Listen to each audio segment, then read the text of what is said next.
please be seated. We're back on the record, and I see Mr. Shoemaker is sitting on the stand, and Mr. Manti is ready to go, so let's go ahead with your cross. Thank you, Your Honor. Mr. Shoemaker, in going through your CV, my understanding is that you received a Bachelor of Fine Arts degree in graphic design in 1985, am I right? Yes. And as far as additional degrees or anything like that, that is the end of it, am I right? There's always ongoing education, and I've been educated beyond the college degree. I understand, but nothing in terms of graduate or postgraduate work that resulted in a degree? No. Okay. And nothing, sort of, you're not being held out as anything like an engineer or physicist or anything like that, am I right? Correct. Okay. Graphic design, essentially you take computer software and, for lack of a more specific way to put it, you draw things or create things. That's one version. Okay. What's another? There's a lot of different types of design, information design. There's a lot of different things that you can do with those tools. All right. As far as your prior experience in testifying, I think you said 20 criminal actual cases where you were appeared in court? Declaration or testified. Okay, I want to know specifically where you testified in a court in a criminal trial in front of a jury. How many?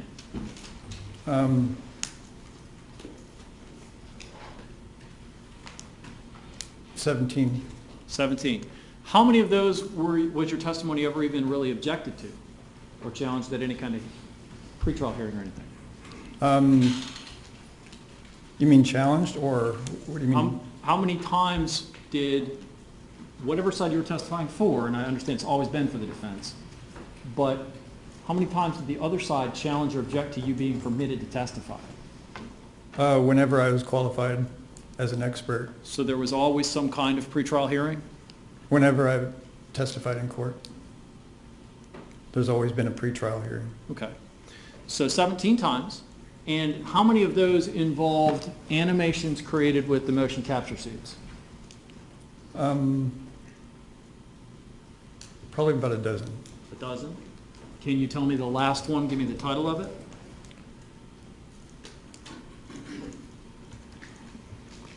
It was Green, I believe it was People versus Green in Placer, or Auburn County, I believe. Or, yeah, it was in Placer City, or Placerville, sorry. Placerville? Yes. I know that you have also testified that you often create these animations based upon such things as surveillance footage, like you showed us the one with in the parking lot and that sort of thing. How many of these involved a situation like this one where you had no film or anything like that and you were basically inserting figures?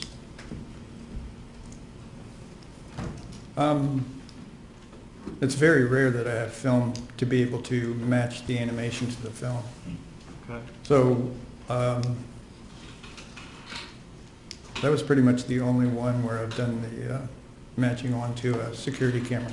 How many of these then did you involve figures that are actually in what I'll call, just term a melee or a fight between the two of them? How many times have you done that in court in front of a jury?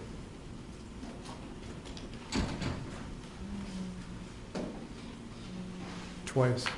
Twice? That includes this one. That includes this one? Most of them are, they're not person-on-person fights. Most of them are shootings. It's mostly just shootings. As I understand it, most of what you did in these other cases are the animations that you create are you take bullet trajectories that you can, physically measure and implant those or embed those into your animations and illustrate them. I think there's a few I've read about where you use a red line or something like that to show how it goes, right?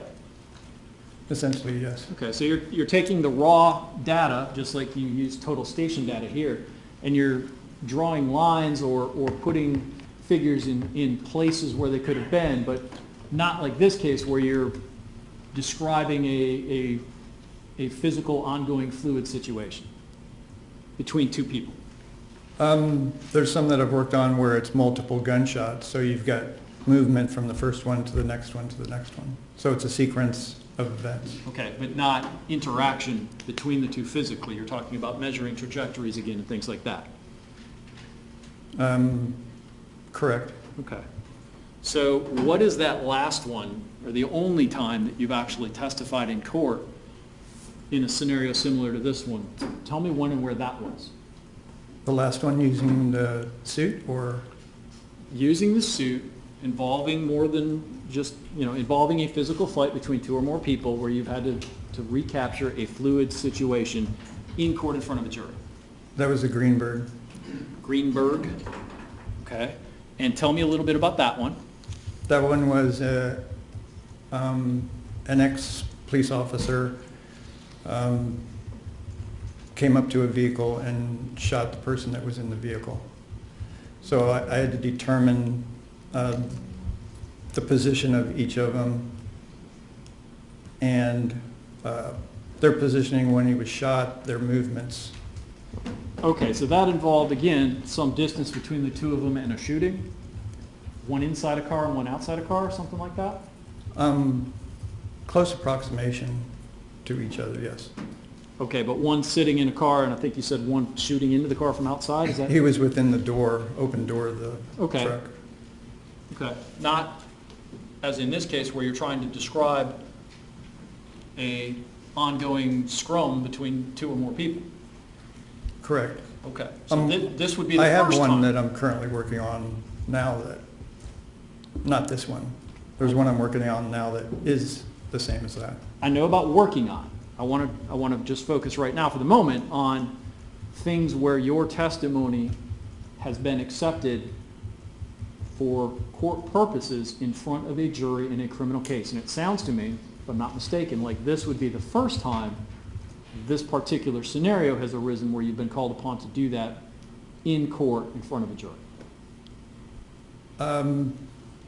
The suit that I've used has been accepted in court in 2 other cases.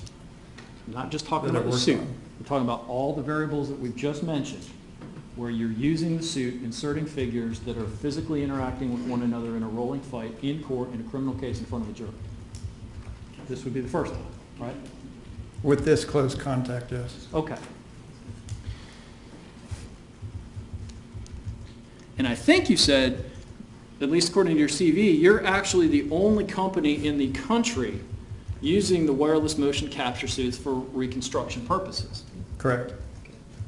So there's no issue about whether your peers or fellows in the industry are doing the same thing for this kind of thing. You're the only guy who does this that has those, right?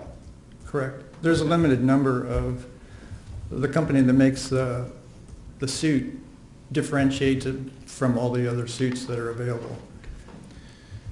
And while I think I understood you to say that you are you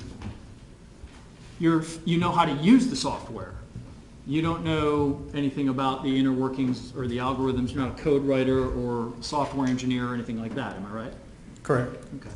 So if the program were not working properly, unless it shut down completely or started giving you crazy results, you wouldn't necessarily know that, would you? I verify whether it's operating correctly or not. Okay.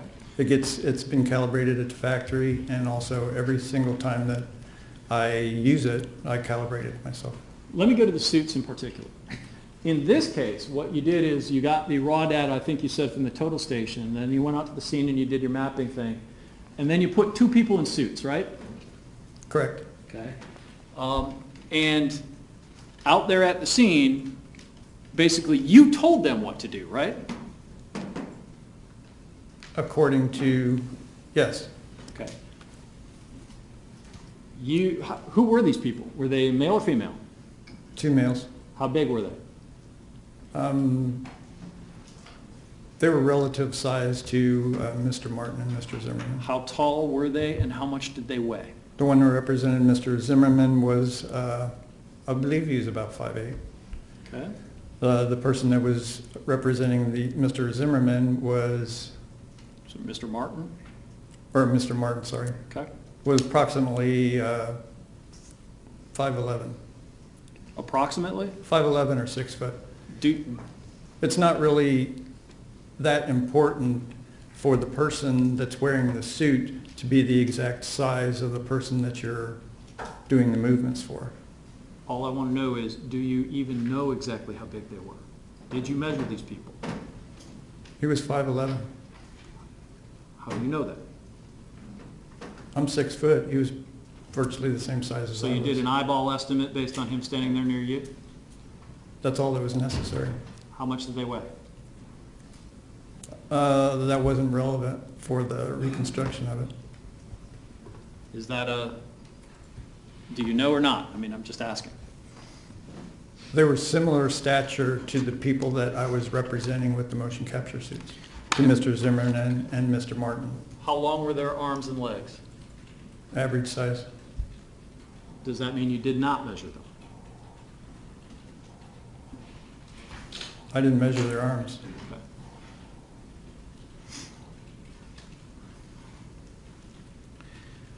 And they got into poses, as I understand it, what the suits do is they give off pulses of energy, whether it's light or whatever it is, that are documented by these cameras that you set up. Is that how they basically work?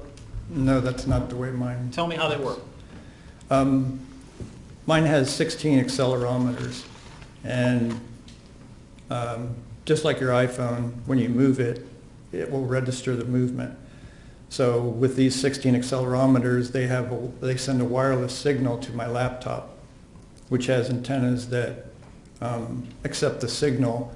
Then they take that and they apply it to a figure represented on the laptop. They meaning what does? You said they take the signal. What takes the signal? The antennas that come in go into the software, and it's applied to the character And that's the in the pulses computer. given off by the accelerometers, are they, The pulses from the accelerometers, it goes into, there's two transmitters that fit on the back of the suit, and those send the signal to the laptop. so does each accelerometer have its own sort of unique code or pulse? Yes. Okay. And when you're rapidly moving around, are you telling me that you can differentiate, or that the antenna differentiate among each of them? Yes. Okay. And you also have a green light to make sure whether it's functioning properly or not, Whether what is? whether each of those accelerometers are functioning and sending a signal properly. Okay.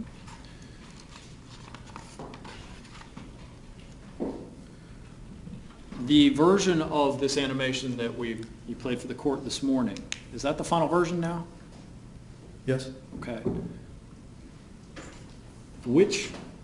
How many prior final versions of this have there been? In other words, how many have you tendered and then had to change again?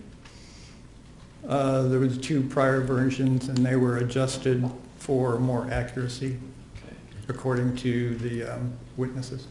Well, and that's sort of where I want to get to, is you actually never, you adjusted based on witnesses. You haven't actually ever read or listened to the actual testimony from the witnesses, have you? There's police reports that, Courtroom testimony, not police reports. not the courtroom testimony, no. In fact, what you did is you changed them based upon what Mr. Zimmerman's attorneys told you people said in court. Yes. Okay. And that actually apparently was different enough from the way you'd originally created the animation that you have changed it at least twice. Just to be more accurate, yes. Okay.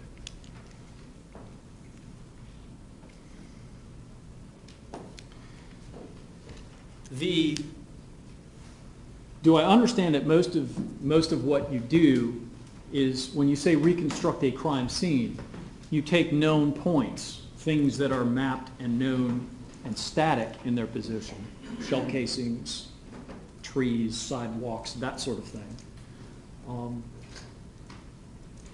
And that is reconstructing a crime scene. When you start adding figures and animation to it, what are you doing?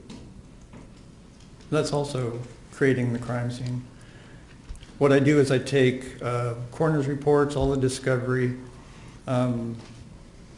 specifics about the scene, total station data, if it's available, my gathering of data, and I put it into context. Sometimes when a jury receives, say, a coroner's report, for example, and they talk about the angle of a bullet trajectory, the jury doesn't, they get that angle, but they don't really know how that applies to the scene or how is that relevant and what position they would be in the scene. So what I do is I take all the different aspects of the case and put it into context. All right. Exactly which pieces of evidence, let me rephrase that. Exactly which testimony did you incorporate into this animation?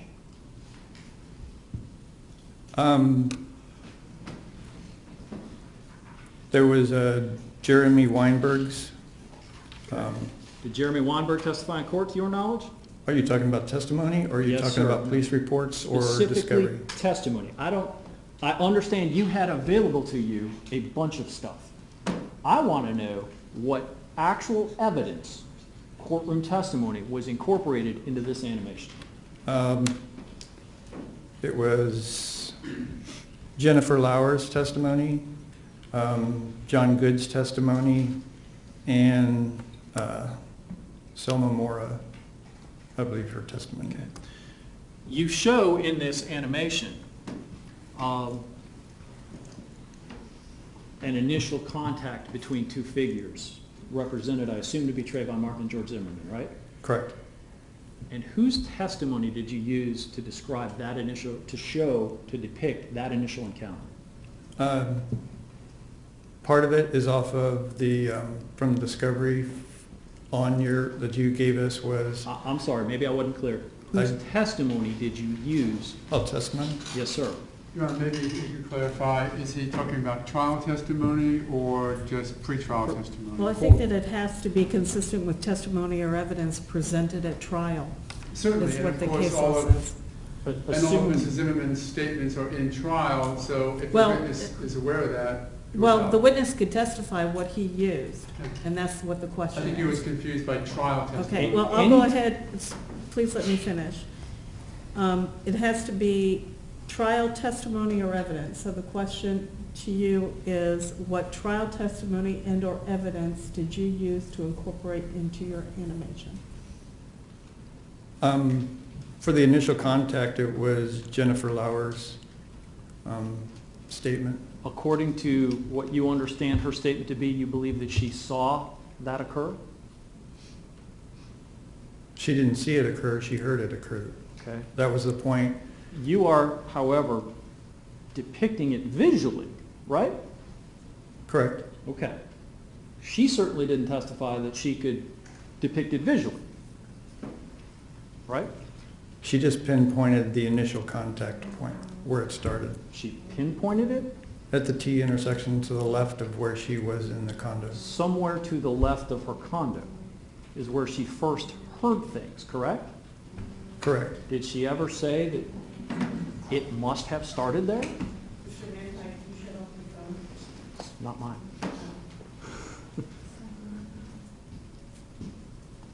Mine's here.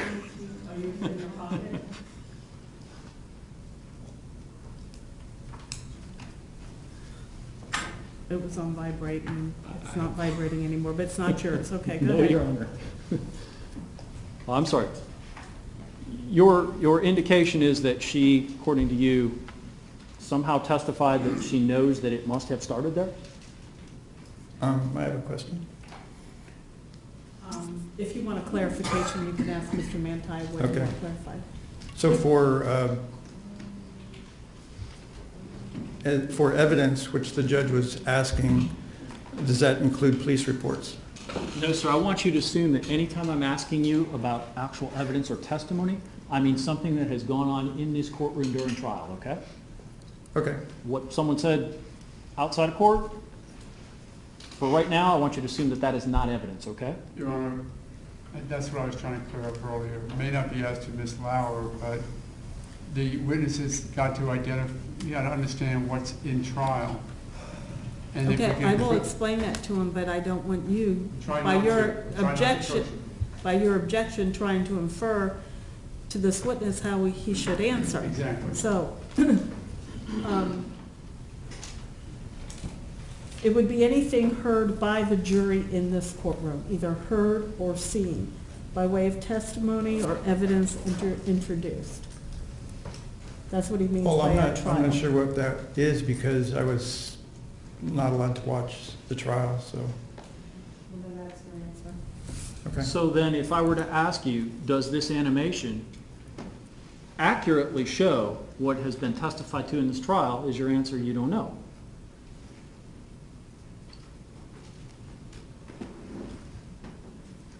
I'm not sure what the proceedings, what went on in court. Okay, So, according to the evidence that I've received and from your office, well, I'm not talking about the discovery matters and all the stuff that you used initially for the first set of animations or the underlying stuff, and I'm not talking about what a lawyer may have told you. If I were to ask you, does this animation accurately show what has been testified to in evidence in this courtroom, is your answer, you don't know? And again, I'm not, my answer to that would be yes. your If answer is, it's, if it's not in my consultations with the attorneys, it would have changed. So it's been adjusted to testimony in court. none of which you have heard or observed yourself, Correct. and none of which evidence you have actually seen yourself. None of the evidence which has been in court, yes. Okay. So, part of this animation shows this initial encounter where these two figures kind of walk up to each other. And I understand you believe that the victim in this case, Trayvon Martin, was left-handed. Am I right? You said that? I believe so, yes. Okay. And you don't show anybody jumping out of a bush, for example. No? There was no evidence to support that. Nothing. Okay. And you don't show anybody just sort of emerging out of the darkness or running out of the darkness. It's just these two people kind of walk up to each other and stand face to face for a while, right? For seconds, yes. Okay.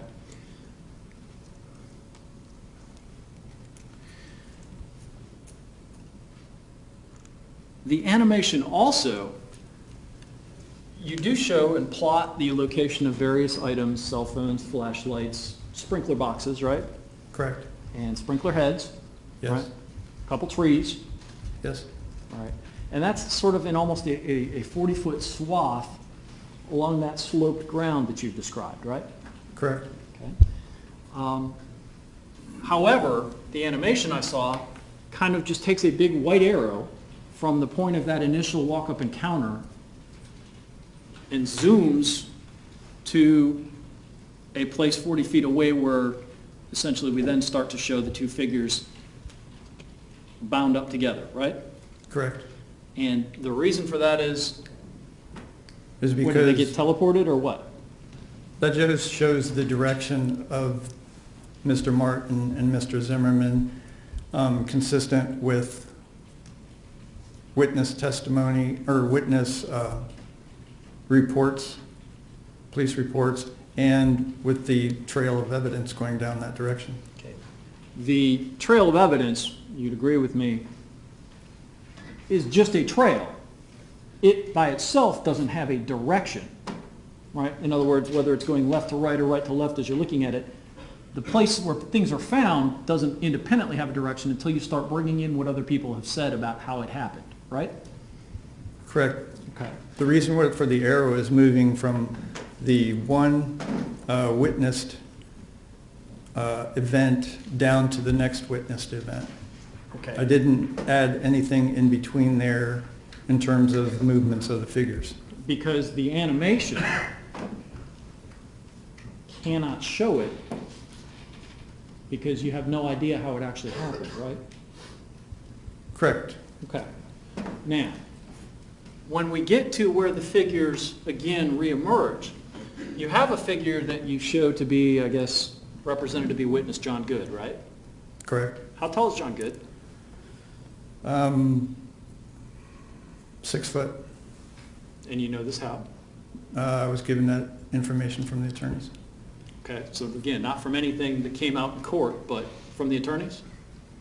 Yes, who got it from Mr. Good? Okay. And where was he standing?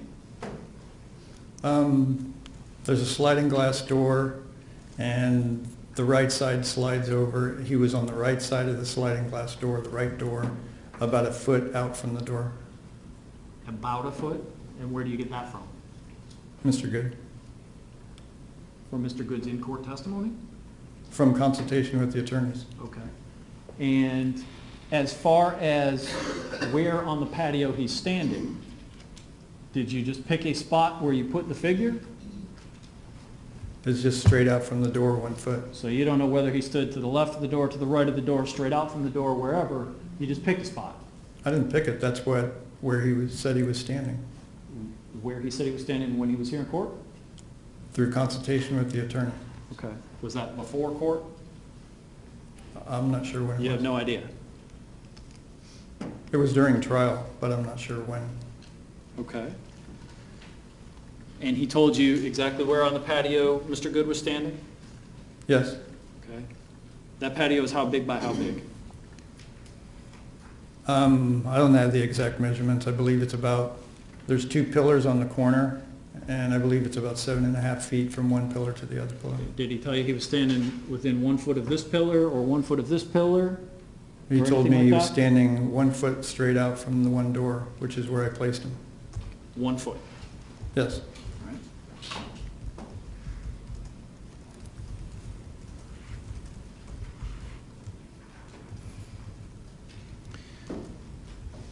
Let me start with something else about the animation. It is true, is it not, that, and I should rephrase that, I'm not really starting.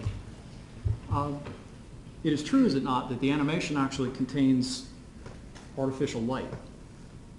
In other Correct. words, okay, so it purports to show things even though you know it was dark outside.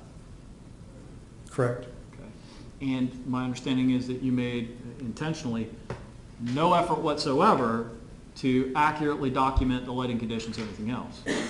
Because the most important thing with the video is Is that a yes or a seeing no? detail. Yes. Okay. So the most important thing on the video is seeing detail, even though you know that that wouldn't have been the detail that night. Correct. There's plenty of other people can testify to the lighting conditions.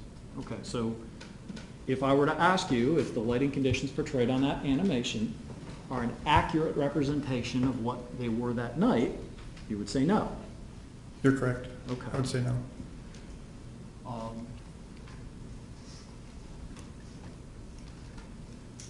And in your decision about where to place the people, now your decision about where to instruct the people who were wearing the suits to go and what positions to assume, that was all done months before any in-court testimony, right? Not months. It was probably within the month before. Okay, within a month before, but certainly prior to any trial proceedings. Correct. Okay. And you told them based on your best estimates as to what materials you'd been provided by the defense attorney. Based on the police reports Okay. and the interviews, yes. Right. And how many interviews did you actually read?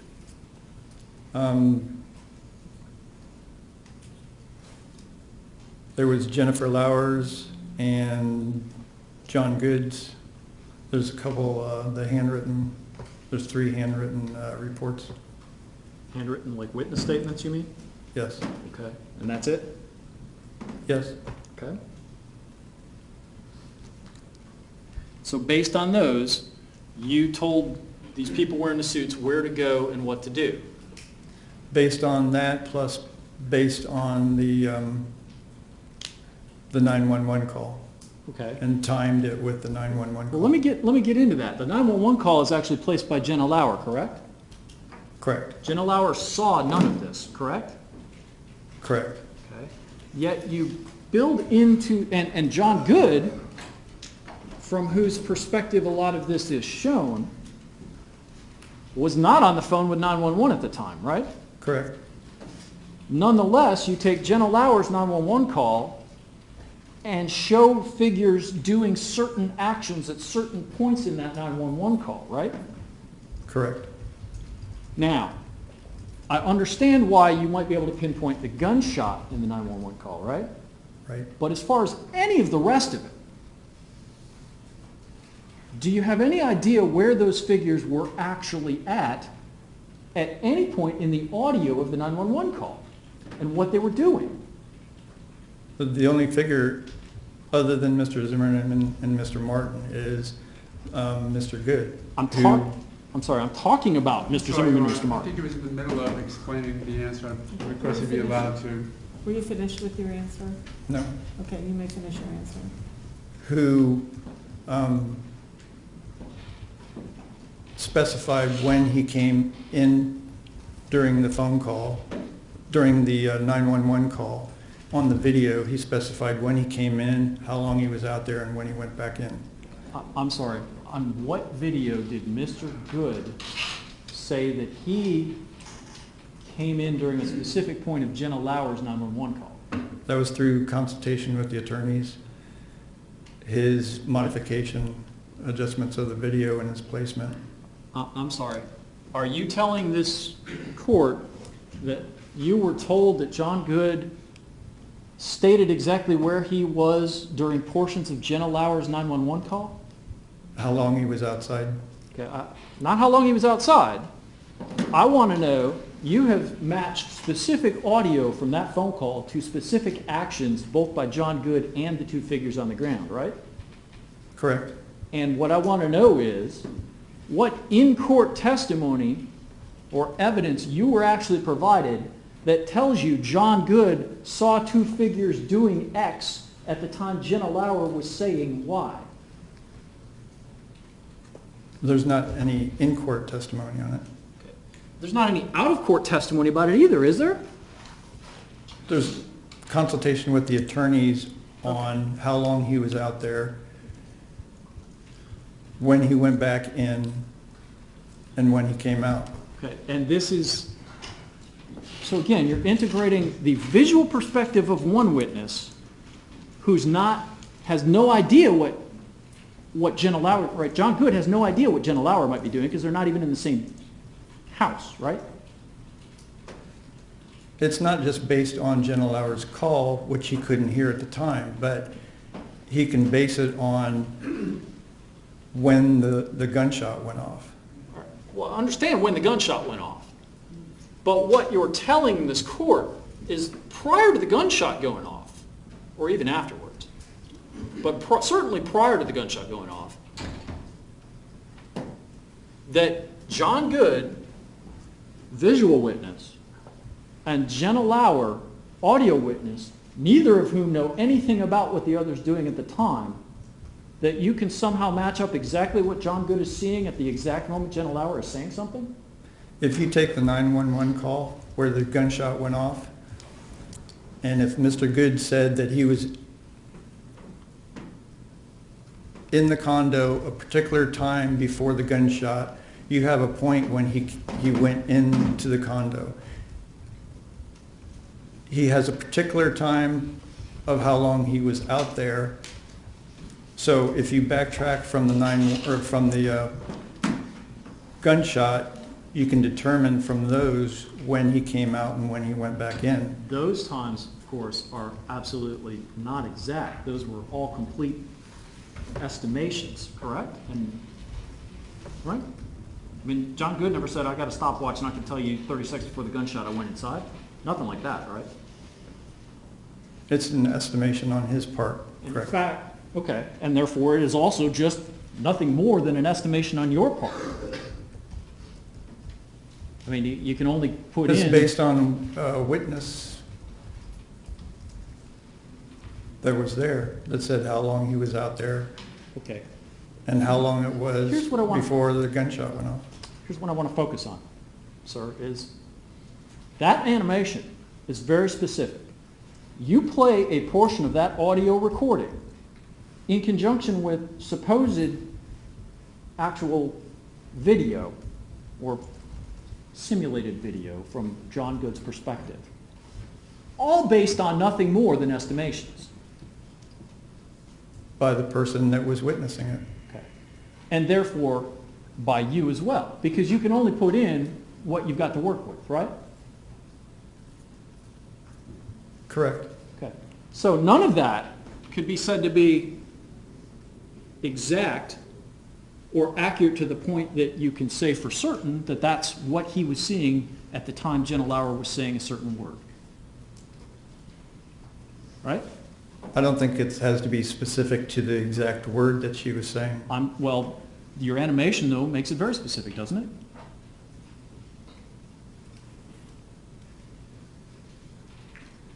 Yes. There's nothing in that animation that tells me the call is generally going on now, and I'm not sure exactly what part this is. That animation shows exactly and sounds exactly that these things are going on at the same time, right?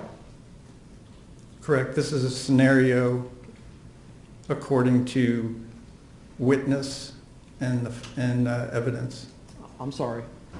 Which witness and which evidence that came out in court? Or are we back to estimations based on what attorneys told you?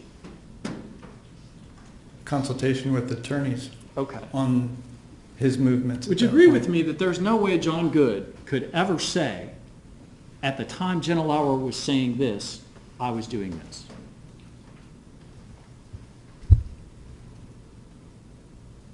I don't think that's what he based his I'm not time asking for being out there. I'm not asking what you He think. can't say exactly according to what she was saying.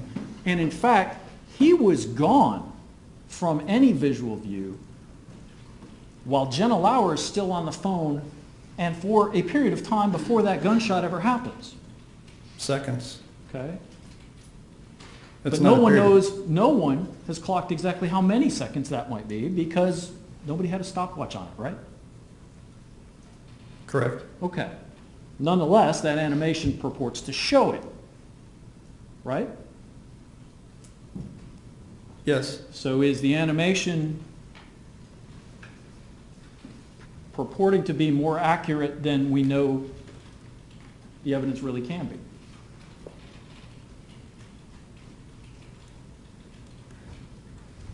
The purpose of him involved in the animation isn't so much whether he was outside for 10 seconds versus 7 seconds. It's putting him into the location and showing what he was able to see at that time. Well, but you don't know what he was able to see at that time because you don't know exactly what was going on with the call, right? His estimation is based not on the call, but on when the gunshot went off. It is estimation. They're overlapping. It is estimation upon estimation upon estimation. So when I ask you if that animation purports to show more exactness, more accuracy than the actual witness testimony and evidence, would you agree with me? I can only do it to the point of the witness. I understand there are limitations to the animations. What I'm trying to get is this was created, but you're not pretending that it's an accurate depiction of what went on. You're positing it as an estimation, right? According to the witness that was involved. Whom you've never actually heard testify. Correct. Okay.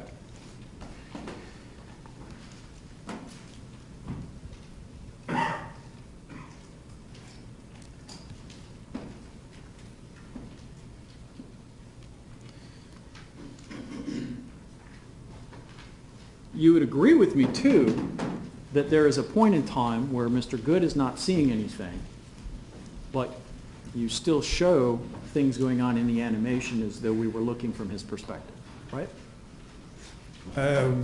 You'd have to be specific on what point. Okay, there's a point where the figure that represents John Good turns and exits stage left. Correct. Nonetheless, we're still treated to a view of two figures on the ground. Correct.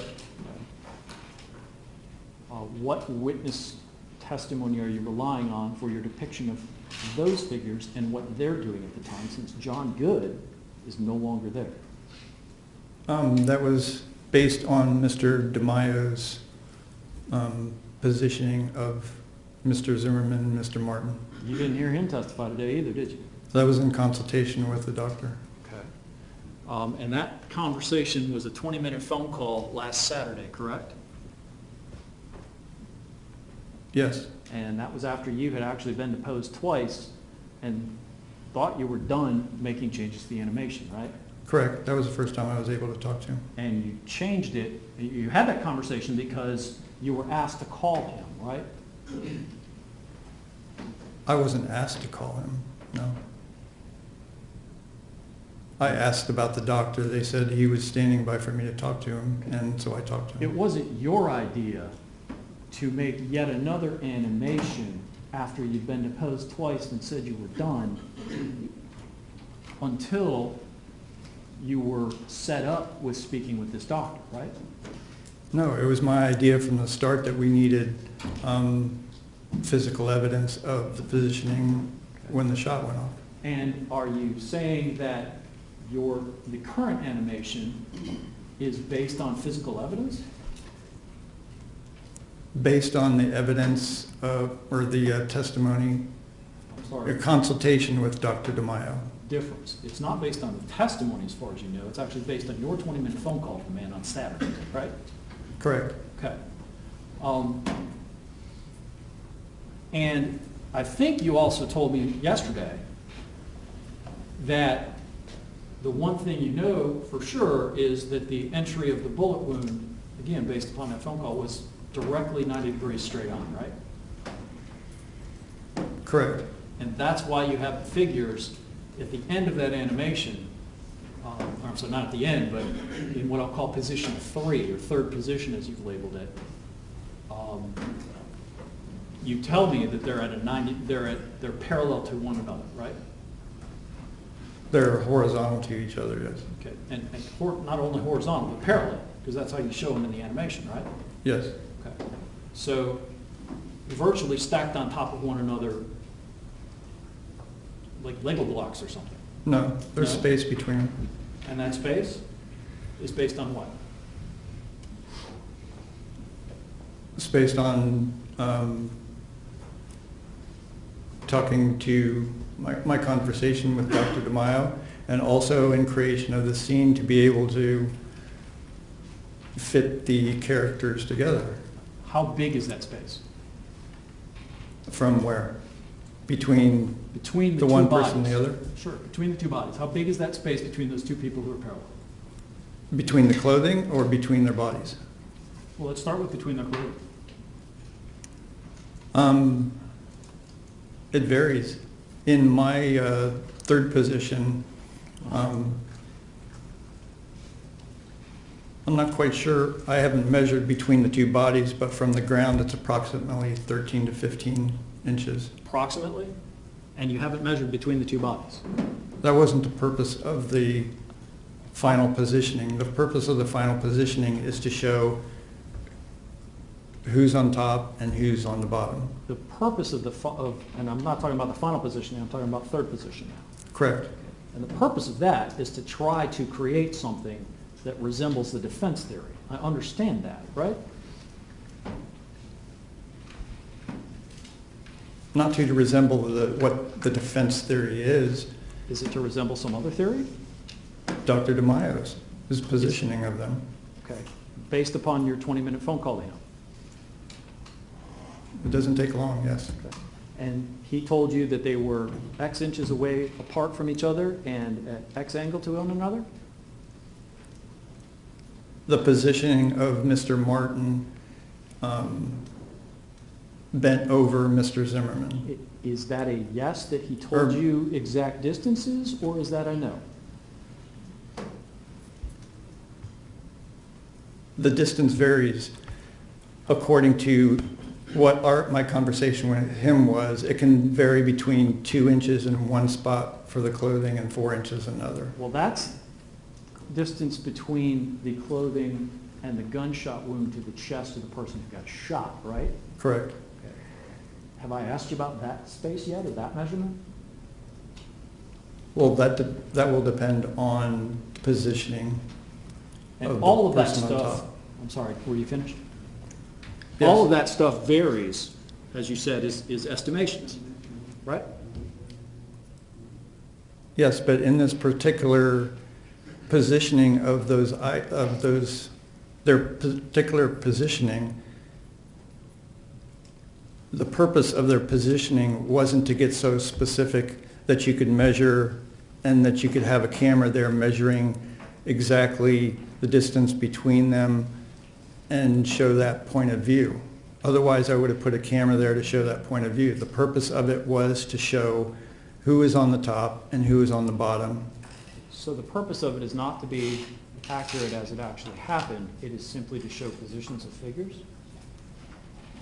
Correct. Otherwise, I would have put the camera at another location So- to be more specific on it. So do you know whether that animation accurately depicts how those figures were in relation to one another that night? Yes, according to Dr. DeMaio, that's the position that they're in, which is consistent with his findings. That position being parallel to one another with an unknown distance between They're not completely parallel in the third view. I'll let the animation speak for itself. So if I were to ask you, are you basing this on your phone conversation with Dr. DeMaio or his actual in-court testimony about the possible positions of these people, you would say it was the phone call? Yes. Okay.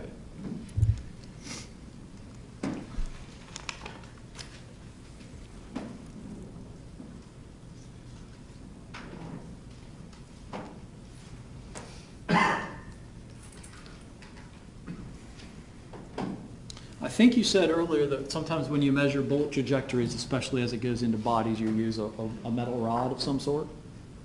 I create a rod in the computer. Did you do that in this case? I wasn't showing the bullet trajectory in this. So, and in fact, that animation doesn't show the bullet trajectory, the firearm, or anything like that, does it? That wasn't the purpose of the animation. I understand, but it doesn't show any of those things, does it? No. And in fact, you were actually specifically asked to leave the gun out of the animation, weren't you? No. Did you ever tell me you were? I don't believe I was told.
Page 27 of last Wednesday's deposition, counsel.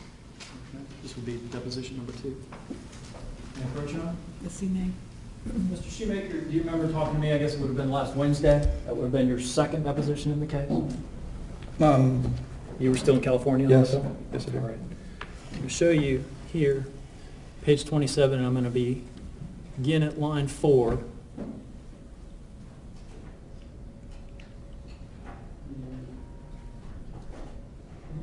You see that question answer? Correct. It wasn't a, Go ahead. I don't believe it states that I was told to leave it out. It says in consultation with the attorney. Do you remember the question, were you requested to leave the gun out or did you make that decision on your own? And your answer was, I didn't make that decision on my own. I believe it was just consultation with the attorneys. Remember Yes. that question answer? It was in consultation with them. So Okay. my input and the attorney's input. So you specifically That's- decided not to put the gun in. That's not the purpose of this video. Is that a yes or a no? I did not put it in. Even though you certainly knew that that gun was there that night. Correct. Okay. So the video omits that. Correct, because that's not the purpose of the video.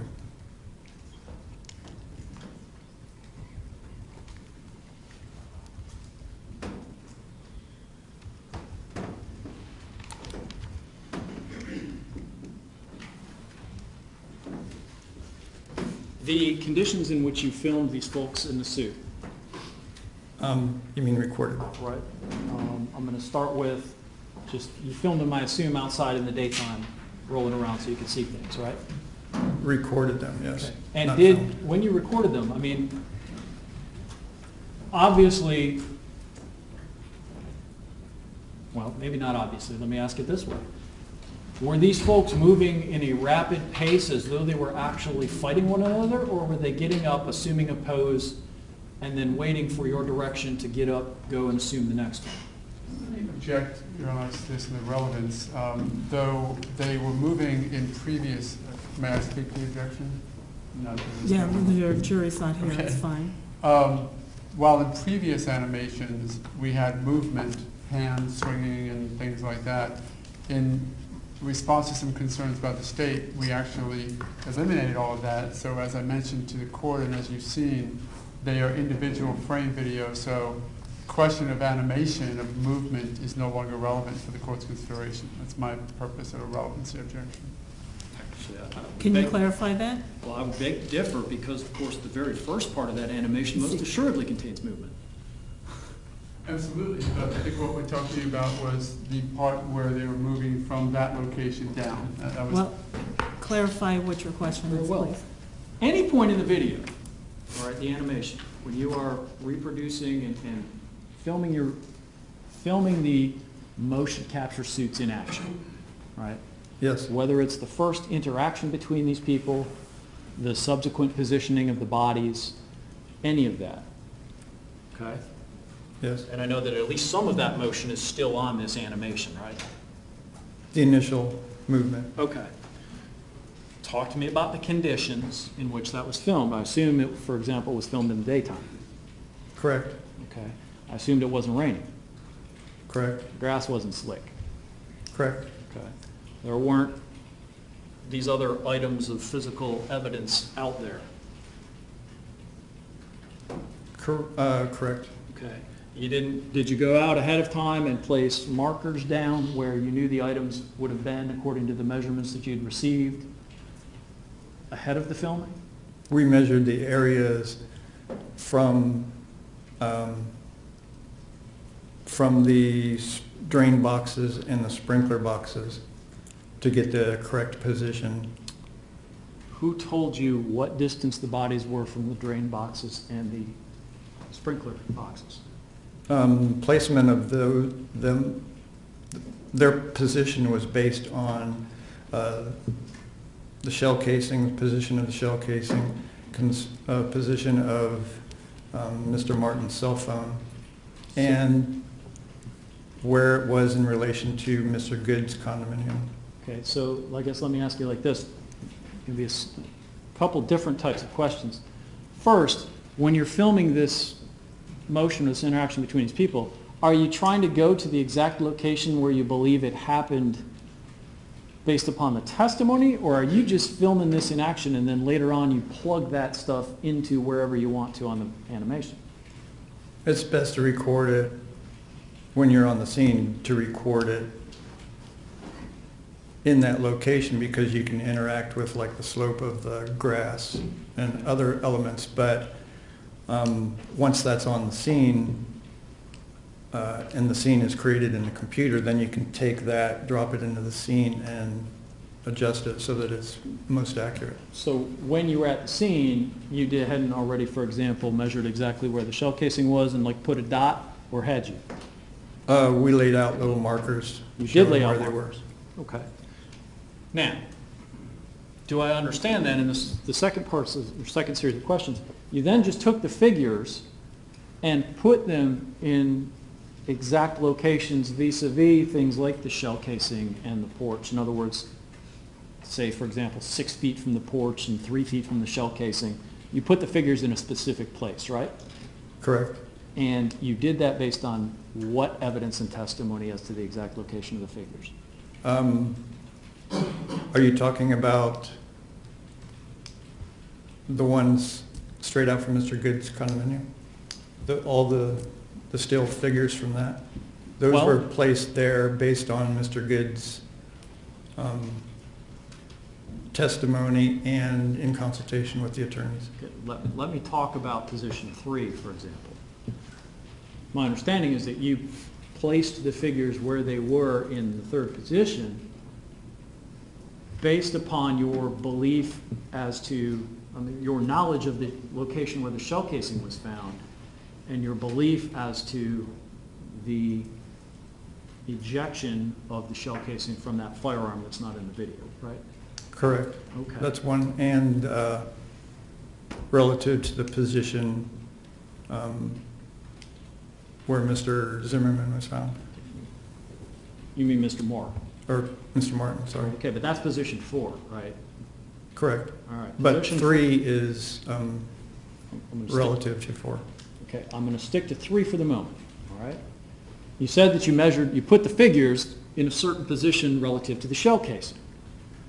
Now, to my knowledge, no one testified about being this close to the shell casing. So is this an estimation on your part based upon you thinking that the gun must have ejected to the right and the shell casing must have gone X distance? Correct. It's just in proximity to the shell casing, so that the shell casing is on the right of Mr. Zimmerman. On the right, but in other words, 2 feet to the right, 3 feet to the right, 4 feet to the right. You really have no idea exactly how far that would be. It can't be that far away from where Mr. Martin ended up. So the proximity of evidence marker number 6 has to be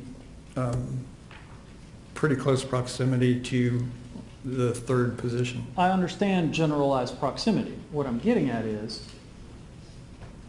would you agree with me that how high the gun is up off the ground might affect how far that shell casing goes and therefore where it lands? There's a lot of variables that could have, A lot of variables. So again, Not- we're innumerable variables, but none of those variables for which you had actual direct evidence, right?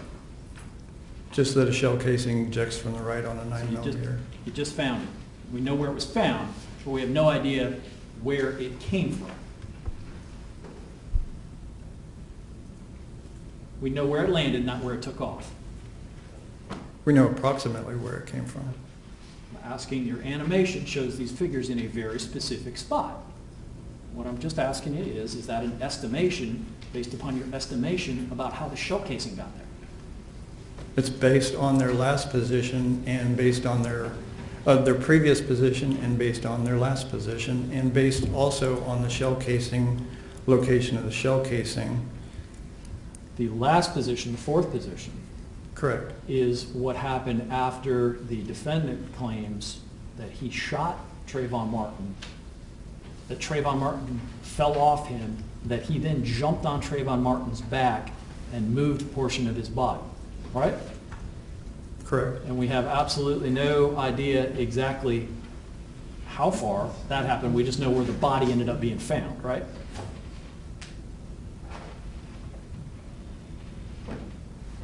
It's in close proximity to the final position. I understand it's all in proximity. This whole thing happened within a 40 square foot You're area. not really giving me specifics. Are you talking 5 feet from where I have them? Are you talking 3 inches from where they are, or? Well, what I'm asking you is, why does your animation give me those specifics?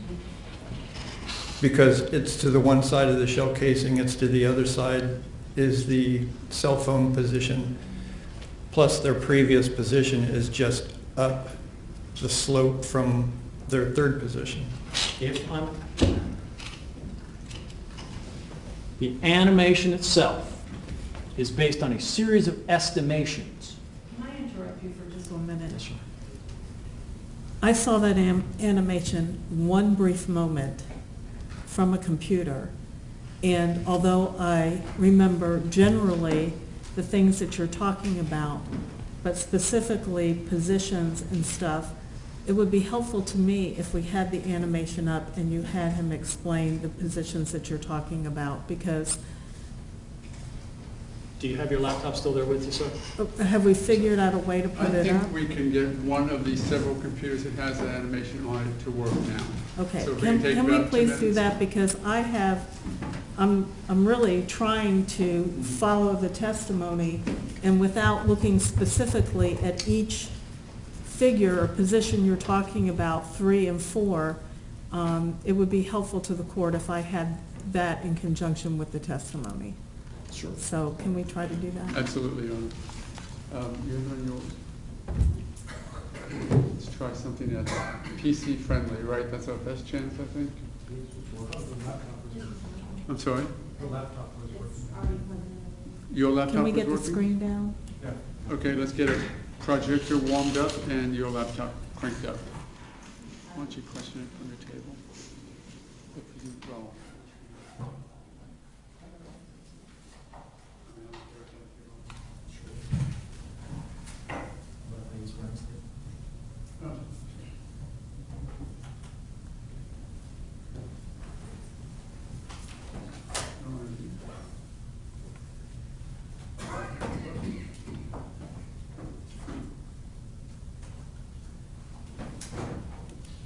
So, look it up first.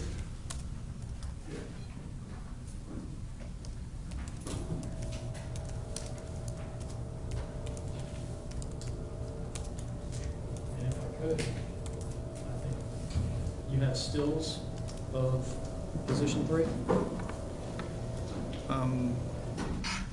You have them here? I'm not Sure, you can stop it, right? Yeah, I can stop it.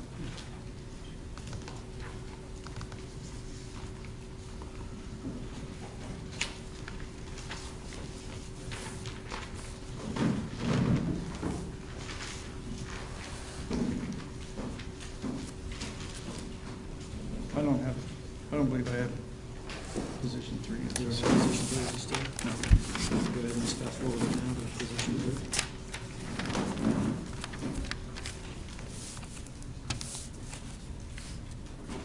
Okay, right there's the.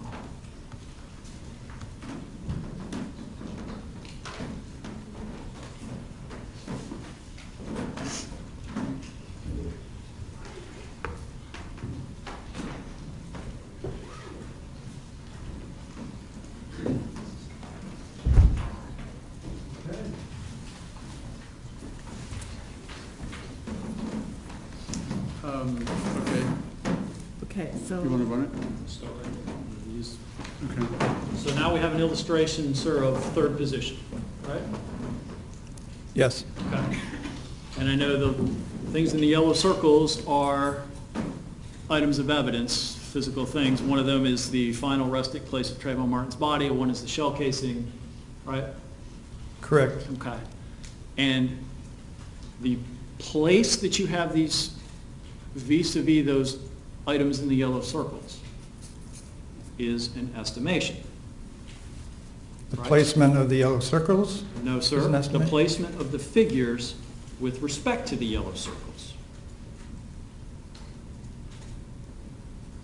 Correct. They're positioned in between the items of evidence. They're just generally speaking in between them, but as far as telling me that they should be in exactly that location as opposed to a few degrees to the left, a few inches or a few feet to one direction or the other. You couldn't really tell me, because that's, of course, not what you're trying to do with the video, right? Correct. Okay. Their positioning relative to each other is the purpose of the video. Well, and you also, speaking of that, even their position relative to each other, you couldn't tell me exactly what angle the person's head who's on top there should be, right? Correct, because it wasn't still, so. Right. The whole thing is actually moving, so again, this is in sort of an estimation. What part of it are you talking about as an estimation? The actual positions of the figures. And I'm talking not, It's not an estimation, it's a placement according to Dr. DeMaio. Dr. DeMaio told you they looked exactly like that? Their positioning, yes. I'm sorry, he described that exact degree of tilt and everything to you? Within 2 inches. How many inches did he say Trayvon Martin's head was off the ground? That wasn't relevant. Okay, so the answer is, again, this would be an approximation, because you don't know the exact answer to that question. Approximation of his head? Yeah, Yes. okay.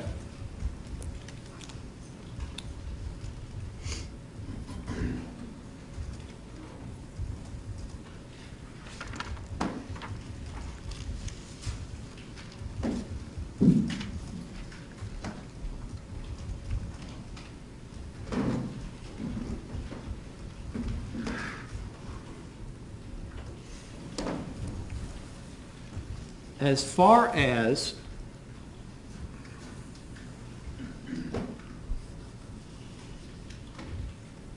these white things that are depicted here, these are the sort of the sprinkler boxes, the hard plastic boxes that are out there?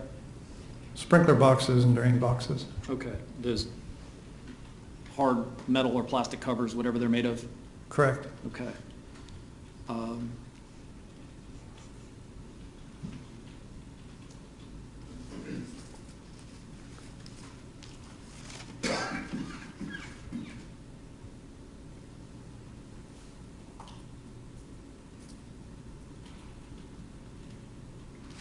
Now, you also, do I understand it, reviewed at least one of the statements of the defendant, in this case, George Zimmerman.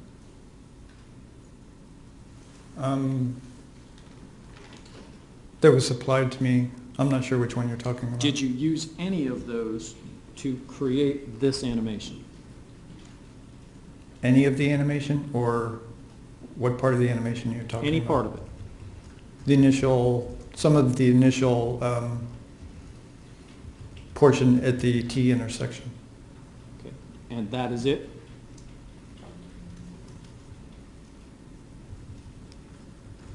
Yes, all the rest are based on the other witnesses. Okay. So all the rest of it is based on something other than what the defendant's statement was. And which statement of the defendant are you talking about? The video walkthrough. Okay. That is the only one you used? Yes. Is there some reason you didn't use any of the others? Because I had other witnesses that placed, that in the police reports positioned them throughout the animation. Let me be more clear.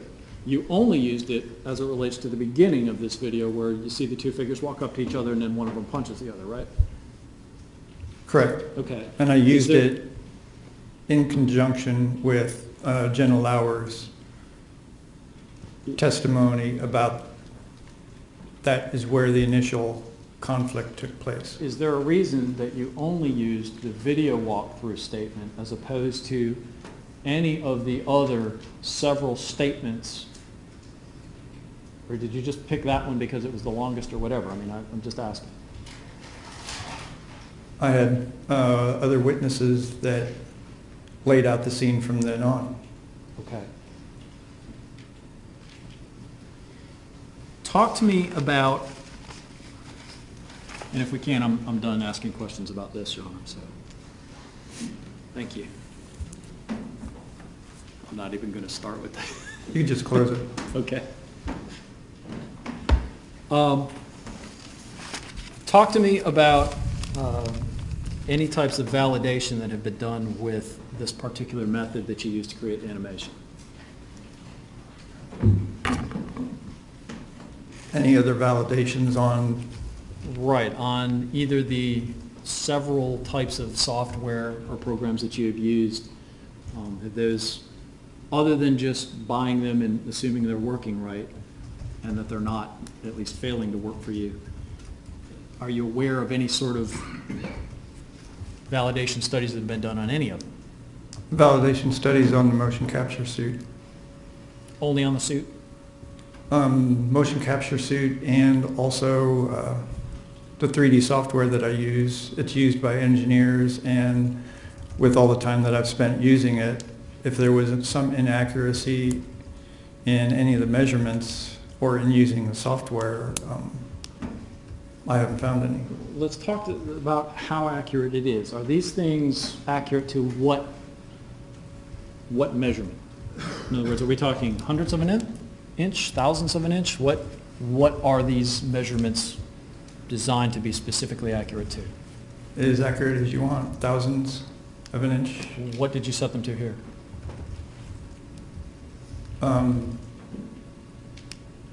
Just what was relevant to what I needed in terms of positioning of the items, measuring, for example, from the porch to the shell casing, and Okay. there wasn't anything in this that required thousandths of an inch of accuracy. And I think I've perhaps asked it and didn't follow up earlier when I asked about when you're directing the people who are wearing these suits and they're engaging in whatever behavior that you're having them engage in, are you telling them to sort of go at it with a simulated fight, or are you telling them to simply, pose this way, stop, move, go this way, that sort of thing? Just move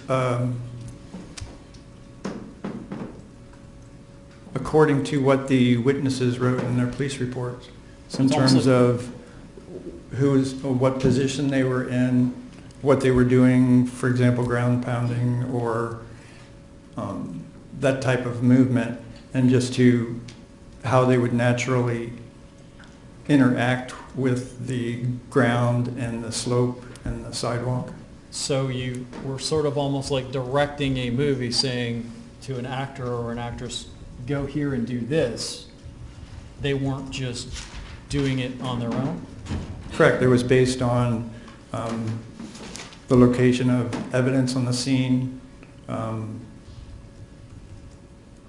the type of surface they were on, what was written in the police report in terms of what they were doing at that location. When we're talking, for example, about the actual motion, for example, at the first part of that tape, where there are figures in motion, did you have them attempt to simulate the actual speed of that, or did you just simply have a person in a capture seat make that motion and then you adjusted the speed using the software?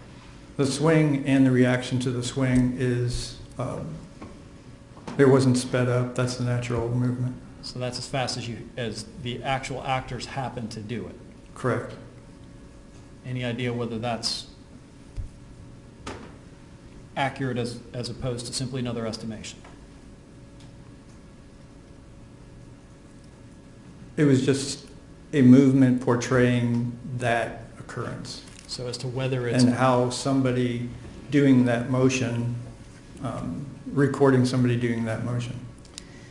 If I were to ask you, can you tell this court for certain that it is an accurate depiction of the motion and the blow that it's supposed to depict, you'd have to tell me no, right? As an accurate movement of somebody swinging and striking another person in the face. Just as the actor decided to do it. As a human would move.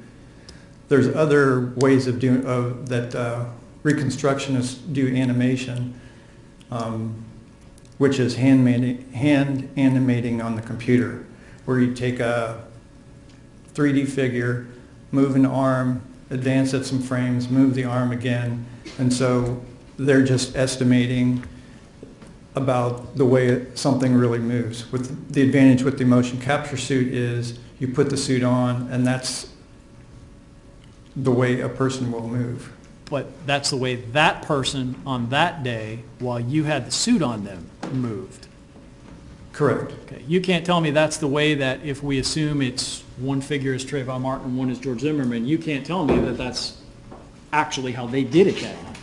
This is just portraying one person coming up and striking another person in that manner.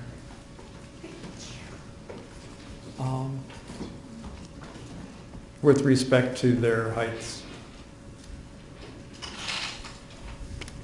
Do I understand that the conclusions, if we call the animation a conclusion or a depiction, that this is not necessarily your opinion, but it is what you have attempted to create based upon essentially what you've been told by lawyers mostly? No. No? It's my reconstruction based on what I was given in discovery, all the different things in discovery that was mentioned, putting the scene together with my actually being out there with the motion capture suit's data and fine-tuning it with consultation with the attorneys. So it wasn't, it was something that was created based on evidence and testimony and written reports, not solely based on what an attorney told me to do. Correct me if I'm wrong. All the actual in-court testimony would have been funneled through the lawyers. Correct. Okay. Since I wasn't able to view in court. All the actual action out there is estimated based upon your interpretation of what you were given in discovery. A reconstruction, yes, based on evidence that I was given in discovery. Okay, and an example of that, again, just to use the example again, is the shell casing. As to, you know where it landed, but you don't know exactly how it got there. So your depiction of the figures in location to it is simply based upon your estimation of where it would have been and where they would have had to have been in some proximity. And also their previous positioning prior to that, seconds before, and the position, again, of the shell casing. Okay.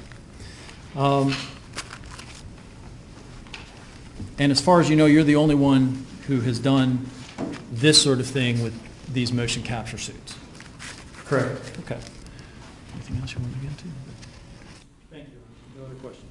Thank you. Redirect. Yes, just to start with the last question first, then we'll go back to the beginning. These motion capture suits, is this just a next generation of motion capture suits than those that existed before with the balls all over them? Correct. And There's it's a just, lot more accurate, would that be correct? more accurate, there's less cleanup time, and the data is a lot cleaner than other motion capture or motion suits like this. And you can also take it into different environments, and it's a lot more flexible that way. Because these motion capture suit accelerometers are wireless, correct? Correct. Do you have to be in direct line of sight with your computer antenna and all of those accelerometers to actually get the signal? You don't have to be in direct. I could record somebody that goes through the door and on the other side of the wall. Okay. It just has to be within range of the wireless. So while this is a new generation, are the motion capture suits generally accepted in your industry as a way of capturing motion? Yes, it's the most accurate way of capturing a person's movements.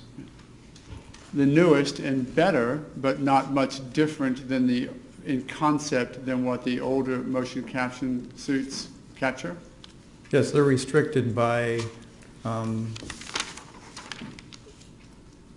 the fact that they have to be recorded with a camera. Okay. And the disadvantage of that also is you don't have data, you can't see the data on the movement of an arm, for example. On this motion capture suit, you can see data of all the accelerometers. And those accelerometers then are hooked in together to software that then recreates the movement of those various accelerometers in the context of a body? Yes, it captures it all, yes. Okay. You could put 4 of them on a Frisbee and fly a Frisbee. Could you put them on a Frisbee and fly a Frisbee, and those accelerometers would kick back information to your computer, and then you could recreate the Frisbee spinning as it flies? Yes, it's also been used, they've also done recordings of jumping out of a plane and recording somebody skydiving with it. Okay. And then being able to recreate that? Yes. Just going back to the beginning, in the concept of the beginning parts of the animation and the modifications of it, have you ever waited until after a trial is over to create your animation? It sounds senseless in the question, but I want you to answer it. Are your animations normally done in anticipation of and in presentation to trial? Yes. Okay. And are they normally done with the available information like discovery that's available to you? Yes, they are. And then is that, when you have that information available to you, will you go back and modify your animation, your presentation, based upon new information if it's given to you? During trial or before trial? Whenever. Or? Even if before trial. If I were to come to you and say, here's, in this particular case, here's a new piece of evidence, here's a new witness statement we were unaware of, and it may impact on your animation, would you then go back and fit that into the facts that you utilized as the foundation for your animation? Yes. And have you done that in the generation 3, or the most recent generation of video that you created, or animation, based upon consultation with me and saying such things as, did you in fact modify the animation as we discussed matters? Yes, the whole purpose of it is to get it as accurate as possible. Okay. And did I then discuss with you certain testimonies in trial that led to modifications? Yes. For example, on some of the stills that you had gone through with the judge, was there changes in those stills based upon actual trial testimony as opposed to deposition or statement testimony? Yes. And did you simply take out one text and put in another? Correct. And object to continue leading. Sustained. Trying to move it along, Your Honor, I'll make it. You can lead. I understand. Were there changes that you made to the stills based upon testimony? Yes, it's not a change in, it's more of a defining it better. Where did you get that information from? Consultation with you and Mr. West. And what was discussed with you during that consultation? What came out in court and testimony. And based upon that consultation with either Mr. West or myself, did you make those modifications to the stills? Yes. As to the, we were talking about the point of, have you ever waited until the middle of trial to begin the creation process of an animation? No, I like to begin it as soon as I can, as far ahead of trial as I can. And in the information that you were forwarded in this case, was information from Mr. Zimmerman's various statements given to the police forwarded to you as well for your consideration? Yes. And did you incorporate any of that information into your animation? Yes. One part, go ahead. If I look at what what his video testimony was and just verify that there's no conflicting or nothing that conflicts with what I used in creating the scene. Okay. And you had all of his other statements available, the interview statements of the various law enforcement with you, available to you as well, did you not? Correct.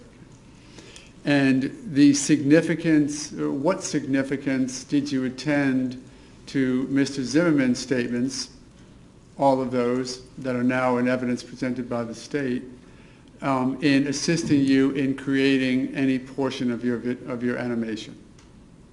The initial conflict, or the point where the conflict. And was that specific to Mr. Zimmerman stating that he was struck? Yes. And in a location approximate to the location where he said he was struck? Yes, where he said he was struck, backed up by General Lauer's positioning of the sound where the conflict started. And back then, of course, you had, what did you have in addition to General Lauer's statement that you utilized to place the initial location of the altercation? What did I have? Who else did you have? Jeremy Weinberg's police report.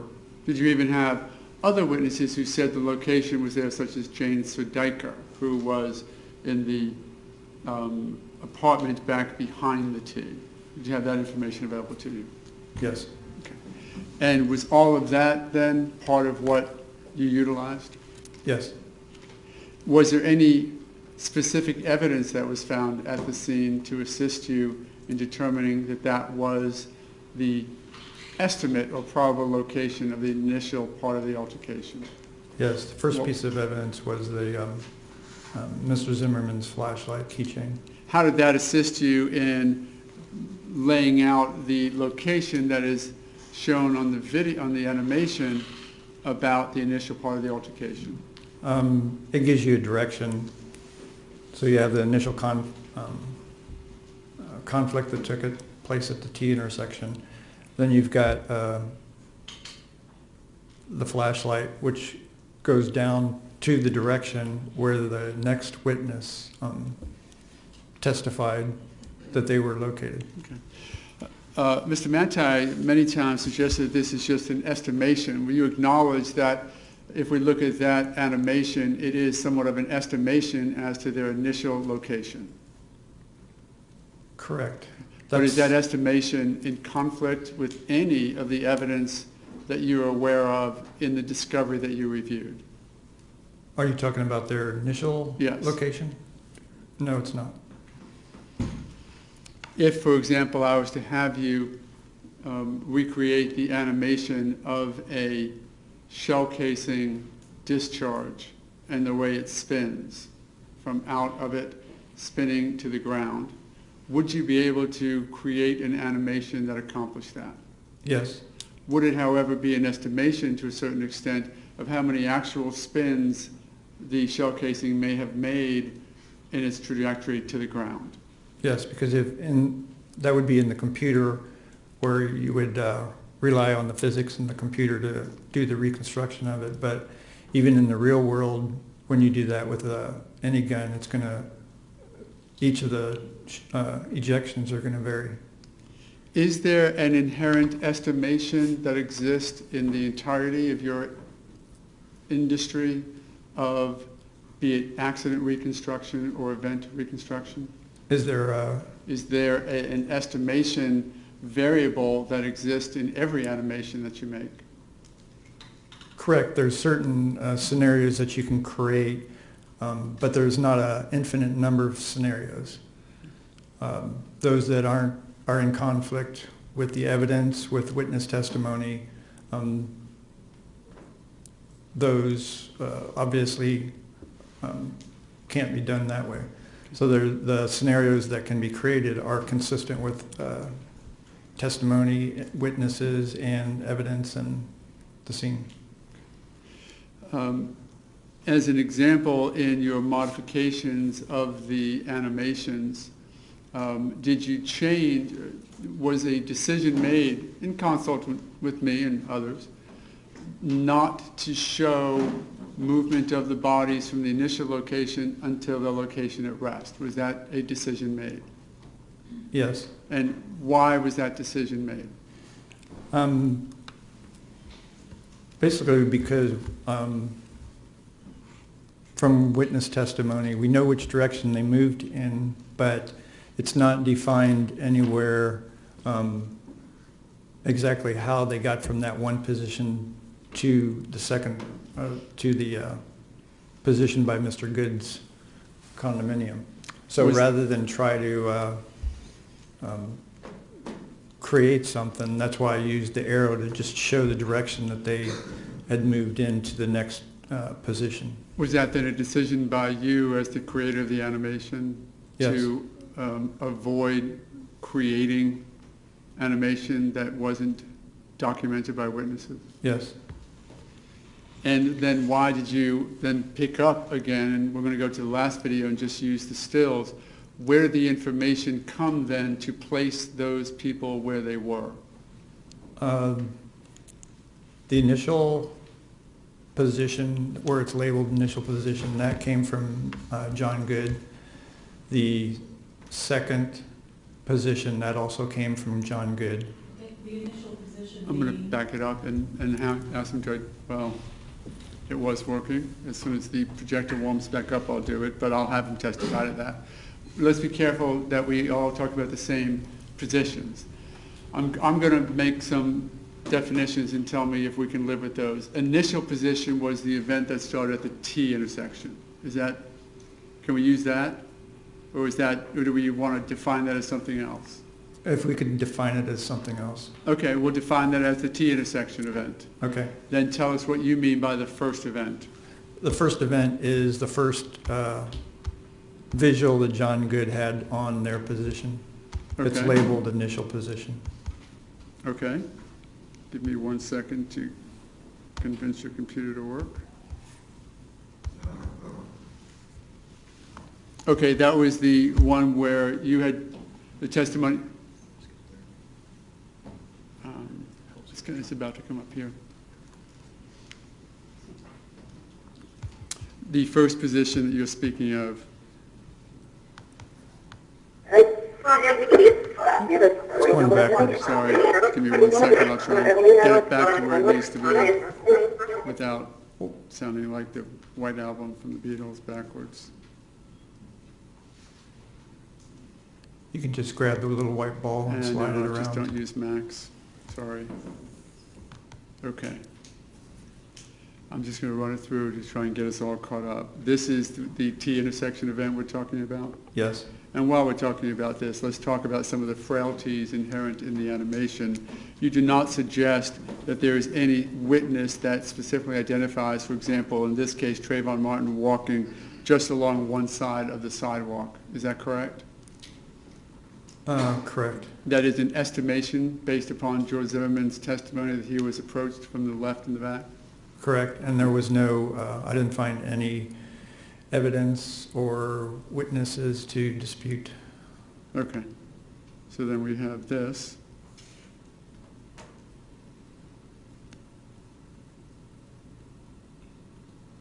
That information right there, does that come, where does that come from that gave you the foundation to create that portion of the animation? From Mr. Zimmerman's video walkthrough and also from Jenna Lauer's and Jeremy Weinberg's police report.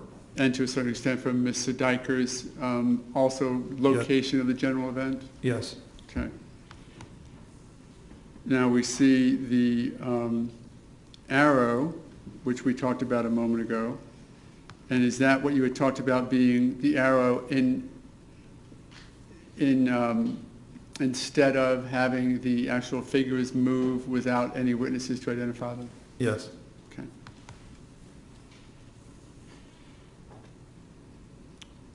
Let's stop here for 1 second.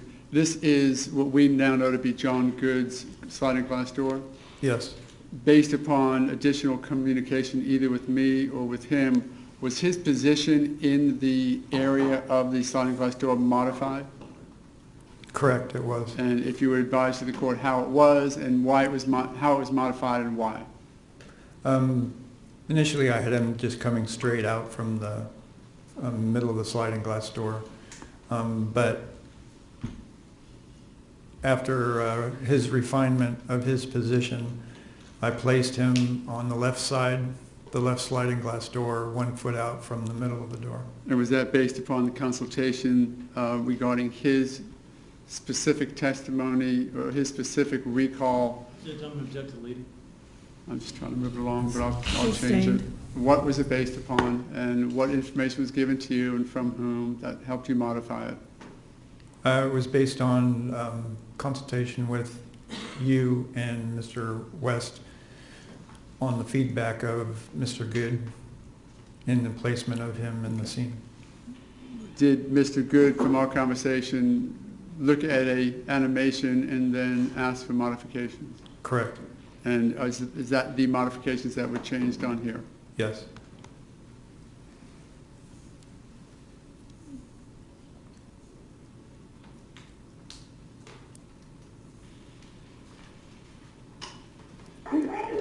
Now, this is where the 911 tape comes in, right? Correct. And there was questions concerning why the timing of the 911 call began. So, tell me, was there a point that existed in both Ms. Lauer's 911 call and Mr. Good's testimony as presented to you that was an intersection that allowed you to relate the two together? Yes, it was the gunshot. If I might approach the witness for a second, Your Honor. If you're going to see it as well. In effect, do we have a timeline of Jenna Lauer's 911 call with a gunshot at what you know to be about 45 seconds? Correct. Whatever it might be. 45 seconds. And then do we also have a timeline of John Good's testimony with and lining up the gunshot on his testimony? Yes. And if you line these two up, does that then give you a timeline from which you can estimate John Good's actions on the animation?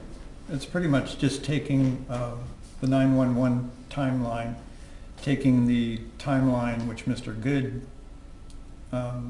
had with respect to the gunshot and just matching up that one event. Let's do that for a moment from your testimony and trying to relate these two. What information did you have from John Good as to where he was when he heard the gunshot and what he had done how many seconds before that? He was on his way up to make a 911 call, and the time that we had, if you go to the gunshot, you can, if you back up on Mr. Good's timeline, he gave an estimate on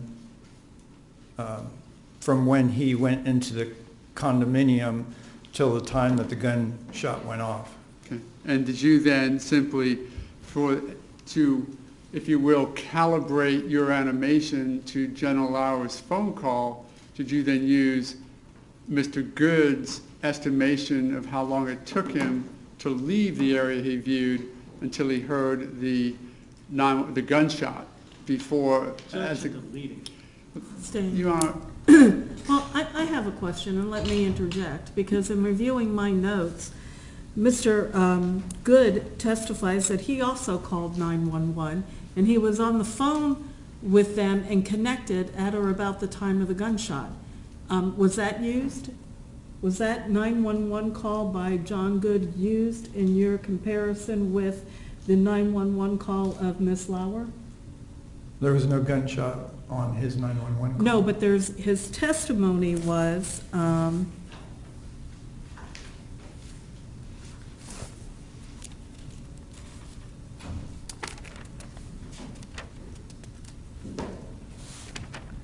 he heard the gunshot while he was dialing 911, and in fact, I thought he said he was waiting for that call to connect. So we would know when that call connected in relation to the Lauer 911 call. So did you use that as your basis for the timeline of this 911 call and the testimony of Mr. Good? He was still waiting for it to connect, Yeah, so. my question is, did you use that? Did you consider at all in making this timeline in connection with the animation, did you, that's a known time when he was calling. His testimony was he heard the gunshot while he was dialing 911. In fact, he was waiting for the call to connect when he heard the gunshot. Did you use his 911 connection in doing the comparison? I used his estimation from how long it took him to get up to make his call. Okay. To further the court's inquiry, if you were to have the time of the phone call and estimate from there the time it might take to connect, would that help calibrate the animation even more refined? Yes. Okay.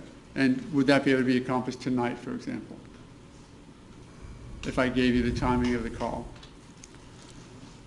I wouldn't be able to re-render and redo the animation, but I can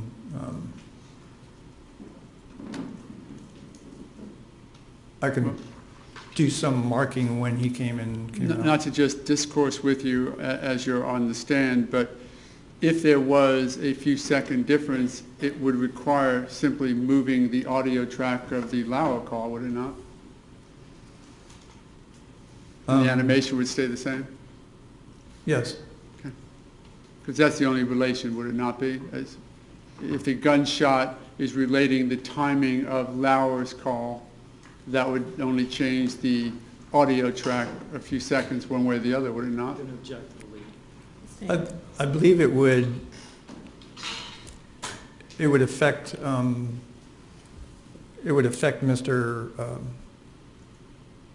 Mr. Good's time that he went into the apartment or into the condo. Okay. Well, let's go forward on that, presuming that your estimation of your use of his estimation as to how many seconds from leaving the view of the scene to hearing the gunshot is close to accurate. And Well, go ahead, because I don't want to interject what my notes say, but I'll do that in argument when you're doing your argument. Well, I don't want to miss an opportunity to clear up an inquiry if we can. It's the three of us right now. Is there any objection from the state? Objection as to the court asking questions? Yes. None whatsoever. Okay. My notes, and of course the record will correct me if I'm wrong, the only times that Mr. Good gave was that he was at home. It was between 7:05 and 7:15 p.m. when he was watching TV in his living room with his wife, and he heard the noise outside. The other times that he gives on cross was the entire time he was watching was 8 to 10 seconds. He doesn't say where within that time frame he saw the 8 to 10 seconds, but we do know from his testimony that he was dialing 911 and waiting for it to connect when he heard the gunshot. So I don't know how long he was in the house before that gunshot and he's dialing 911, and I don't know what the 8 to 10 seconds were if he says it was either 7:05 or 7:15. So the problem that I'm having to relate to that right now is the use of the Lauer 911 call in conjunction with Mr. Good's testimony. I don't understand where that timeline is coming from based upon John Good's testimony. My understanding of his testimony, and again, the record, I'll need to review the actual transcript, was that he left the area of the view of the scene, turned around, and immediately grabbed his phone and started dialing. What time did he go out there? At 7:05 or 7:15 He or went out there, thereafter? Because I would tell- I'll read you my notes, and of course, the record is what Yes, is Your Honor. correct. These are just my notes. But he said from it was between 7:05 and 7:15, they were watching TV in the living room. He heard a noise outside. First it was a faint noise, and he didn't think anything of it. He couldn't hear words. Then he heard the same noise, just louder, seemed like it was getting closer. He couldn't hear any words, and he didn't know if there was more than one person. He went to look out of his glass sliding door, which had the blinds drawn. He cracked the blinds. There was a light on the porch. He could only see someone or something out there. He opened the blinds and the glass sliding door. He took one step onto the concrete, looked like a tussle, could not see an object, and then he described how they were, the vertical on the ground. He yelled out, "What's going on?"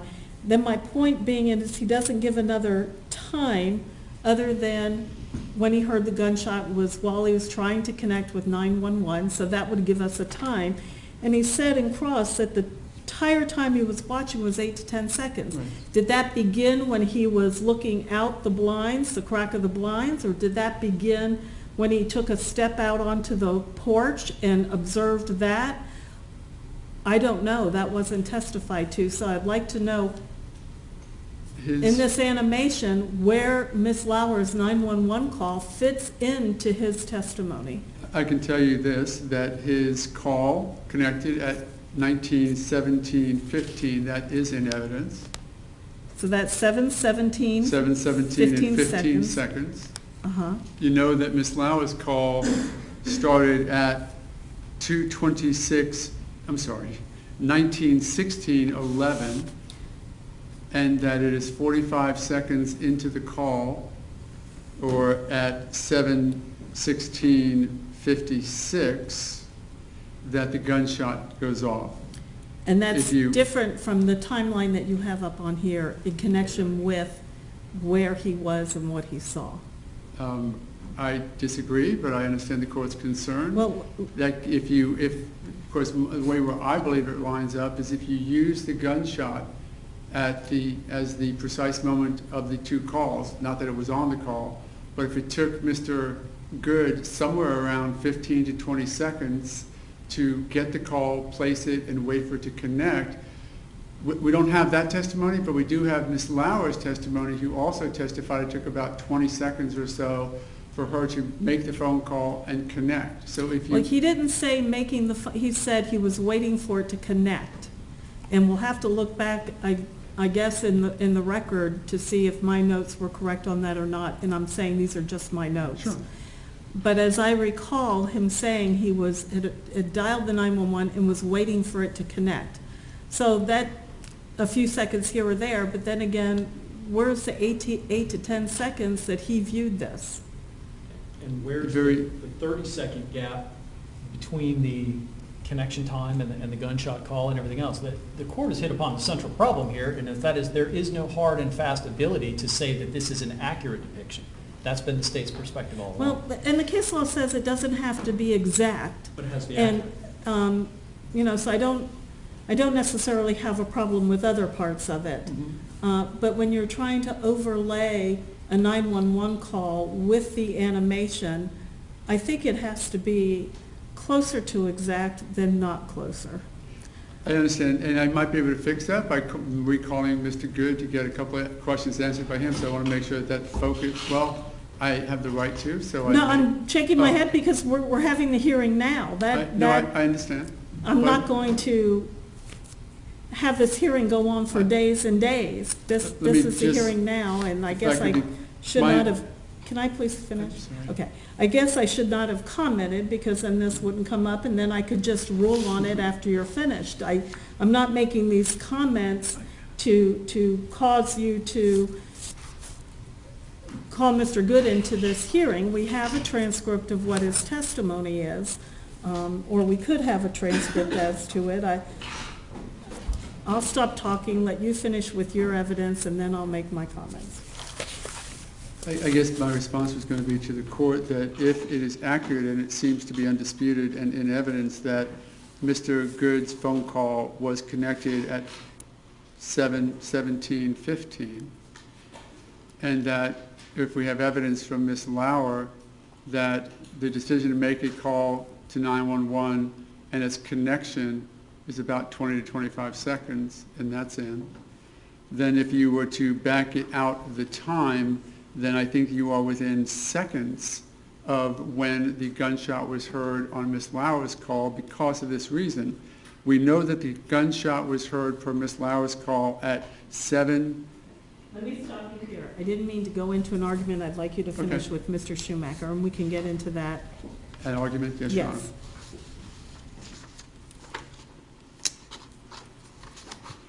I think we're at the point where we took some time that, did you utilize Ms. Lauer's call and Mr. Good's testimony as to when, in relation to when he left the view of the scene, when he heard the gunshot?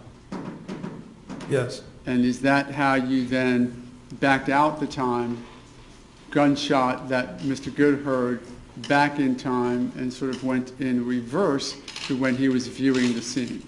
Correct. And do you recall the time lag that you utilized in order to calibrate that back to the Lauer phone call? The time lag between, When he said, going forward in time, when he said he turned away from the scene to when he said he heard the gunshot? I'm not sure the exact number of seconds. Can you That- let the judge know then what you used in determining when to start the Lauer tape in relation to the video? Well, in backing it out, his going back inside from the condo is based on consultation with you and from his feedback on the video. Okay. So, does the necessity of being absolutely accurate, is that... Whose feedback on the video? Mr. Goods. When did that happen? Oh, consultation, in consultation with Mr. Omar. Can you tell me what date that was? No. I can? Was it after the trial started? Yes. He was under sequestration as a witness, and he was subject to being recalled. And I was going to have him view the video to document it, and he said there were He problems was with it. consultation with changing parts of the video. Absolutely. As an Okay, expert. Go ahead. As an expert, Your Honor. Mr. Good's not an expert. No, Mr. Good's a witness under witness sequestration. absolutely. And he was being used to authenticate the animation, since it's his view. He had problems with it, and I attempted to address and fix his problems with it through this expert. None of which, by the way, has been disclosed to the state until this moment. Go ahead. Let's then go forward with the animation. On one, do you need police, fire, medical?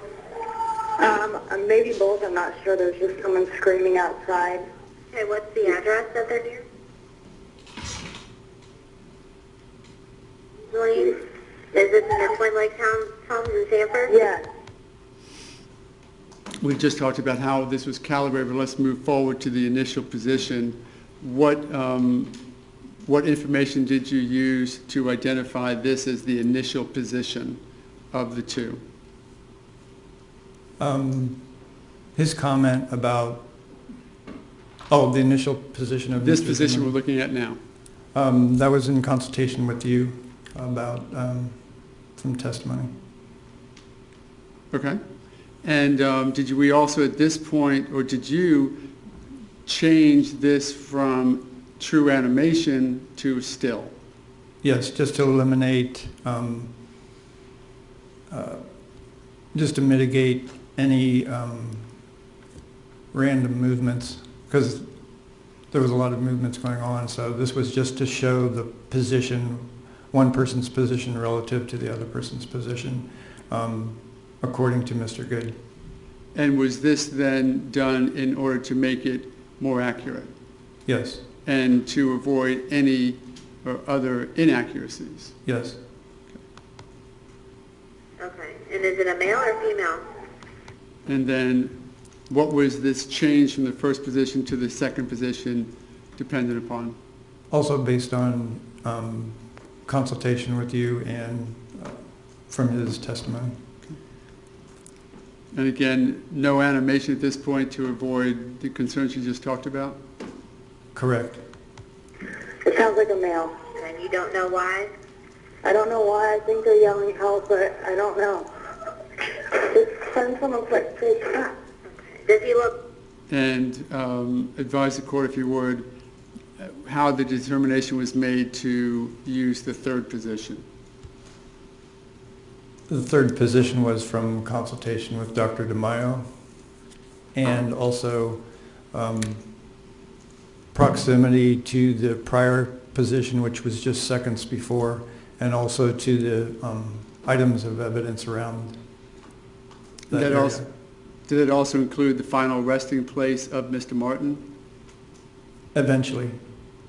And is the one we're about to see, that last position, then related to this third position? Correct, which is marker number 6, which is one of the things that comes into play on the position is also you have a slope there. So it's interaction with the slope. Is that a slope that's better identified by one of the posters that were viewed by the court earlier? Yes. And as we're talking about that, does your computer program have such physical laws like gravity in it so that things will fall in the way they're supposed to fall based upon gravity? It does, but in this case, those physical properties were provided by the motion capture suit. Kurt? I can't see him. I don't want to go out there. I don't know what's going on. So they're sending him. Again, was the decision at this point not to have animation a change from a previous generation? Correct. It's just to show position. And this is the position, I'll continue it. So you think he's yelling help? Yes. All right, what is your serial number? Before we move, this is the position that was modified based upon your conversation with Dr. DeMaio? Yes. And to what extent, again, was it modified?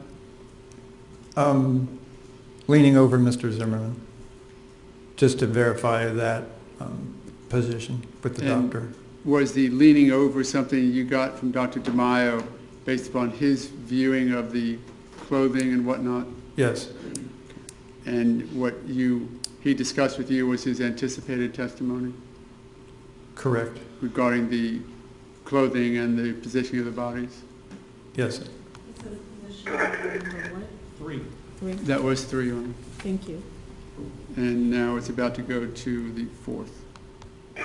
There's gunshots. And what you have identified as the after shot position, what information did you utilize to come up with that? That was their position based on Selma Mora's report of what she saw after the shot. Okay. Any other information, whether it be from Mr. Zimmerman's testimony, other witnesses' testimony, or eventual identification of the body location, was that used as well? It was also consistent with Mr. Zimmerman's video testimony. I see that there is a green circle. I've moved away from it to know the number. I think it's number 6. What is that green circle identified there for? That would be the location of Mr. Martin. Based upon what? Based on the marker from their total station data. Okay. All of these data that you use, these data points, are from their total station, correct? Correct. And what you added to was some of the grading? The slope, yes. To gunshots? Yes. How many? This one. Jimmy, get down. And why is it stopped right here at this location? That's the location of Selma Mora, and it's also from that viewpoint, the video uses a 50 millimeter lens, which is what a person perceives when they're looking at something. So this was to show her vantage point and what she would see. Okay. And then the screen goes black until the entirety of the loud call is completed? Yes. No further need for the lights, Your Honor, though I have some other inquiry. There was a concern raised about the lighting conditions. In your other experience with creating animations, are there times when you have to accomplish a lighting change or a weather change or something to make the animation worthwhile? Yes. Tell the court about that. Well, if it's something about whether, if you want to focus on whether somebody could, an eyewitness could really see what they saw, or the effects of weather on something, if that would be your main focus for a video, then you would create it that way. But the problem with that is, as you see in the courtroom here, there's ambient light, and it's really hard to get a totally accurate depiction of the lighting conditions. And it'll vary according to what projector you use, and also even what printer you use if you're using posters. So in this video, the focus wasn't on reconstructing of the lighting, but it was more important to see what detail, the detail of what was going on in the video. Was this animation then created with that, if you will, artificiality so that it could actually be viewed by those people who have to view it? Correct. Obviously, it's much lighter in the animation than it would be that night, correct? Correct. Did you attempt to make it accurate in other ways, such as utilizing a proper weather that was available to you for that night? Yes, I added rain to it. What was that based upon? That was based on historic weather data that I got, And that I did you received. add any wind to it to the extent it may have had any impact? I didn't add wind to this. It was 7 miles an hour going northeast. Was there anything that wind, in your experience, that wind would have added to or subtracted to in an animation of this nature? Not in this case.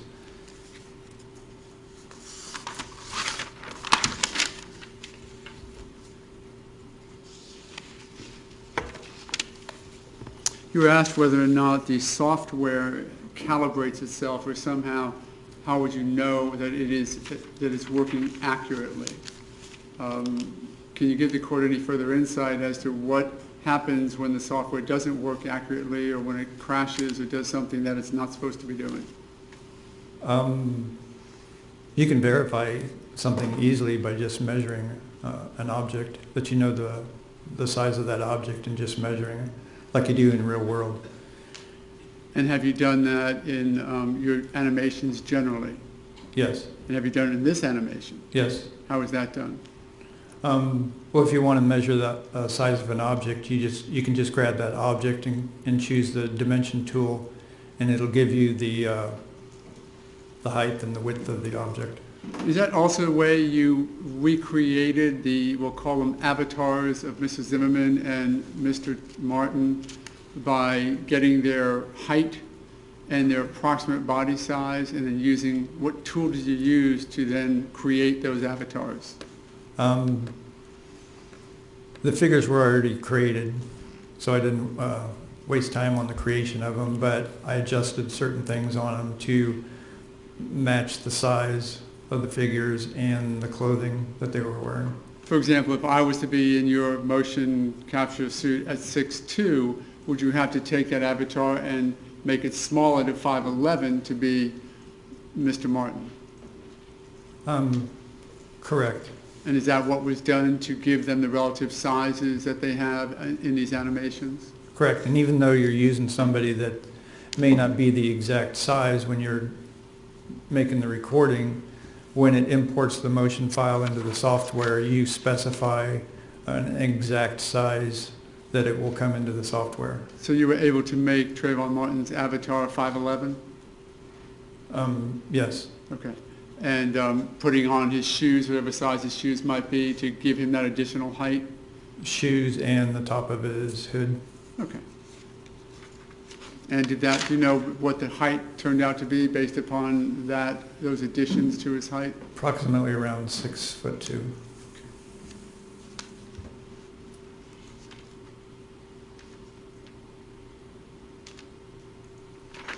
In the still that you used concerning the moment of the shot, with that view that you had of it, would a gun in Mr. Zimmerman's right hand have been visible? No, Would the flash of the gun have been visible from that angle? no, Would you have had to have created another animation from ground level or from just behind Mr. Zimmerman's head in order to show the gun? correct. If that was the purpose of what I was trying to create, to put all that information into a video or a still image, there would be a lot more attention to that. But in this, that wasn't the purpose of this video at all. There's other people that can testify to the gunshot and the positioning of the gun and all that. This was just to show the position of who was on top and who was on the bottom. And what was the purpose then? What was the purpose of doing it limited to that?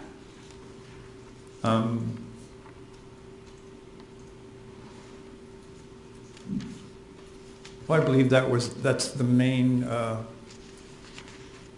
thing. With Dr. DeMaio's input, the person that was shot had to be the person that was on top, and the person doing the shooting was the person that was on the bottom.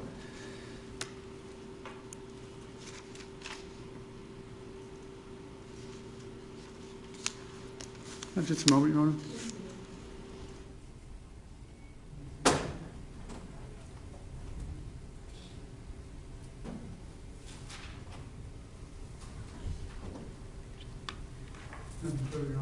Thank you, Eddie. Recross.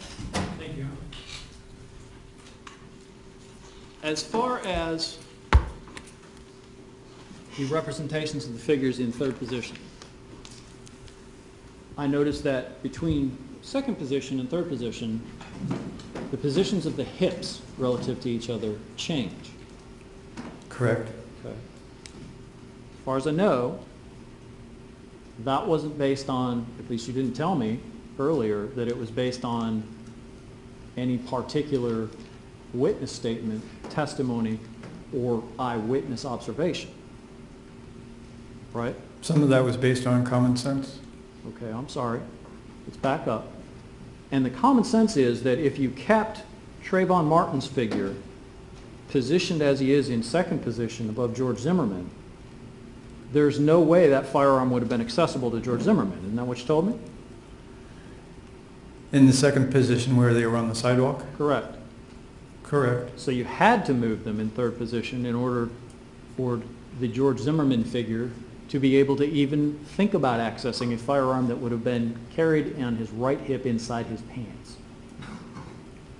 Right?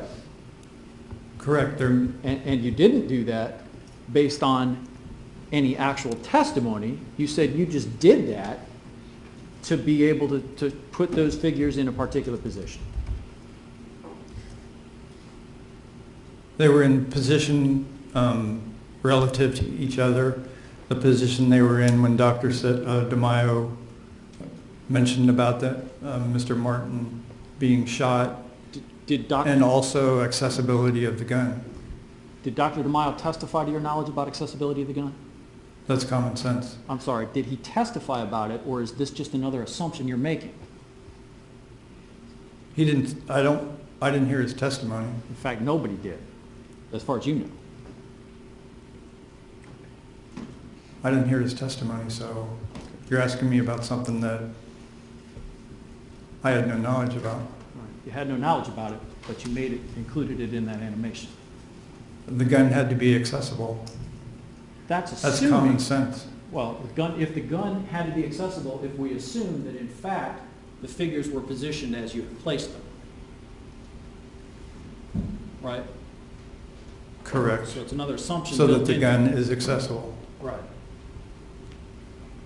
If, for example, the testimony was, or a statement was, or some evidence was, that the Trayvon Martin's figures were up at the armpits of the George Zimmerman figure, obviously the gun would in no way be accessible, right?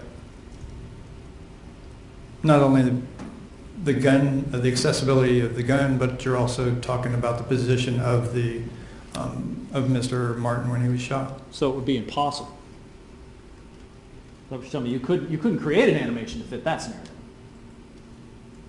With him straddling the shoulders of Mr. Zimmerman in position 3, no. Right. That's a scenario that wouldn't occur. And as for position number 3, I think we talked earlier about in order to depict their angles, when you have the angle of the shot being, I think you put it 90 degrees earlier, straight in? Yes, that's what the coroner, also in the coroner's report. Okay, not left to right or anything like that, straight in, right? He mentioned 90 degrees front to back. Okay. But he mentioned 90 degrees front to back, but in my conversation with Mr. DeMaio, he mentioned 90 degrees, but slightly from, I believe he said from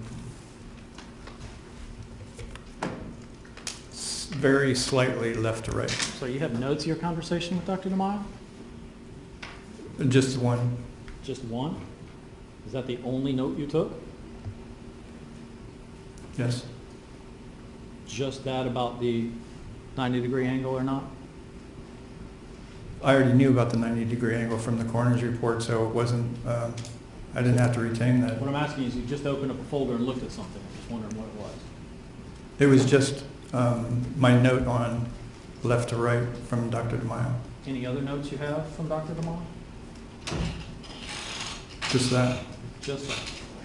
Okay. So the position in position 3 that we've seen, we talked earlier about how the bodies had to be some distance apart from each other. In other words, the chests of the figures, for example, had to be a distance apart.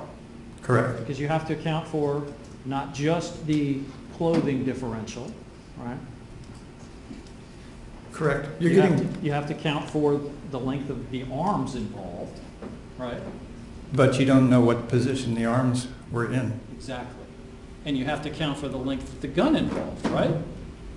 Well, you're talking about a lot of different variables that I didn't portray in this video. I understand. So none of them are accounted for here, right? The main thing that's accounted for with this is Mr. Zimmerman and Mr. Martin, their positions, and the position of Mr. Martin over top of Mr. Zimmerman. Yes or no, none of those variables I just mentioned are accounted for in any way in that third position animation. Variables in relation to the bullet trajectory and the spacing of the bodies, the lengths of the arm, the length of the gun, the distance of the gunshot clothing, all of that. It's not accounted for there because all you want to do is show the position of the bodies, right? position of the bodies consistent with Dr. Mayo's consultation. Okay. So no, none of those variables I just mentioned are accounted for in this animation, right? The variables that you mentioned aren't impossible in this scenario. Didn't ask if they're not possible, is that what you said? Are not impossible. Okay. Is that a There way of is telling space me? between Mr. Zimmerman and Mr. Martin in this video. Is that a way of telling me that they are not depicted here in this animation?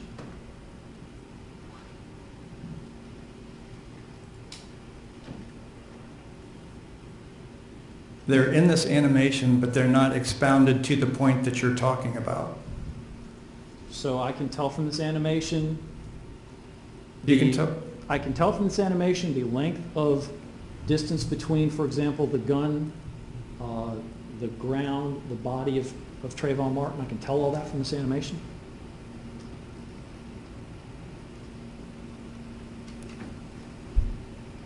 If you use photogrammetry, if you know the measurement of one item, you can figure out the measurement of the other. I'm But not talking about what else I would have to do. I just want to know if I can tell it from this.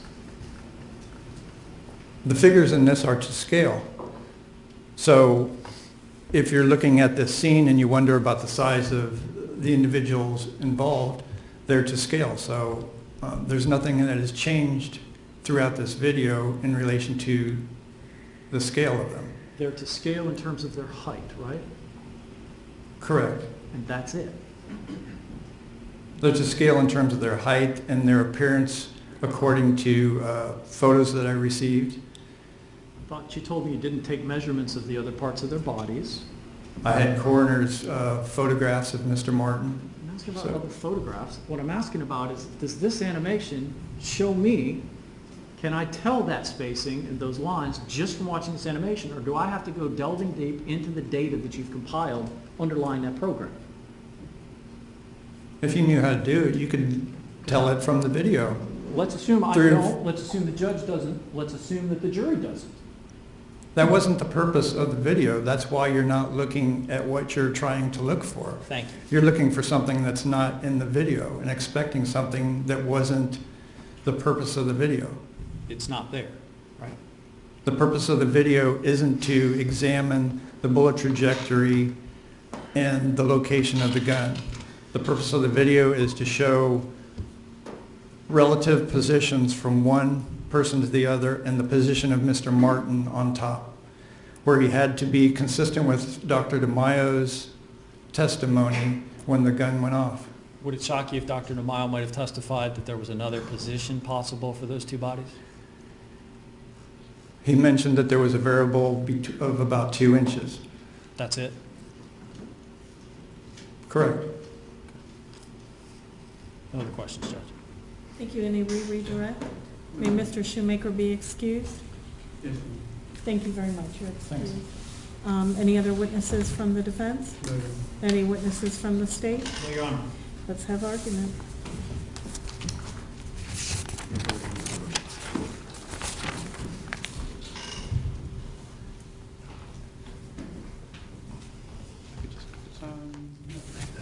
This is from who? The state. Okay.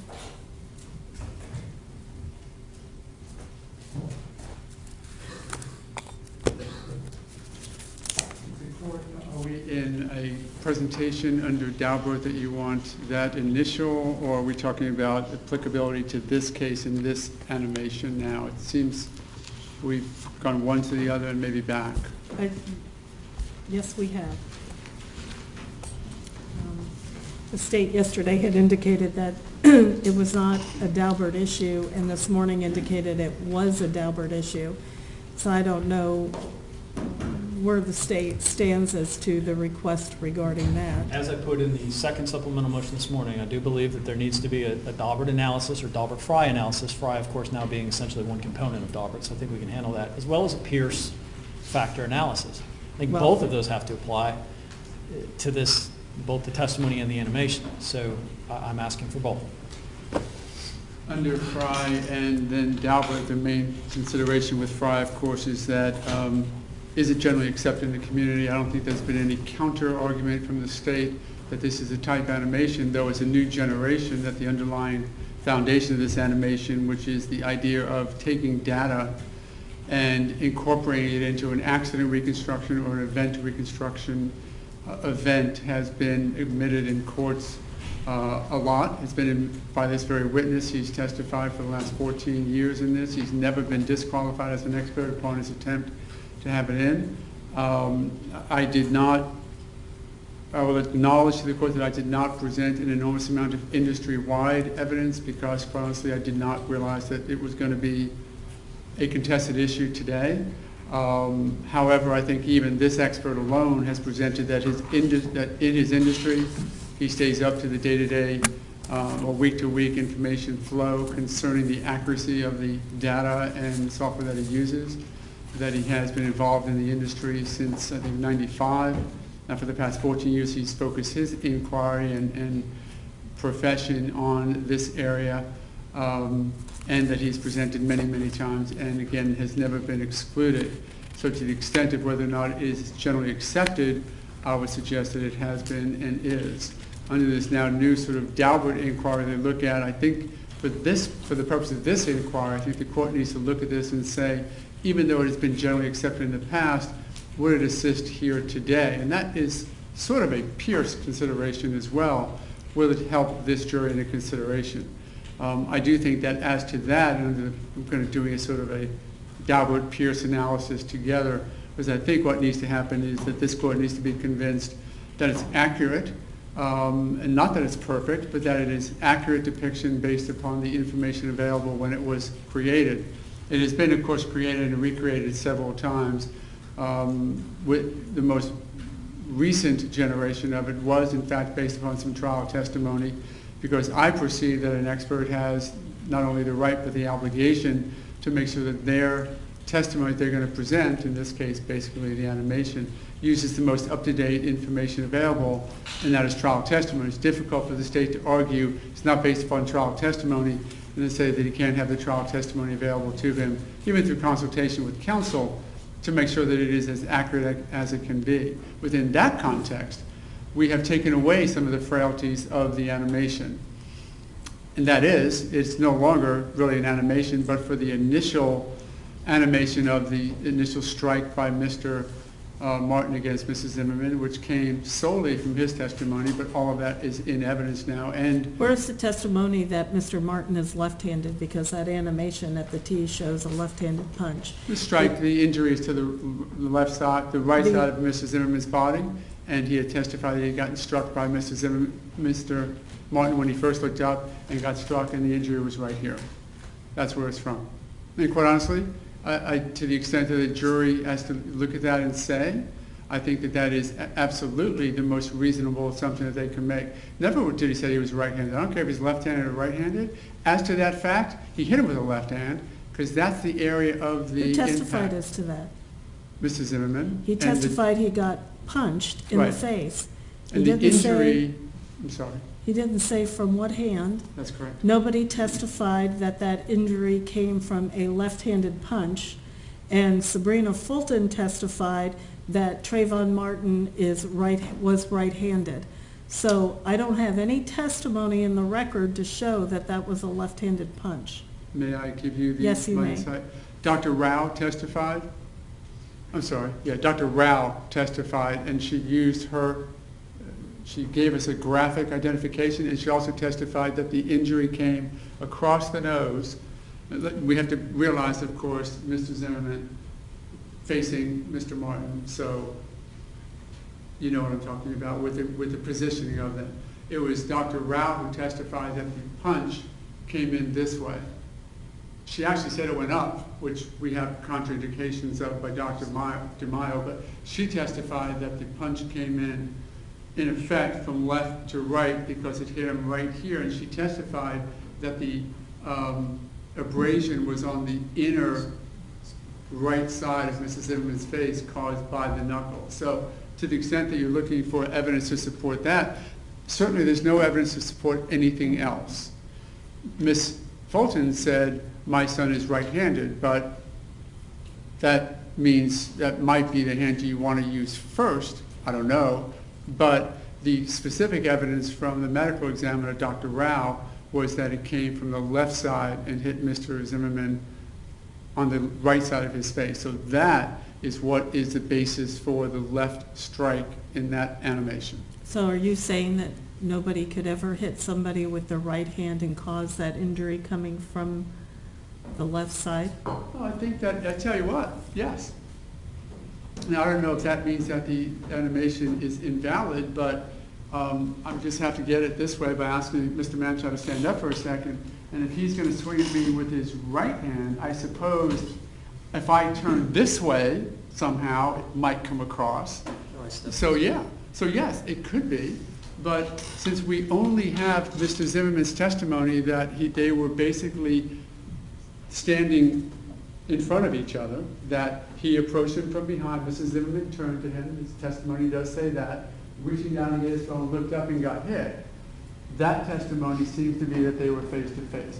Could Mrs. Zimmerman have turned all the way around this way and then Mr. Martin's right hand got him like that? Yeah, that's a possibility. I think that the testimony would suggest, both when we look at Mr. Zimmerman's testimony that he was basically face-to-face, and Dr. Rao's testimony that the more likely event was a left-hand throw. I didn't hear her say more likely event it was a left-hand. No, I just said that. Okay, you said her testimony was. Oh, no, I said with her testimony, Okay. then it was my words, it's more likely a left-hand throw. So that was where that part of the animation was created. So we have that part of the animation, and then we took out some of the more concerning parts of what is animation, because after that part of the animation, really what it is still photos or still animations based upon specific testimony. And yes, that was modified based upon John Good saying in his testimony that it happened in certain relation to the 911 call of Ms. Lauer, which is why that was placed in to give context to it. And the main reason for that context is because we know that we have a reverse timing of when... Let's talk about Ms. Lauer for a second, because in my notes it does not indicate that she saw anything. No, of course she did not. And Mr. Schumacher is testifying that the testimony at the T, or the figures at the T, is based upon her, I don't know if it's the first illustration or whatever, it's based upon Ms. Lauer's testimony. She's never said that she saw anything. No, she said she heard. Well, but hearing and seeing, and the animation is presented by Mr. Schumacher, he said based upon her testimony. If Of where we she all heard. only know what she heard and none of us know what she saw, how do you get that position in? Okay. Here's my response. Ms. Lauer testified that she believed that the altercation that she first heard, which was the back, forth, and back conversation, occurred out of her condominium to the left near the T intersection. I can pull up her exact testimony because I think we actually have it, but generally She testified on that date the bamboo blinds were drawn down. She and her husband were at home around 7 p.m. She was watching TV in the living room. She was on the love seat facing the glass sliding door. Whether it was raining, the glass sliding door was open. Her view to the backyard was obstructed at night by the blinds. She heard voices from outside her backyard, couldn't tell the words. The voices were coming from her left, sounded like a loud talking. Voices sounded like the same volume tone, more flustered than confrontational. She muted the TV. She heard scuffling around like sneakers on pavement or grass, combination of pavement and grass. She gradually went to a grunting noise. It gradually turned into grunting. At first it sounded like people standing up, and then sounded like wrestling, rolling on grass. And that's when she decided to call 911 as soon as she heard the scuffling noise. And it took her about 30 seconds to connect to 911. She didn't say she saw anything. She could tell the voices were coming from her left, and she could tell that it got closer because it got louder.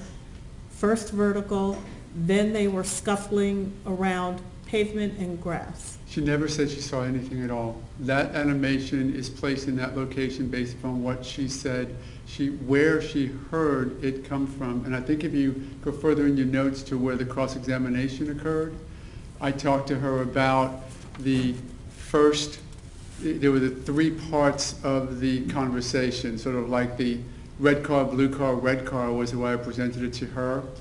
So hopefully those are in your notes as well, because in my conversation with her at that point, I focused her more on the beginning, the initial conversation beginning at the T intersection.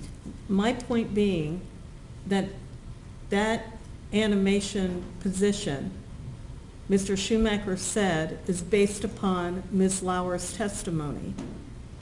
Of what she heard, where she never saw anything, but she heard it. Okay, can I see that position again? Oh. Would they still work? Yes, it would help. Okay. Yeah. One second, I'll just give you something. with Thank that. you.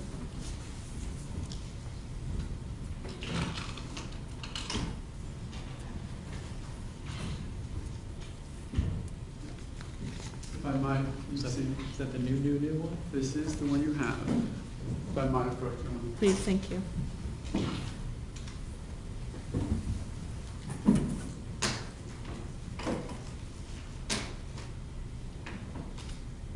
So that's a trial testimony that was. Can I keep this up here Yes, so I please. can refer back to it? Thank you.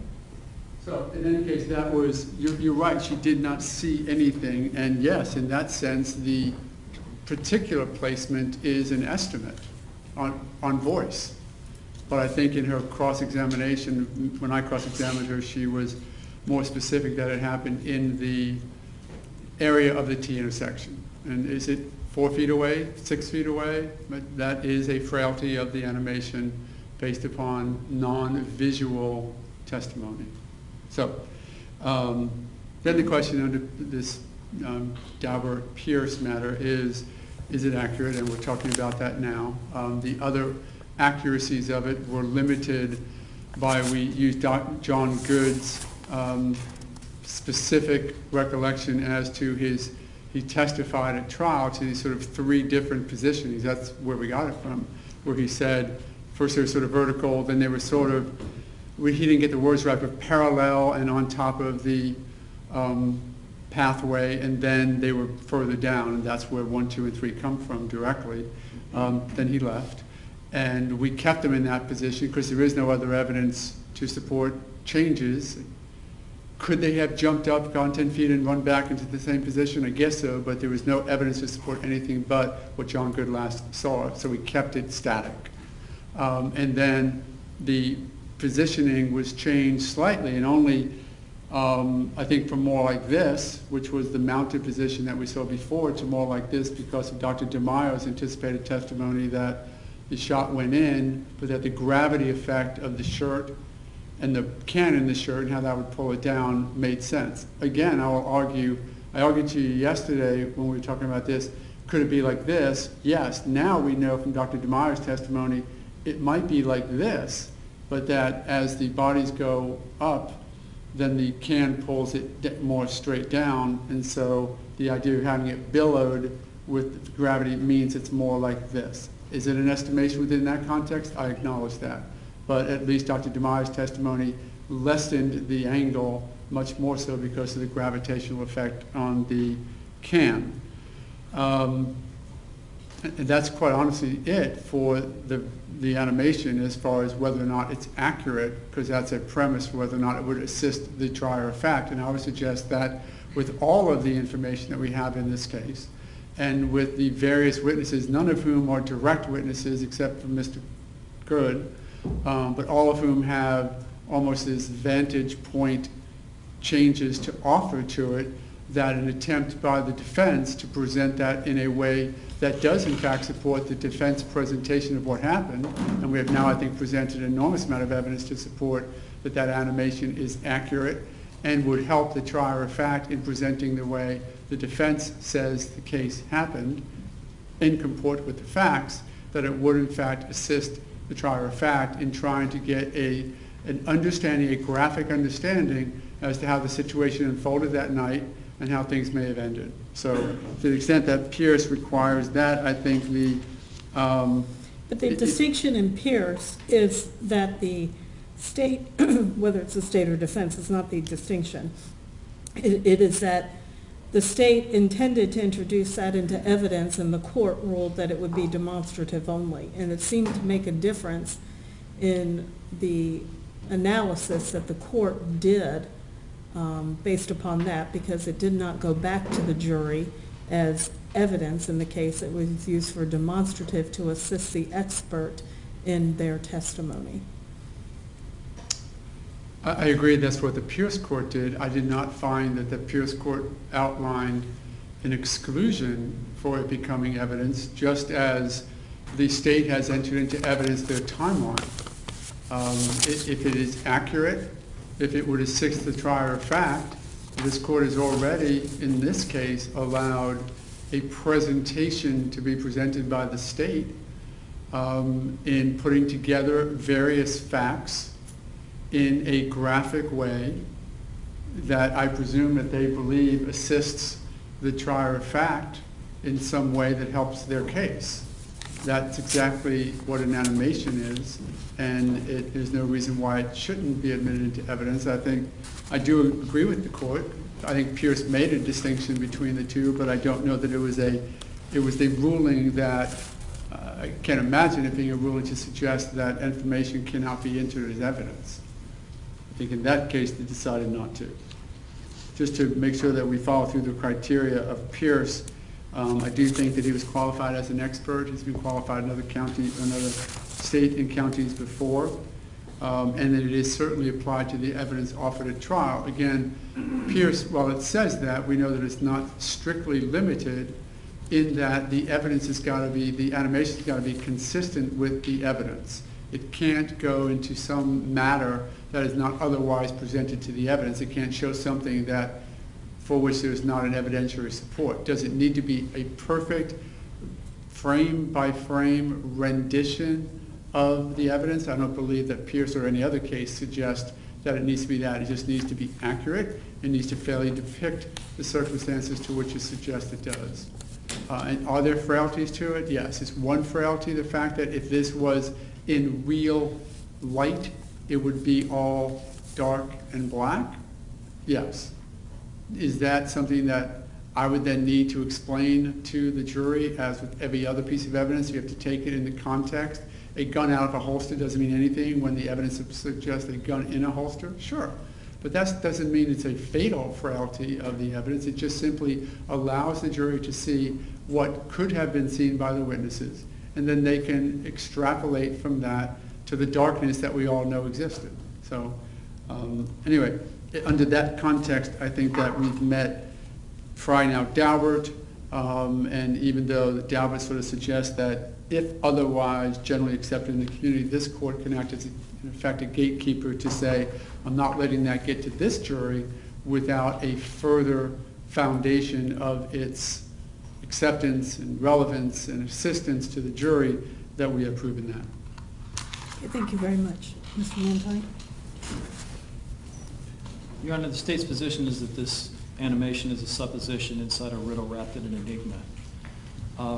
I've provided the court with two sets of cases, one of which is essentially more Daubert-oriented, and the second of which is Pierce and a companion case from the state of Florida. I'm going to start, if I may, with the Daubert line of cases. First of all, the burden's on the defense to satisfy this court by preponderance of the evidence that the standards required for admission of this type of evidence have been satisfied. In Valenti v. Textron, there's the reference, and I'll refer to court, it's VALENTE, which is the first case in the stack I've given you, a 2013 decision from the United States District Court, Eastern District of New York. But essentially, what I want to refer the court to is the second page of that opinion beginning in Head Note 3, where they set out the sort of Daubert factors. There are a number of them. They are neither exhaustive nor necessarily all-inclusive. However, the ones that have been designated are, number one, whether the theory or technique has been or can be tested. Two, whether it has been subjected to peer review and publication. Three, the technique's known or potential rate of error, and the existence and maintenance of standards controlling the technique's operation. Four, whether a particular technique or theory has gained general acceptance in the relevant scientific community. And I would further posit that then there becomes a question of whether the methodology is either proper for this case or properly applied to this case. In other words, the relationship of the technique to the methods which have been established to be reliable, and then the qualifications of the expert in question. For starters, no witness, or nobody actually, even including this witness, if I understood his testimony correctly, he has never testified before in a criminal courtroom about exactly the sort of thing that he is attempting to testify about here. He has at times put things together or consulted with attorneys, but this is the first time ever with these motion capture suits in conjunction with the other things that he did, that he is attempting, even he, attempting to do this. And nobody else, by his own testimony, in his entire industry, does exactly what he does with the same methodology and same equipment. Now, we could quibble about whether or not all this is a new generation, but that's not what the witness said. What the witness said was, I've never actually testified under circumstances like these before, about circumstances like this before, nor do I believe, since I'm the only one who does any of this, that anybody else has. And it's kind of right. Secondly, as it relates to this, I'm going to refer to the next page of the Valenti opinion, where they go on to quote some additional cases, but at the very beginning, top of that left-hand column, they give you a quote from GE versus Joyner, which was the United States Supreme Court case from 1997. Nothing in either Daubert or the Federal Rules of Evidence requires a district court to admit opinion evidence which is connected to the existing data only by the ipse dixit of the expert. Court may conclude that there's simply too great an analytical gap between the data and the opinion proffered. And I submit that's sort of what's going on here, and we've been having these conversations about the gap between the data of the 911 call vis-a-vis the animation, and the gap between the actual testimony of witnesses. And Let me interrupt you just Yes, because Your I Honor. interrupted Mr. O'Mara, and I don't mind interrupting people. Fair is fair. What would be the difference if this Mr. Schumacher came off the stand and did a drawing of what he considered to be the crime scene investigation? The computer just is assisting that drawing. Well, I put it this way. It's not exactly just assisting the drawing. This witness couldn't draw a correlation between alleged 911 recordings and the perspective of another witness. Well, I'm not talking about that. You're talking about his use of the computer program and software. I don't agree at this juncture that that is necessarily falls within the Daubert test, because this witness could make those drawings. The issue of relating the 911 call to the animation is maybe a different argument, but what would prevent the defense from having this witness testify to crime scene reconstruction, get off the stand, take an easel board, make a drawing, and at the same time having that witness playing the 911 call and saying to the witness, could you point to where you believe that these events occurred on there? We wouldn't. That's the difference between whether it is a Daubert or it's just an admissibility issue. The best answer I can give the court is we wouldn't have to be worried about whether or not the drawing is purported to be accurate. The reason that this animation is being asked to be used as substantive evidence, as well as a demonstrative aid, but substantive evidence, we wouldn't have a witness step down, draw something on that easel, submit it as an Okay, exhibit. let me interrupt you again. Yes, Your Honor. If the court were to allow it only as a demonstrative evidence, would you have the same argument? I would have the same argument from a different point of view. In other words, I think the standard is much higher for submitting it as an actual exhibit, and I think there are more hurdles to jump. I would still be objecting for some of the same reasons, although Would not you all. be objecting for a Daubert determination if it were demonstrative? I think probably not, because I think Daubert really applies to evidence that's going to be given to the jury. If I'm assured that it's not going to be given to the jury, I think since it wouldn't be testified to, it would be, if we're talking about using it as a demonstrative exhibit, the witness who would do that, Dr. DeMaio, about the position of the bodies and things, has already testified and done, and he didn't need it. He testified quite clearly to his positions on, or his beliefs and opinions about the positions of the bodies and things like that, without even referencing this. He didn't need it. All the other witnesses testified, and they didn't need it. So I would say that I wouldn't necessarily mind if counsel wants to use something sort of like this, I guess, as part of a closing argument. If that's the kind of demonstrative aid we're talking about. But I think my objection to it being a demonstrative aid is, one of the foundational issues in that regard is it necessary for the witness to help explain their opinion? And the only witnesses who would need it have already testified and didn't need it. What we're now talking about, I guess, if we're talking about, for example, the idea that Mr. Shoemaker would come in here and use this as a demonstrative aid to explain his own testimony is only a function of what he's been told by the lawyers and everything else. There's nothing that would be required for the witness testimony to be explained by this. It would simply be a reinterpretation of what has already gone before by that witness. That would be inappropriate from the state's perspective. That's not the use of it. That's not the purpose of a demonstrative exhibit. So that's a long answer to the court's short question, but I think I make that position clear. It depends on sort of demonstrative aid meaning exactly what. If it's used by counsel closing argument, different story and a different analysis altogether. If we're talking about a witness, not Mr. Shoemaker, coming up, playing this thing and telling everybody what he thinks it means, yes, I do have concerns about that. And I think some of them are Daubert related. But he wouldn't have to, if it's not substantive evidence, meet every one of the Daubert prongs. I'll agree with that. Go ahead. Okay.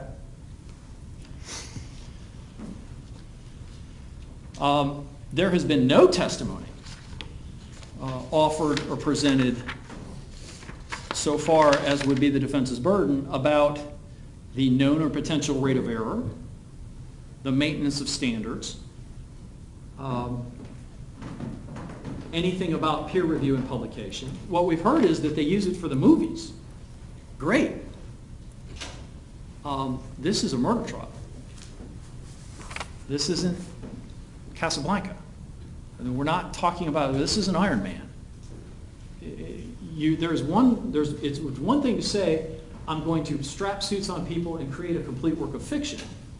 And it's another to say entirely, I'm going to create something that while it is fiction, I'm saying is a representation of a certain perception of reality. Those are two very different things.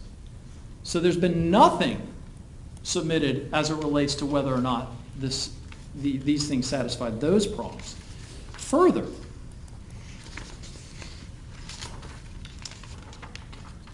I'll continue in the Valenti opinion over to page 6 of the court's opinion. And it's under head note 8. And again, they begin quoting another U.S. Supreme Court case, Kumho-Tyer, 520, that's K-U-M-H-O. The reliability of the expert's methodology in reaching his conclusions must be evaluated against the specific facts at issue, not generalized theories. And down further on the bottom of that page, in other words, simplifications that are permissible to recreate a collision may not be appropriate to recreate, for example, a non-impact rollover. The reasonableness in general of using a specific methodology does not mean that using the methodology is reasonable to draw a conclusion regarding the particular matter to which the expert testimony was directly relevant. Validation is the process of making sure that despite the simplifications that have been made, the model still accurately predicts the way the object is trying to simulate behaves. Never a more clear illustration of that than, for example, the very beginning of this video, where the evidence and actual testimony is that A, Trayvon Martin is right-handed, where the witness is apparently under the impression that he is in fact left-handed. Again, just going to we want to talk about frailties. This is getting to be so frail it needs traction. The idea that you assume, based upon the location of an injury on the body, that it was struck with a certain thing in a certain manner is an invalid and unwarranted assumption based on the evidence. It is not hard for a right-handed person to punch someone on the left side of their nose. It requires a half step, a side step, a turning of the head, any number of things. But to sit here and say that it is a punch with the left hand, to depict it graphically and say it is my expert opinion that this is how it happened, without a foundation in the evidence, is exactly what they're talking about when we talk about a lack of validation and the lack of the ability to apply the generalized methodology that we use to make movies to the particular facts in this case. Well, that's not a methodology issue, that's a fact issue. That's the applying the facts to, inputting the facts into the computer. And more importantly, creating a result once you have input those facts. In But other it's a words, fact, the inputting of the facts that's the issue. It's not the computer's going to do whatever you tell it to do. So if you tell it to do A, B, C, you're going to get that result. If you tell it to do D, E, F, you're going to get a different result. and if your methodology is to make assumptions that aren't warranted by the evidence, then that is the problem. But that's not the computer, that's the assumptions being made, the input into the computer. Agreed. Okay, thank you. That is a large problem here as well.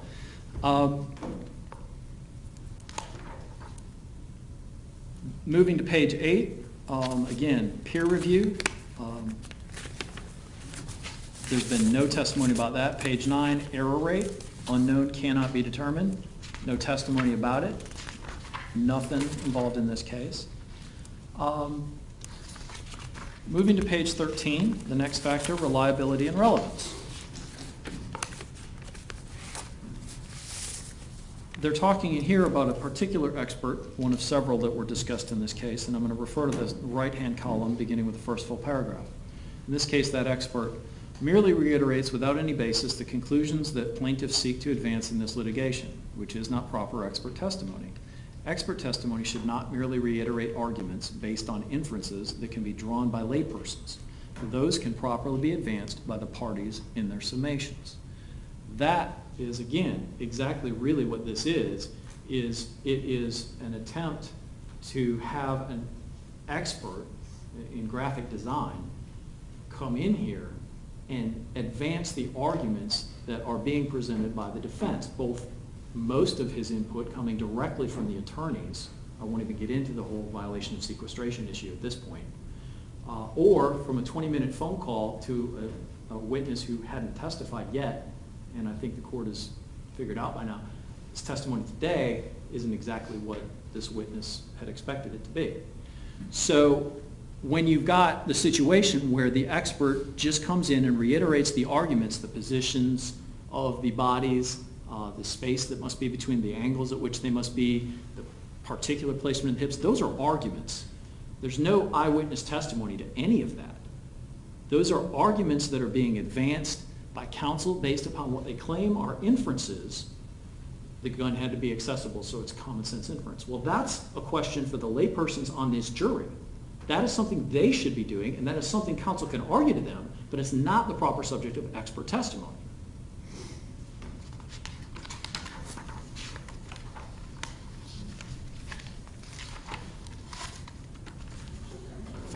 I'll move to, I think it's the third case, and that's the Scordill, S-C-O-R-D-I-L-L case, which is a district court opinion from the Eastern District of Louisiana. And again, these are cases that sort of discuss the applicability of fraud factors to situations such as we have here, and it's beginning on, I think it's page 5 of the copy of the court's opinion, under B, demonstration videos.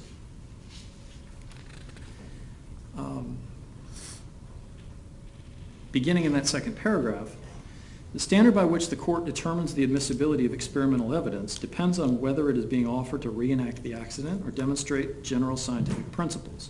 And here they're talking about experts who went out and sort of conducted a filmed experiment based upon what they believe was their theory of the case and tried to match it closely. Continuing into the next column, if an experiment recreates conditions similar to the accident but does not intend to replicate it, the court will balance the probative value of the evidence against the potential for misunderstanding by the jury, take steps to minimize the misleading effects.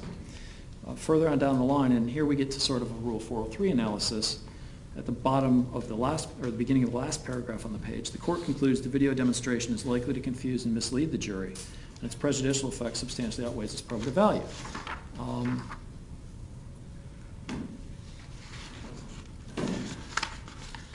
The idea that you don't have to be exact is correct. I'm not saying that essentially if we don't have a contemporaneous movie made of the incident in this case, that nothing could be advanced as a demonstrative aid, for example. I will quarrel about whether it can be substantive evidence. But that's not really the standard. The idea is if what you've got is not accurate enough, and in this case it's not enough to simply say I'm generally in the vicinity, I'm in some proximity. They are the figures in this case and the positions of the case and the positions of such things as their hips and the length of space between them such that whether firing a gun is possible. Those are all intentional assumptions and all intentional things placed into that animation. They were done with a purpose, and they're not necessarily accurate or based on any actual testimony. The problem is that their arguments masquerading as evidence. The next case is the Salvatore case. That's S-A-L-V-A-T-O-R-E. And I'm particularly talking about page 5 of that opinion. And here again, we're talking about attempted video accident reconstruction. In this case, they talk about the witness themselves, talking about, there's, I believe it's note 7 there in the left-hand column. With regard to the simulation, the witness in that case, Cusumano, C-U-S-U-M-A-N-O, would not be qualified to provide a video attempting to reconstruct the accident. He's not an accident reconstruction expert or a biomechanics expert, holds no degree in engineering, not qualified to provide an opinion as to the accident reconstruction. Now, I have heard that this witness has testified that he has done reconstructions and been accepted as such before. The bottom line is he's a graphic designer skilled in manipulating software and making movies, but actual reconstruction of events within a crime scene as opposed to reconstructing the parameters and static elements within a crime scene, I would submit, are two very different things. Most significantly, I'll point out to the court that when this witness has testified before, what he said was, I do things like I analogize bullet trajectories where I can take mathematical measurements and draw exact lines and extrapolate the positions of figures from those exact things. Not I put people in positions based on surmises of experts or other witnesses. Down towards the bottom of that column, the last paragraph, there's a higher threshold for admissibility of visual demonstrations that attempt to recreate an accident because they are significantly more likely to confuse the jury than depictions which merely illustrate principles forming an expert's opinion. Again, the expert opinion referenced in this videos are not those of Mr. Shoemaker. They are, if anybody, the only expert opinion is that of Dr. DeMaio, who didn't need it, didn't talk about it, didn't reference it, testified without it. And then continuing in the upper portion of the next column, thus for demonstrative evidence closely resembling the actual incident, courts generally require the proponent to establish that the demonstration shares substantial similarity with the accident conditions. By contrast, if a demonstration does not appear to recreate the accident, Rule 403 generally does not require a foundational showing of similarity with the accident conditions. This is being purported, at least, to be a recreation of this crime scene or the events taking place within this crime scene. That being said, the higher standard applies. And if we accept the higher standard applying, the conditions aren't anywhere near close enough. We'll start with the obvious, the lighting. We'll start with the more obvious, the depiction of visual positions, not based on any eyewitness testimony, but based on a 20-minute phone conversation with another witness who sort of described his general theory about how it must have happened. That's not a substantial similarity with the actual conditions. The idea that we have no idea how we go from the T 40 feet down, so we'll just throw an arrow out there, doesn't explain or doesn't say that this is a substantial similarity to condition. What it says is, I don't know. And that's really where it ought to stop.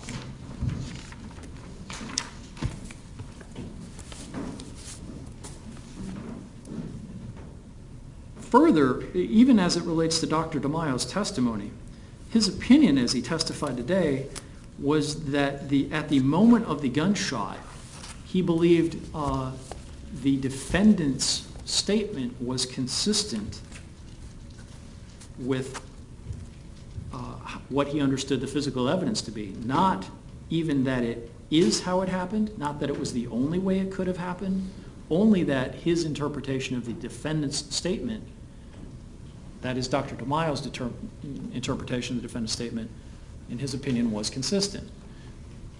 Mr. Shoemaker is taking Dr. DeMaio's statement to him about a statement of the defendant that Mr. Shoemaker claims he didn't use in connection with position 3, the position of the shot, at all.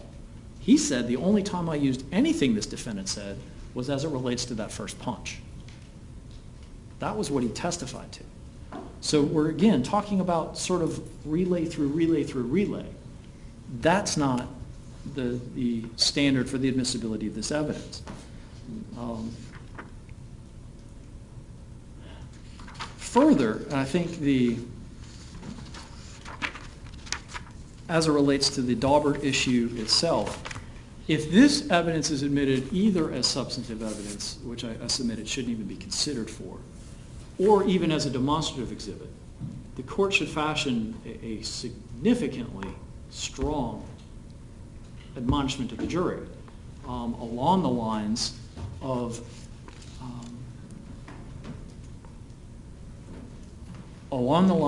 this is not pretended to be an accurate depiction of the events. This is a representation of a possible scenario.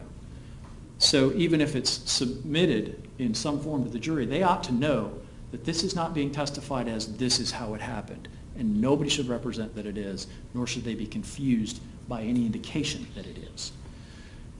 If we were talking about simply some stills created by Mr. Shoemaker showing the location of physical evidence and without figures, probably wouldn't have a problem with it. Even when we start to add figures, as long as the figures aren't purported to have significance in certain ways that they are depicted, in other words, I depict the arms doing certain things even though I don't know how long they really are and whether it would even be possible for them to reach somewhere given a certain angle of a body, like the video depicts them doing, or their hips are in a certain position just because I know that there must have, common sense tells me he had to have been able to access the gun without any actual evidence that that's where they were. I guess that's where Mr. O'Mara, and I need to interrupt you, Yes, Mr. sir. Manti. Yes, sir. Mr. O'Mara, I'm trying to figure out the purpose of the introduction of this animation. I don't see where it's assisting an expert in testifying as to what happened. Can you respond to that, please? Yes. Mr. Manti, I'll get back with you. Sure. The animation itself is substantive evidence because just as the state has taken a distillation of other pieces of evidence that they wanted to present to the jury in a format, that's what this is. The reason why it's substantive evidence is that it takes pieces of evidence that exist, various witness statements, and it puts it together in a way that does assist the jury because what they did is they've taken certain pieces of evidence from Mr. Zimmerman's statement regarding the shot to Dr. Rao's testimony concerning the injuries and put it in context with everything else that was happening, run in effect a timeline, just as the state has already presented. But your animation does more than a timeline. Although you voice over the 911 call, the Lauer 911 Yes. call, the animation does more than a timeline. It's depicting positions of Mr. Martin and Mr. Zimmerman based upon John Good's testimony. Pardon me? John Good's testimony. I mean, in effect, I'll give you an example to compare it to, we have before the jury one of the witnesses, Adam Pollock, mounting me. Was that exactly how Trayvon Martin mounted? No. But it's an example and it instructs the jury in a visual way how it could occur. We have Ms. Morris prance around the courtroom to give an But idea. the jury's not taking that back with them into the jury room to play over and over and over again Okay. as how a reconstruction of what happened. Well, they do have the state's compilation exhibit that they put into evidence, which is their timeline on top of their timeline, on top of phone call and whatnot. So they've distilled down. But they did not interject animation figures into that timeline as to what was happening with the two individuals during those calls. Certainly, this is an animation depicting what happened during those two individuals based upon John Good's specific positioning of those people. Well, it's more than that. The animation's depicting a lot more than that, based upon Mr. Schumacher's common sense, based upon an assumption that Trayvon Martin hit Mr. Zimmerman with his left hand, Yes. based upon a phone conversation with Dr. DeMaio that was not necessarily his testimony in court. So it does a lot more than that. Dr. DeMaio testified that the position of Trayvon Martin could have been at different angles. He could have been leaning down, or he could have been pulling back. That's my recollection of the testimony. So I need you to respond to My that. understanding of Dr. DeMaio's testimony was in response to them saying could have been pulling back and George Zimmerman pulling his shirt. Dr. DeMaio said, well, no, that would pull the shirt to one side and then the bullet markings wouldn't match up. So I don't think that Dr. DeMaio gave the alternative suggestion that is now being propounded Well, by I the think state. Mr. but- De La Rionda had asked him, given the fact that Mr. Martin's sweatshirt or hoodie may have been wet, and the fact that he had a full can of, I don't know how many ounces, in his pocket, may determine the position of his body at the time of the shot. And I think Dr. DeMaio's response was it has to be leaning over because it has to be pulled away 2 to 4 inches. And then Mr. De La Rionda then said to him, well, could it be such that he was trying to back away and George Zimmerman grabbed his shirt with one hand and then shot him? And Dr. DeMaio's response was that would by nature pull these shirts towards one side. Then if you shot and released the shirts, the holes wouldn't match up anymore. So I think Dr. DeMaio specifically countered the suggestion by the state that there was pulling back with a holding onto the hand. But I don't want to re-argue his testimony, that's what I would call it to be. To answer your question, and why it might be substantive evidence as opposed to just being demonstrative evidence, I would suggest that the absolute minimum is certainly a demonstrative tool to be used by me to present the evidence just like I can get up there and draw something myself. I think that's, not to presume too much from the court, but I think that's a given, that I could be able to use evidence and demonstrative evidence like this in a closing argument. But whether or not it gets in this substantive evidence is, as I said before, what it has taken is a distillation of known facts, and all those facts may be contested. He could contest that it is a left-hand shot. That's fine. That doesn't mean that the presentation, just like we can contest any expert, they could have brought in their animation expert. They could have brought in Dr. Rao and did to say it may have happened some other way. Let's not forget, Dr. Rao's animation, had she had one, would have been 1, 2, 3, 4, right? That's what her animation would have been. Specifically contested by our suggestion as to what happened, but her testimony was her presentation. But that doesn't go back to the jury room to be played over and over again. That's what I'm grappling with. The difference being that whatever the witnesses testify to, and there's an instruction to the jury about the believability of the witnesses, they can believe some, all, or none of their testimony. And they discuss that, but to have an animation that goes back to the jury room that they can play over and over and over again, like they can the 911 call, that they can the reenactment and those other things, gives a certain weight to something that this court is not particularly certain that comports with the evidence presented at the trial.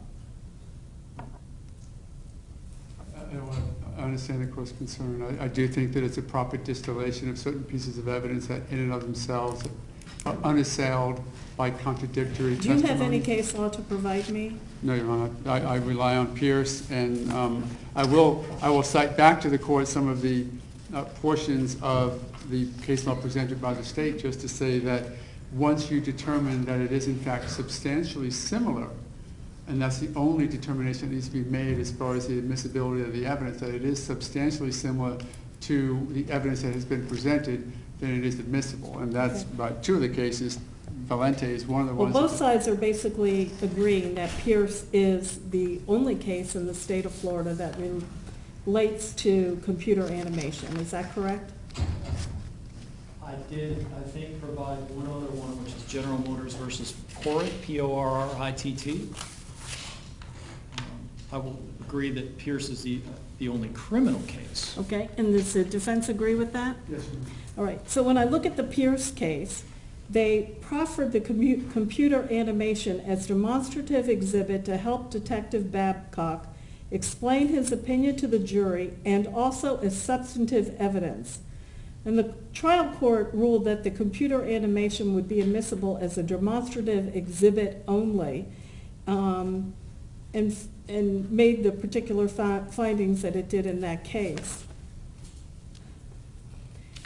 They cited to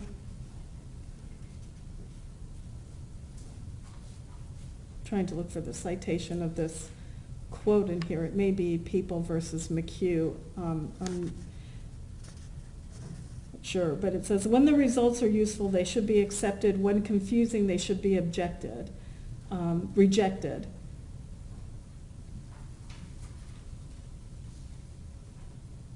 And that the presentation be relevant, that it fairly and accurately reflect the oral testimony offered, and that it be an aid to the jury's understanding of the issue.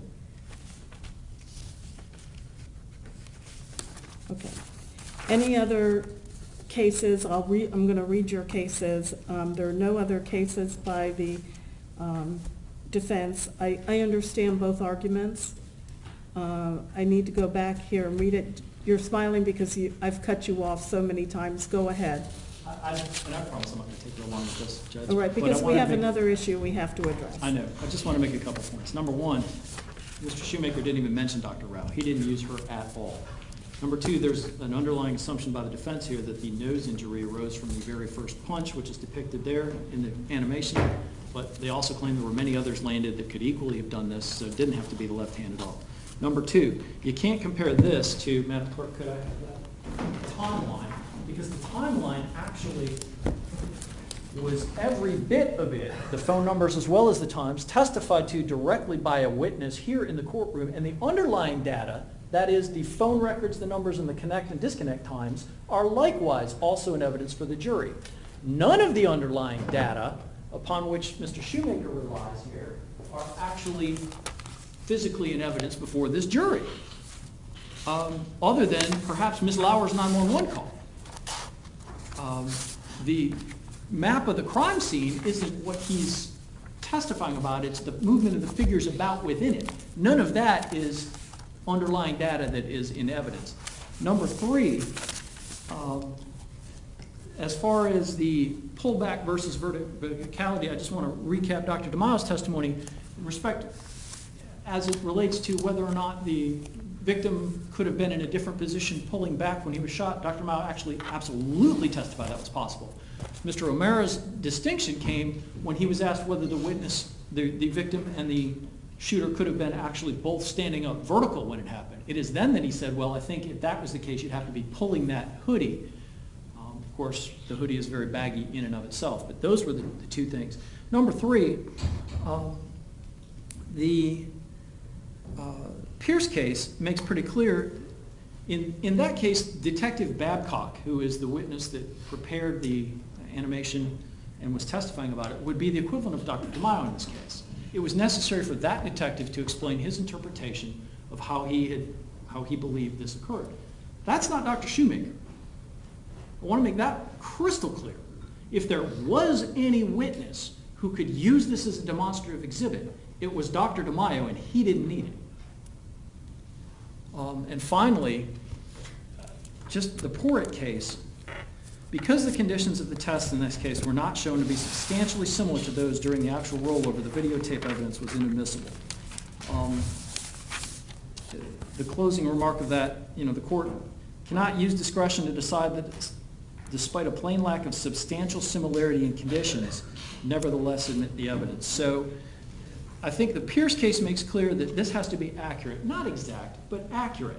What we're talking about is Mr. Shoemaker's assumptions, not only all not in the record, but he is talking about statements made out of court by an expert to him over the phone, police report information, testimony or statements from witnesses who have not testified, a la Mr. Weinberg, and those sorts of things. All of that is built into that animation.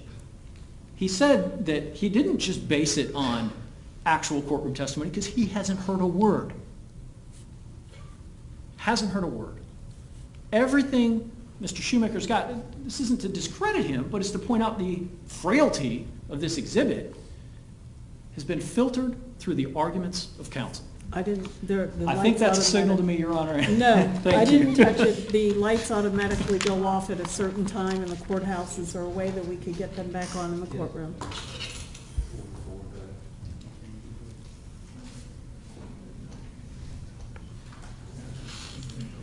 If I touch. Okay, we're back on. Okay, so you're finished with your argument. All right, I'm going to reserve ruling on this, and I'll let you know when we reconvene at 8 o'clock in the morning. The next issue is Mr. Connor, the proffering of his testimony. Could you please tell me what is it that Mr. Connor is going to testify to in a few short words? Because if he's going to testify to, you're seeking to have him testify to what was found on Trayvon Martin's phone. I can just look at what it is that you're seeking to have introduced without having his testimony proffered and make that decision. Is that what he's going to be called for? Is that he was able to obtain certain information, either text messages, videos, or pictures off of Trayvon Martin's phone? That's correct. Okay, can I please see what it is that you're intending to introduce through him? And I don't need to hear his proffered testimony. Your Honor, I believe there needs to be a proffer of his testimony. No, there so needs to be a proffer of what you're seeking to introduce by way of pictures through him. I don't need to go through. in order to explain it to the court so that the substance is clear, it's necessary for Mr. Connor to talk about how and where he found the information on the phone. All I need to know is that he found information on the phone. That doesn't go to whether or not that information is admissible. His testimony of what procedure he did to find something on the phone is not the relevant factor for what you're trying to do. What you're trying to do is introduce certain either photos, emails, or text messages. That's what I need to look at. So can I please see what it is that you would be seeking to introduce by way of evidence through Mr. Connor? Yes, I can outline that, yes. Well, I'd like to And- see what it is. You have it there in your hand. Yes, Judge, Okay. I do. I have several pieces of information that were obtained in different ways from Mr. Martin's phone. As the court is aware, this issue is actually ongoing because of the way the discovery has gone in this case. We got a report from the state on June 4th, and we're still trying to process that. But from information that we were provided in discovery sometime in late February, Mr. Connor was able to do some of the extracting. So there are two main issues. One relates to several conversations by Mr. Martin attempting to acquire a firearm. These are occurred- conversations that are audio conversations, or are they written? They are text messages Okay. that were obtained from his phone, but that's a secondary issue. we'll have a separate exhibit. Well, no, it's not secondary because that's an authentication issue. If it is his if it's his voice, then that may not be an authentication issue. If it's a text message, it is an authentication issue. Yes, and I need Mr. Connor to talk about authentication, but to cut to the chase, if you will, on the crux of the matters that relate to the fighting issue. That is the crux of this proffer. It's Mr. Martin's text messages about being in a fight, about the effects of that fight on him, that he got into a fight, that he lost the first round, won the second and third round, bloodied the guy's nose, wasn't done with him yet. A confirmatory text message with another friend, Michael French, confirming that he was in the fight and explaining that he, meaning the opponent, got more hits in the first round because he had me on the ground and I couldn't do anything.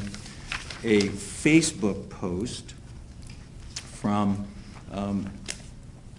Mr. Martin's half-brother, Demetrius Martin, asking Trayvon Martin, when you're going to teach me how to fight? And the first text message I was paraphrasing, the one is to a person named Lavandria. I have the text of that here. I have the, this was in a hidden file in Mr. Martin's phone that was password accessible only, in addition to the password required or swipe code to get into the phone. So this was a second level of access that was necessary. I can mark them individually or as a composite. One came from the hidden text messages that Mr. Connor found. One came from a hidden Facebook post that was in an application that was hidden. And then another from the Cellbrite extraction report from Michael French. So I would like to offer Mr. Connor's testimony to explain how he was able to access the phone and what steps were taken that would show that really, realistically, only Trayvon Martin could have created these texts or engaged in these conversations. Okay, state. So I'll mark these here for the court to review. Okay, we'll mark them as composite exhibit NN for the defense, for identification. And It's a three-part. The first one from Lavandria is the more detailed text explaining about the fight that he had just been in and the 3 rounds, etc. The other one has to do with the sort of confirmatory text message to this fellow Michael French shortly the next day. And then, of course, the separate Facebook posting by Demetrius Martin to Trayvon Martin's Facebook asking when he was going to teach him how to fight. We also can authenticate another way, if the court wants me to go ahead and proffer that as Please. well.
Did you have some others that I have the CV of Mr. Carter marked as 00 for identification for the defense. Was N the 3 sheets that you gave me, all that you're seeking to have introduced through Mr. Connor?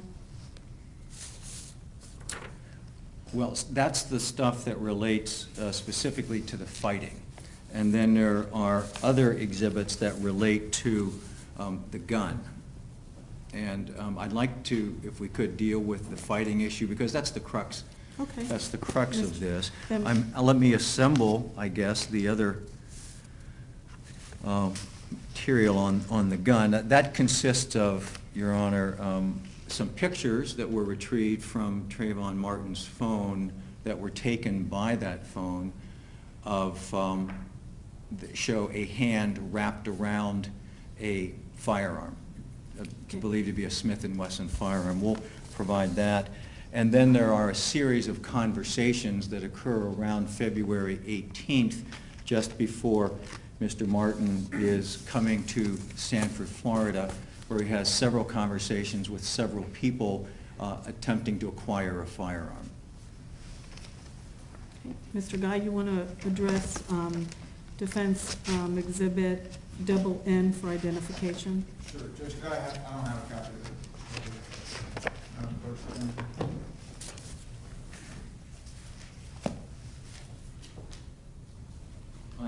I can provide Mr. Guy another copy. He does have this information. In fact, we got it from him. Judge, we do have it, but it's in volumes. I didn't know specifically what they pulled out. Judge, we're right back where we started with the motion in limine that I filed before the trial. In the Munoz and Singh case, where in an instance where two people do not know each other, specific acts are inadmissible because they don't help the jury with the reasonableness or apprehension that a defendant may feel because he has no idea who this person is. This is not reputation evidence, which otherwise might be admissible under these circumstances. Furthermore, in addition to an authentication issue, how do we know what whoever wrote this is talking about? I mean, this could be a verbal fight, this could be a play fight, this could be a slap fight. We have no idea. It would completely mislead the jury and be prejudicial. It's the kind of thing that is inadmissible for a reason. It would do nothing to aid this jury. It doesn't tell us about Trayvon Martin.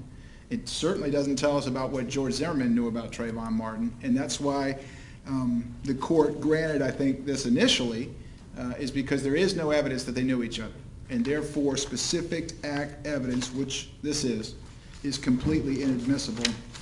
If I can just touch on the gun, if the court will allow me to, or not. I really haven't heard the Okay. argument or proffer from Mr. West about that. He just mentioned that he intended to, so I'd rather you wait. I guess in summary, my objection is it's inadmissible. It's rank speculation as to what any of this means, who sent it, what it was about. If you look carefully at these, there's no context to them. They're pulled out at certain times, and we don't know any conversation that surrounded them. It's just completely misleading, and therefore it shouldn't be allowed. And I provided the Munoz and Singh case to the court Can I have that? prior to trial. Singh, S-I-N-G-H.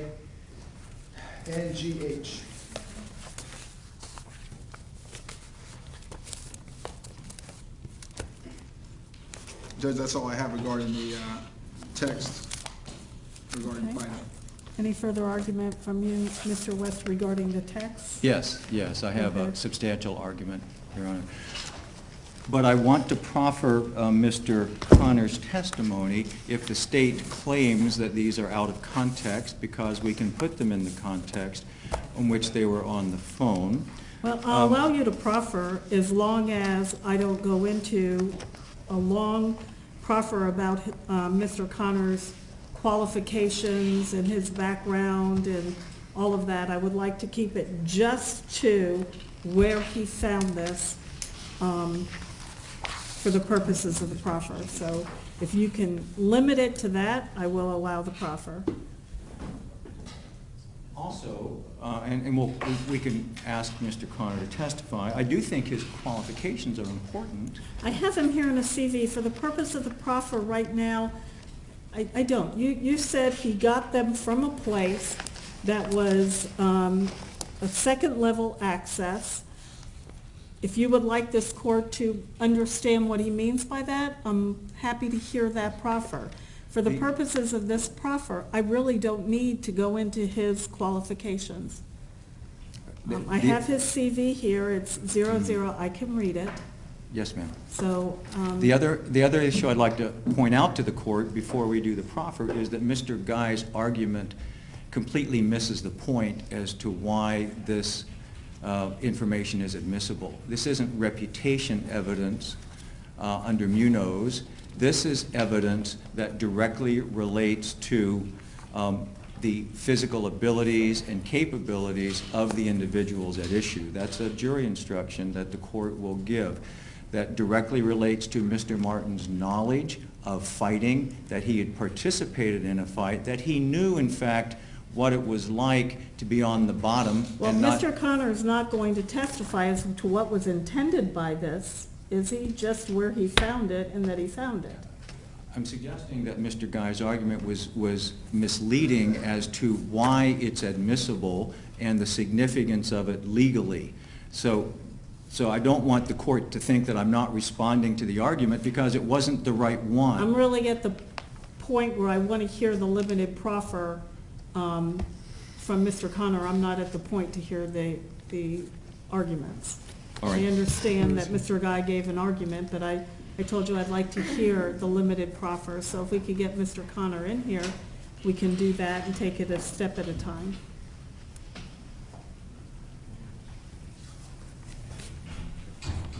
Right here, just put it through.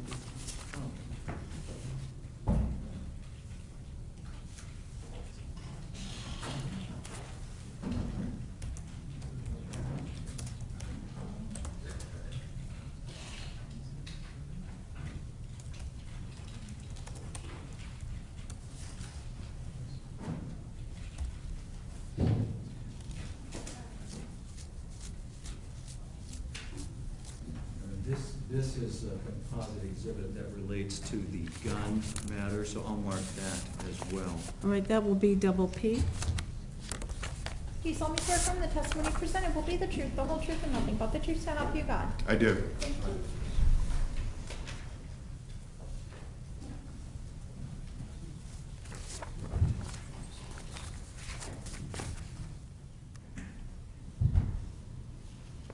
Your Honor, for the purposes, could my client be outside the courtroom for 5 or 10 minutes, but continue with the proffer?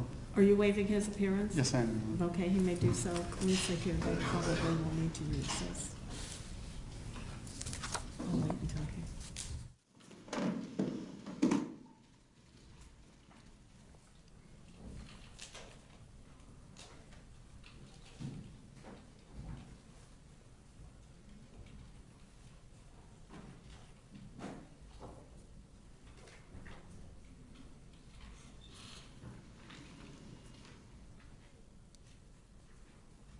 There's another exhibit, it's a composite exhibit that I'll ask Mr. Connor to speak with briefly as well, that contain some photographs that were found on the phone.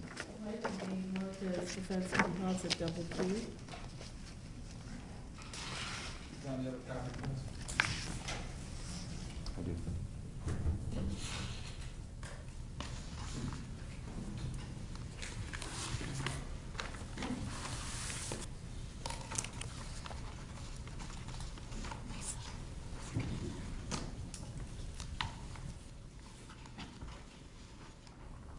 May I inquire?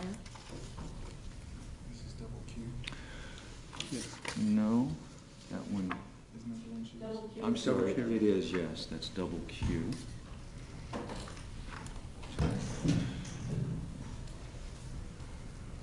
Good evening. Good evening. Please state your name for the record and spell your last name. Richard Donald Connor, Jr., C-O-N-N-O-R. Mr. Sorry, Judge. Thank you. Mr. Connor, prior to you taking the stand, we marked a copy of your CV, and it's been admitted into evidence. Is that correct, Your Honor? It has not. Would I so move? Well, this is a proffer, so if Mr. Connor were going to be testifying in front of the jury, you can move it in at that time. In order to save time, I would like it admitted into evidence so the court can review it and consider it part of his testimony Well, today. unless there's an objection from the state, I'll review it as a composite, but because when something is marked as evidence, it goes back to the jury. The court hasn't made a determination yet as to whether or not Mr. Connor is going to testify, so I don't want that as an exhibit going back to the jury. I didn't mean to suggest that it would be admitted into evidence for the jury. It would be admitted into evidence for this proffer for Well, this hearing. then it wouldn't be marked as double N. It would be marked as one for this hearing. So do you have another copy, or do you want me to take that double N?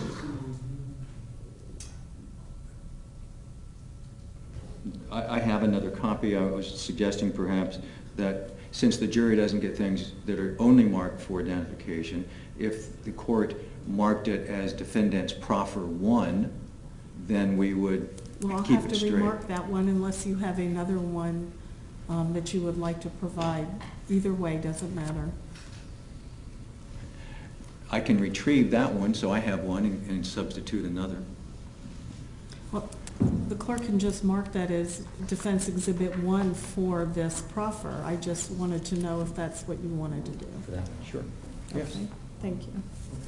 So, Mr. Connor, does your CV that's now in evidence for this proffer as defendant's 1 generally describe your background and training in the area of computer forensics? Yes. In addition to the training specifically as a computer examiner and in forensic computer analysis, are you also a licensed attorney in the state of Florida? Yes, I'm a member of the Florida Bar. Have you testified as an expert in the area of computer forensics to include extraction and analysis of information from cell phones in the past? Yes. Are some of those instances set out in your CV? Yes. Are you certified by Cellbrite?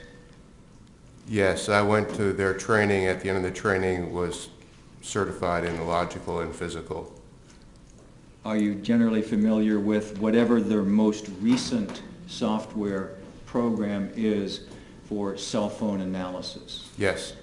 And do you have a licensed copy of the current version that's available to the private sector? Yes. And did you use that software in whole or in part to analyze the phone that was represented to be Trayvon Martin's? Yes. At some point in the discovery process in this case, did you receive what's been known as a bin file? There were several bin files, yes. Mm-hmm. Was there a bin file that you received sometime in perhaps late February or early March that was represented to be, in effect, the data dump from the flash memory of Trayvon Martin's phone? Yes, I believe it was February 23rd. And did you have an opportunity to use your Cellbrite software and other software that may be available to you to begin the process of analyzing the data on Mr. Martin's phone? Yes.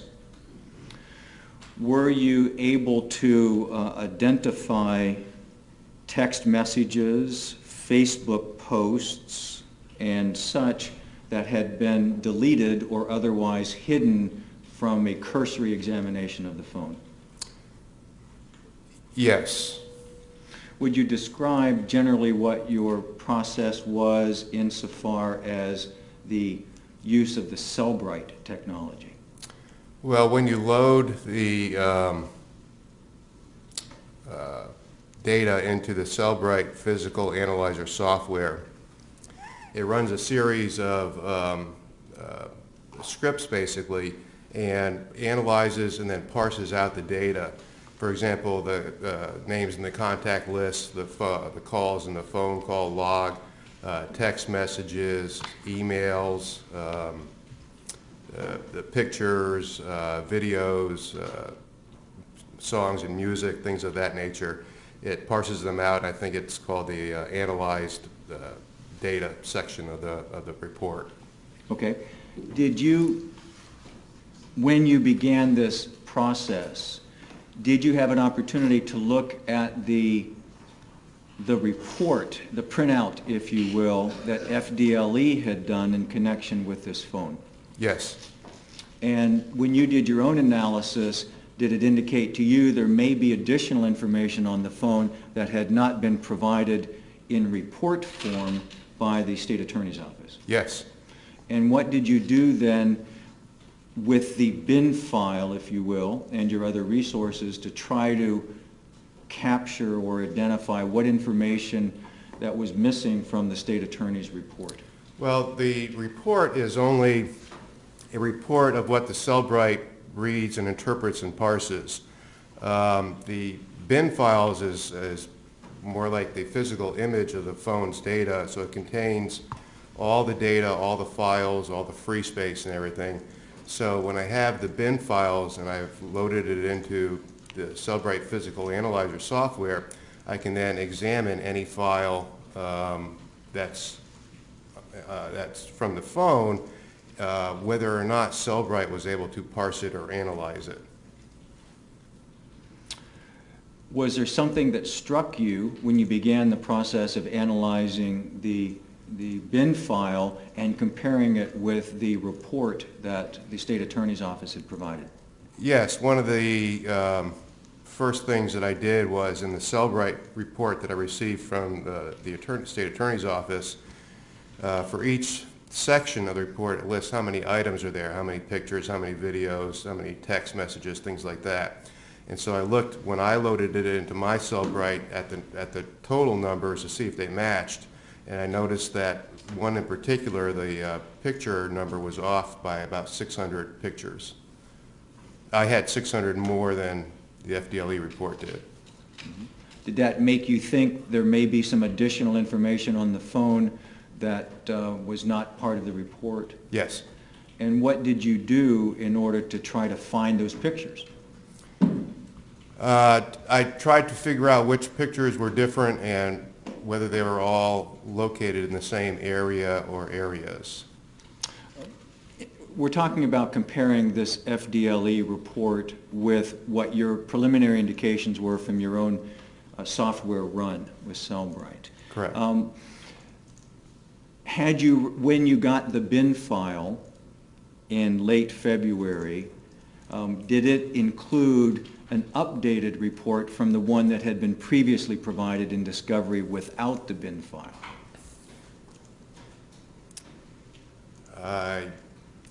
At some point, there was a second report, yes. It was somewhere around late February, early March, I believe. Was it substantially different than the first one in that it contained did it contain any of those 600 photos, for example? No.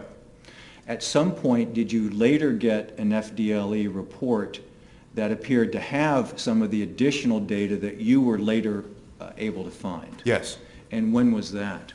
I believe it was the week before this trial started, first week of June, I think. That was the next time that report was, that was the next updated report? Yes. So let's talk about what you did then in order to try to identify the data that was on the phone but not part of the report that the state provided. So were you able to extract additional information by your own application or use of the Cellbrite software? Are we talking in general or still talking about pictures or? Identify it however you choose. Once you realize there's more data on this phone than what was in the report, what did you do to try to find it? I did a couple things. In terms of text, I started running some keyword searches, physical keyword searches against the bin files. I also, one of the things I do is I look through, the Cellbrite report did list the databases on the phone, and I started looking through the databases to see what program or app they belonged to, what they did, and what they contained.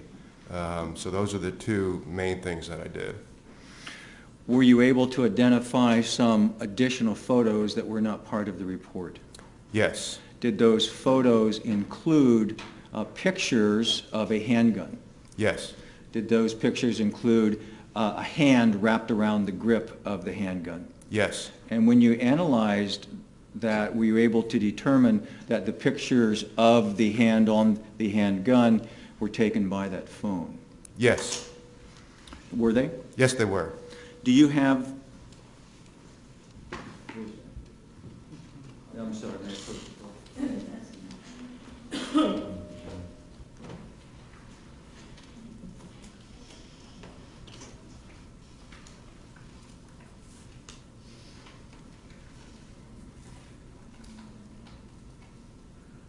Mr. Connor, if I could approach, please, and show Yes, you Exhibit PP. This is more than just pictures. If you would take a look at it, though, and generally describe what that exhibit consists of. Including the text? Yes. There are several text message exchanges where Mr. Martin was either trying to purchase or sell a handgun. And then there are there's actually two copies of the two separate pictures, one of the handgun on a table or something, and then the other one where it's lifted off the table is in somebody's hand. You were able to find those text messages on the phone? Yes, they're on the phone. And were some of them deleted? Yes, they were, yes. Is your software able to recover deleted text messages? Well, they were marked as deleted, but they were still, the data was still on the phone. So each picture had a deleted version, although the data had not been overwritten, so it was still there. And there was another version that was still on the phone intact. When someone who has a picture on the phone or a text message they don't want and they want to delete it, is that a purposeful action taken by the user of the phone? Objection, I would call for speculation. Sustained. Is this something that happens by accident or as a result of the phone itself, or to delete the images and text messages, does that require the operator of the phone to do something? Usually, yes. Explain if you would. Normally, pictures, for example, will stay on the device until they're deleted or removed. Text messages, depends on the phone, but will often stay on the device until deleted or removed. That being said, devices go bad, memory cards go bad, and it technically is possible for something to get deleted without the user intending to delete it. So that's why I said it's usually user initiated. If you were trying to determine as an expert whether this was an action by the user or a malfunction of the phone or something, would you be able to look at the text messages that were deleted within the context of others that weren't? Yes. And were some of these text messages deleted and scattered within other text messages that weren't? That is correct. As an expert, is it your opinion that these deleted messages were because of an act of the person on the phone? Objection, calls for speculation. Your Honor, may I? It can be deleted by anybody. That is speculation. Anybody, yes, perhaps, but... But you're asking him to speculate. No, I'm not asking him who did it yet. I'm asking him whether the text messages were deleted because of an action someone took. Okay, well, that question would be allowed. Yes. Yes. Is it your opinion that the text messages relating to the gun that show deleted were deleted by someone on purpose? Yes.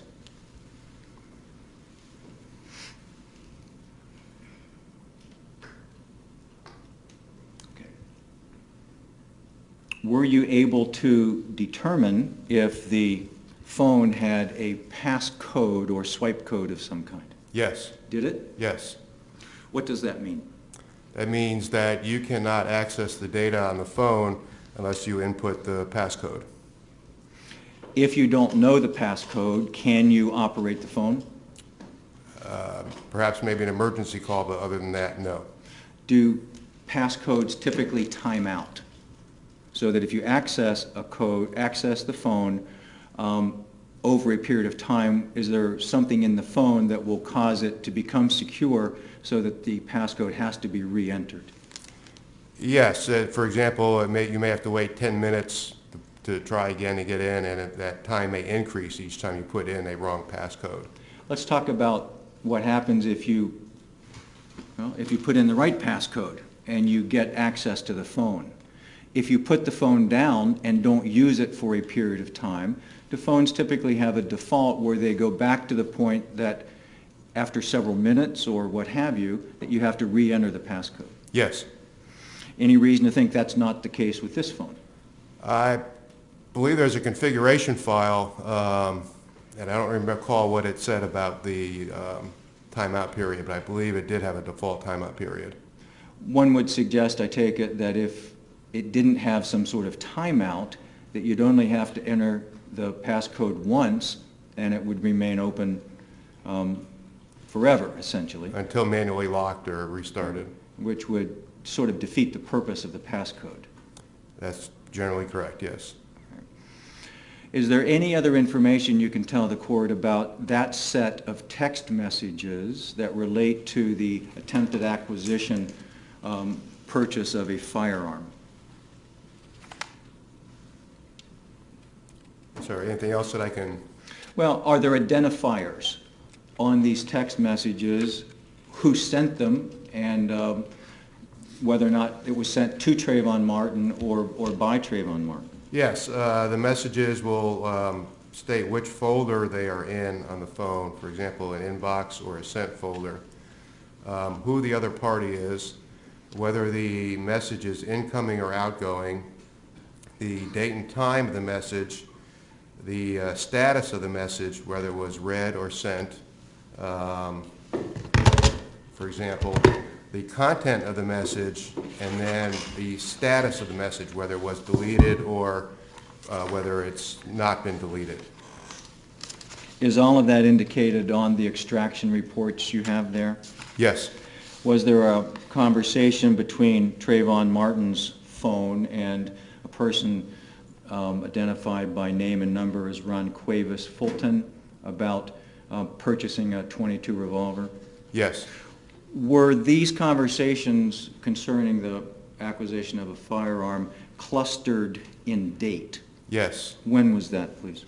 Yeah, just the ones with Qua Fulton, or all the ones that we have here? All of the ones that you have regarding what seems to be the acquisition of a firearm.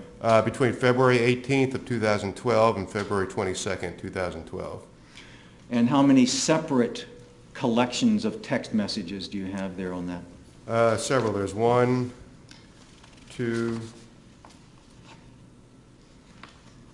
3, 4. I think there's at least 4. With different people? Yes. Can you identify who those people are from the information on the phone? Yes. Who are they, please? One is Qua Fulton. That's one. There's another group that there's two other people involved in addition to Mr. Martin, but I think they run together as one kind of conversation. That's the other parties are Spoonhead Zach and Jay. And then there's another set of conversations that with another person named Ron. There's conversations with a person named Dario, and another conversations not about purchasing but about a gun with Diamond. And I think that's it. Did you... Fruit. I don't think I mentioned fruit. Fruit? There's a conversation with fruit also. This collection of conversations were all between February 18th, 2012 and February 22nd, 2012? Yes. Were there some text messages on the phone where Trayvon Martin was talking about coming to Sanford? Yes. Are you generally familiar as when he was planning to come to Sanford from reviewing those text messages? Yes. Tell us, please. I believe it was February 20th to 21st, around that. And those days. you know enough about this case that he was killed on February 26th. Correct. Let me show you another exhibit. This one is marked Defendant's QQ for the proffer.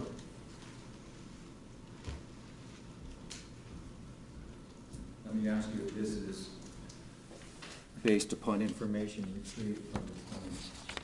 Yes, it is. What is it? This is a picture that appears to be of Trayvon Martin that was resided on his cell phone. Does it appear to be a self-taken picture? Yes, it does appear to be that. Was that picture taken with that same phone that you analyzed? That I'm not sure. There's no metadata in the image that identifies the device the picture was taken with. What is metadata? Best description I've heard is it's data about data. So for example, in a picture, very often if you take a picture with pretty much any digital camera or cell phone these days, within the picture file itself will be data about the picture, the make and model of the phone or camera, maybe the focal length, the date and time, maybe GPS coordinates, all kinds of data about the picture itself. That's metadata. Are you able from that metadata to learn more about the circumstances and the device where the picture was taken? When it exists, yes, it often provides additional detail for us. You said this photo appears to be Trayvon Martin. Is that based upon other photos that you know exist that depict Trayvon Martin that you've seen either on the phone or online or on TV? Yes.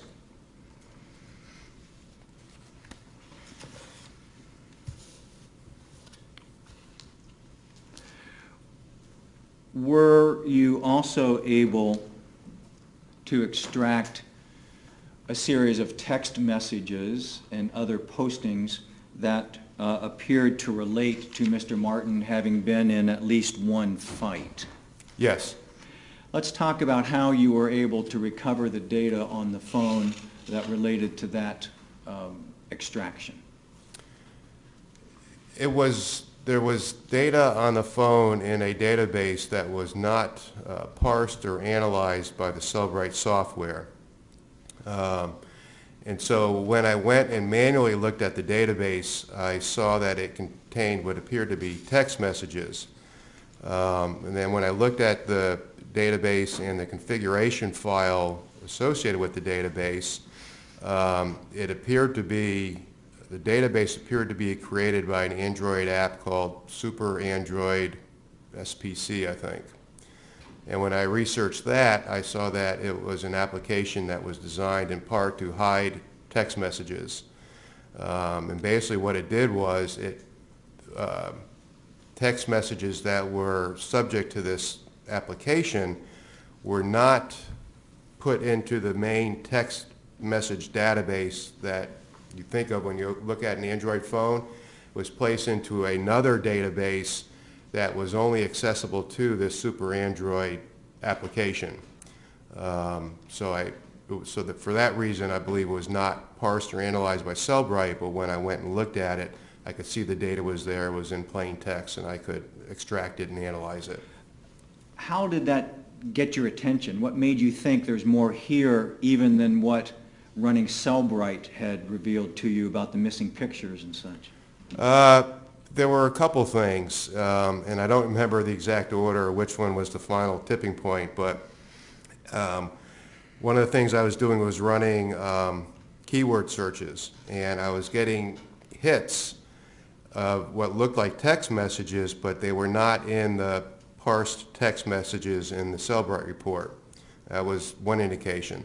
Another indication was the SPC database was listed in the databases, but there was no parsed data from it in the report.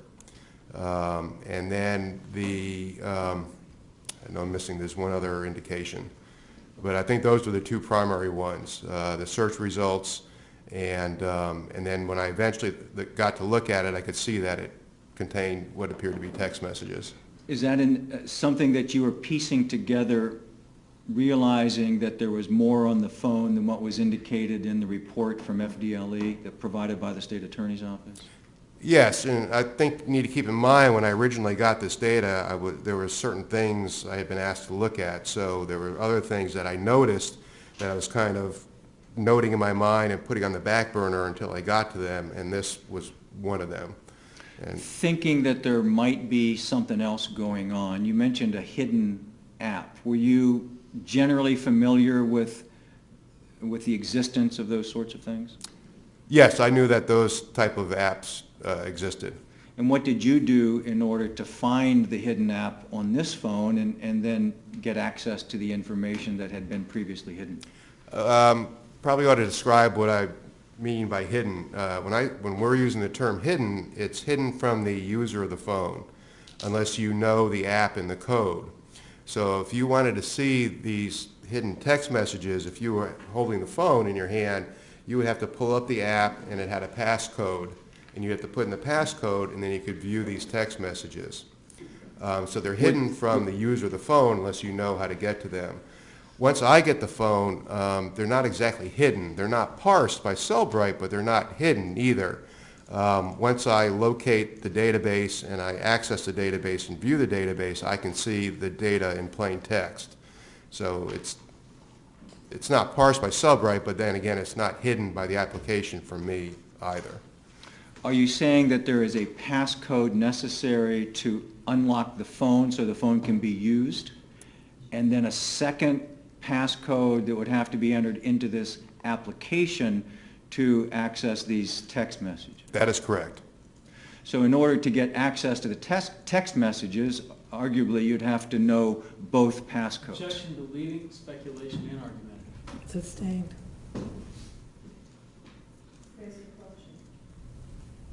May I have a little leeway with an expert to lead so we just stay on track, Your Honor? I will rephrase it though.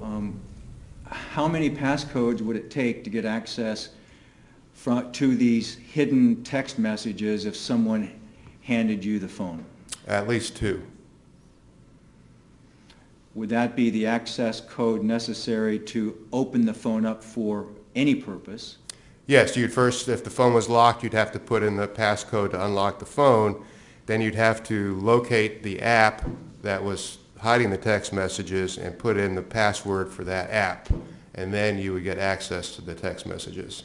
How would, if you were unfamiliar with the phone, how would you know what app that was?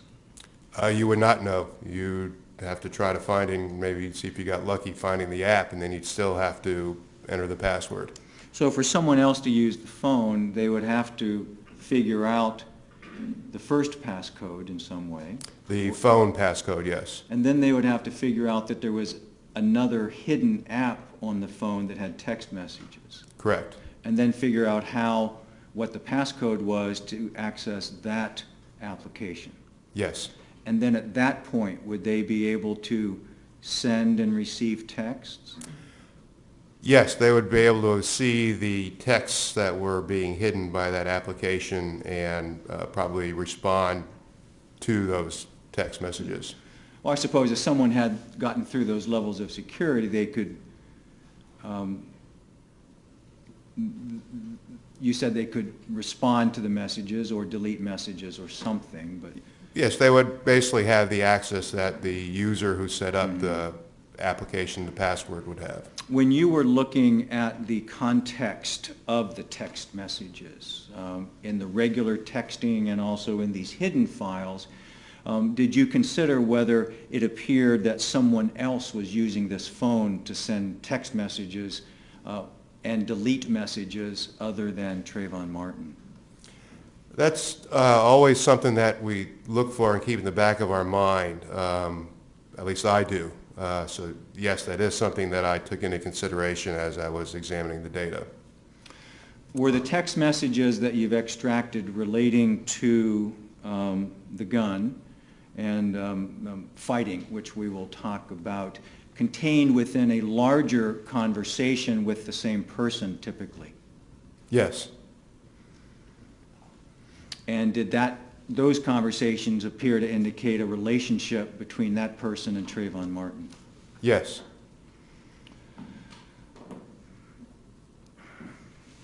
I'm losing track of my thinking here, but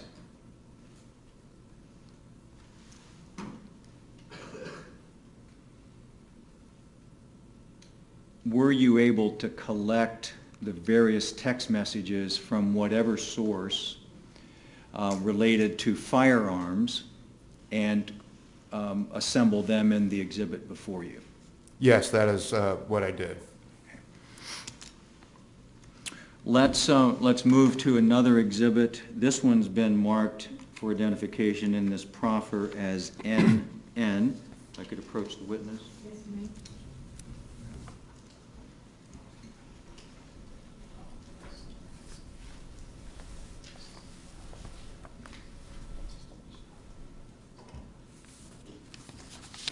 Are you familiar with that exhibit?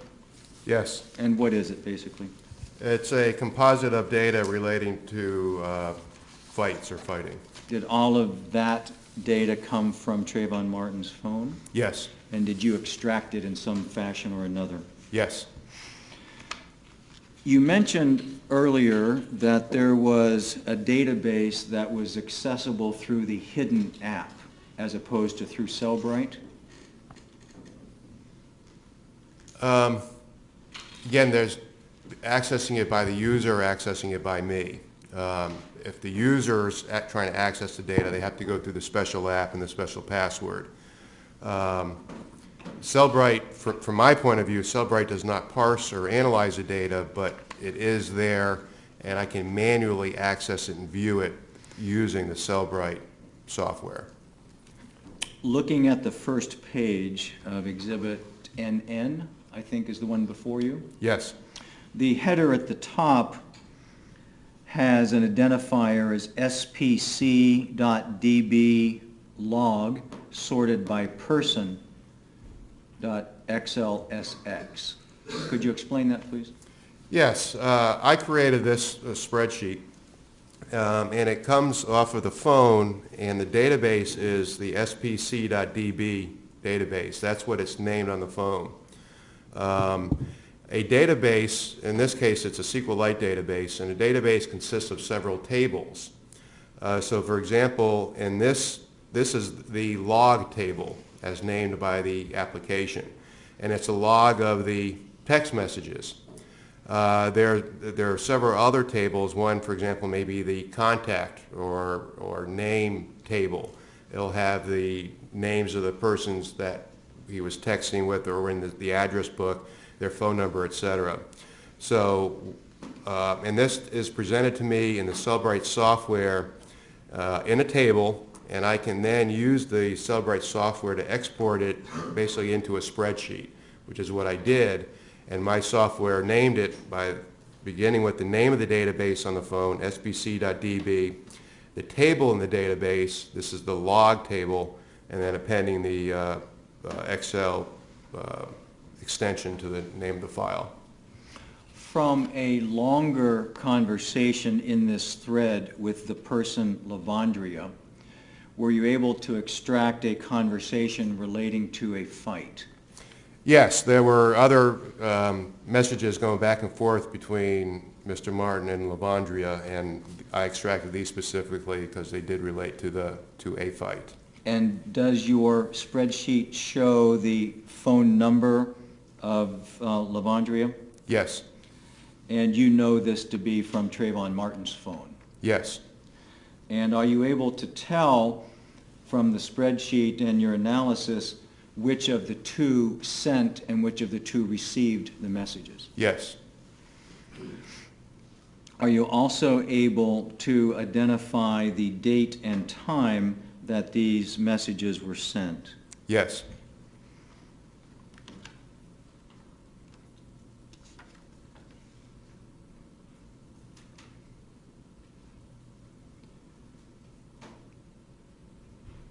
What is the first line in your exhibit of text? The number or the content? I have a larger extraction here. So what's the first line of text on your exhibit? WYD question mark, which is what you doing?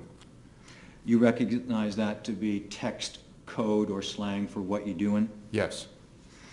And who sent that? Lavandria sent that. And did Trayvon Martin respond? Yes. What did he say? Tired and sore.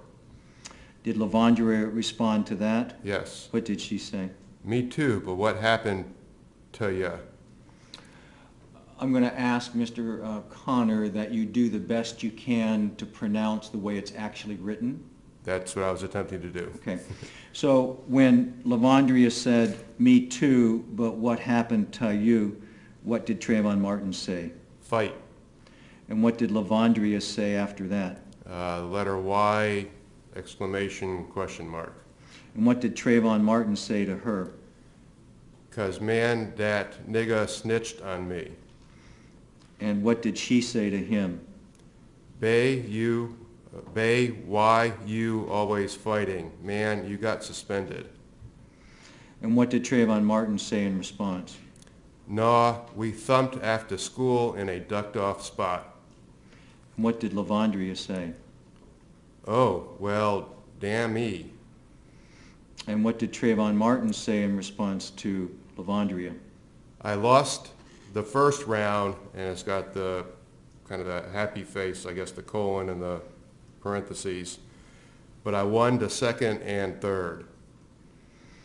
And then did he repeat that with a different smiley face, the frown as opposed to the smile? Yeah, it's basically the same, but it's I lost the first, but won the second and third. And did Lavandria respond? Yes. Oh, so it was 3 rounds with a question mark.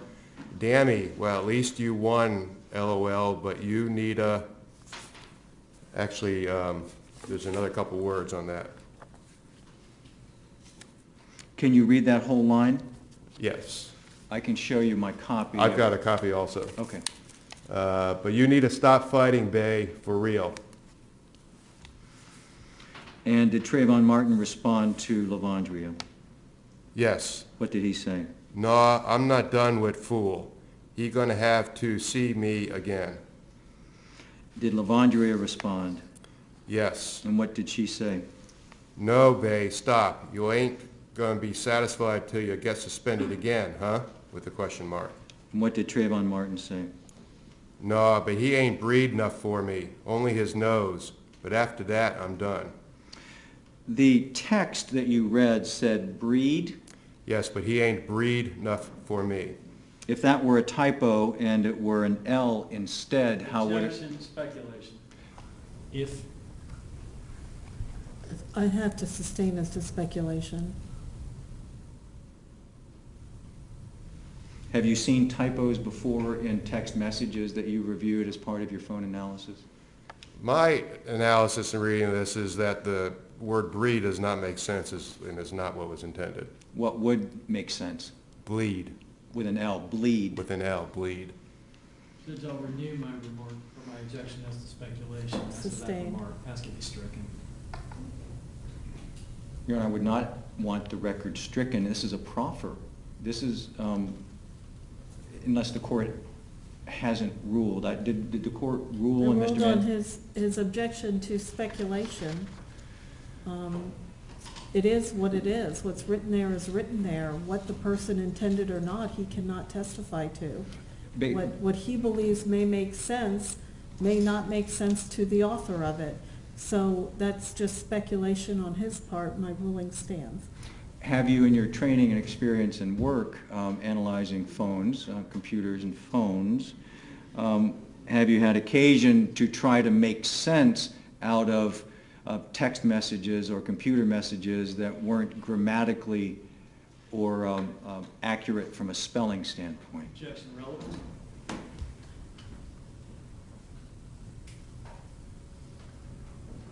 Overruled as to relevance. Yes. In the context of this text message sequence, as you try to sort out the data on the phone and make sense of the conversation, does the word breed as opposed to bleed make sense? I think when you put it in the context of the rest of that message, referring to not enough and only his nose, yes, I think they're talking about bleeding from the nose. Thank you. If you would, It's to speculation.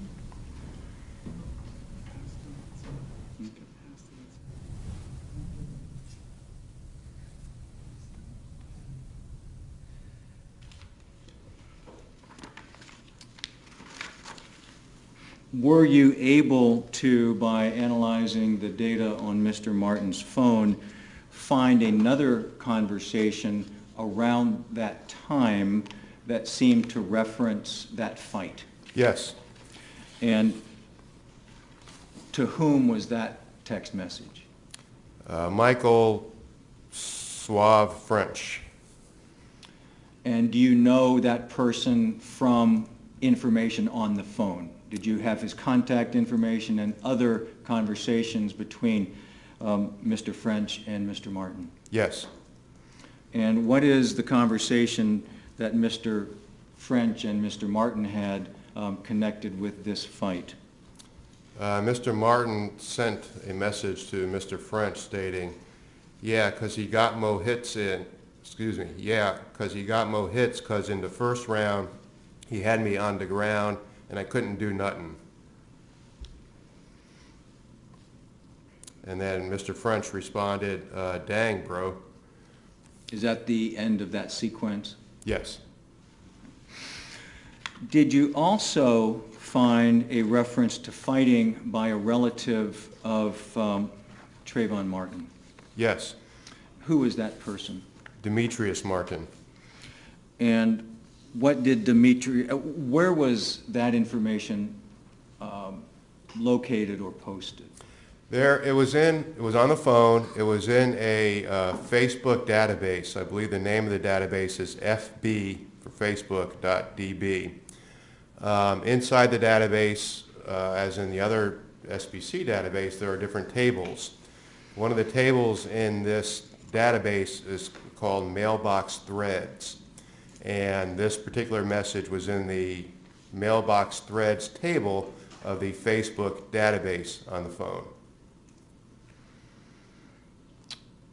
And what did the message on this Facebook mailbox thread say?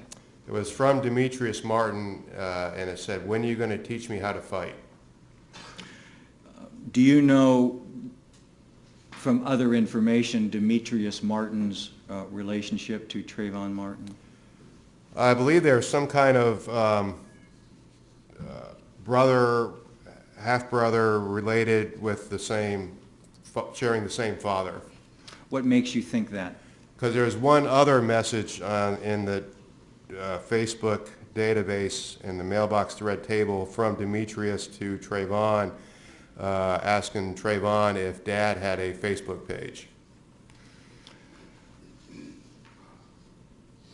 You believe, based upon the context of these conversations, that Demetrius Martin was talking to Trayvon Martin about their common parent? Yes.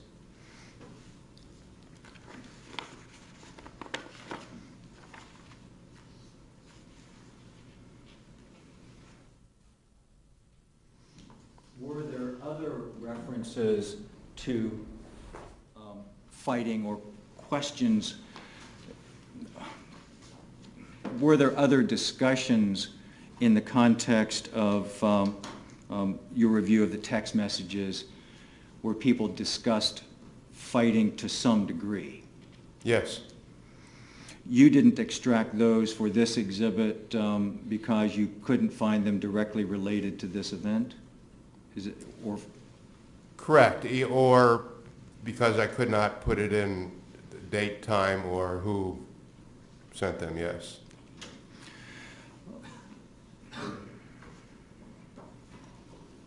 Your Honor, I would move the marked exhibits into evidence for the purpose of the proffer, please. We'll have to take them out of where they've been marked in the case. So NN will now come in as defendants 2 to this proffer. PP will come in as defendants 3, and QQ will come in as defendants 4 to this proffer.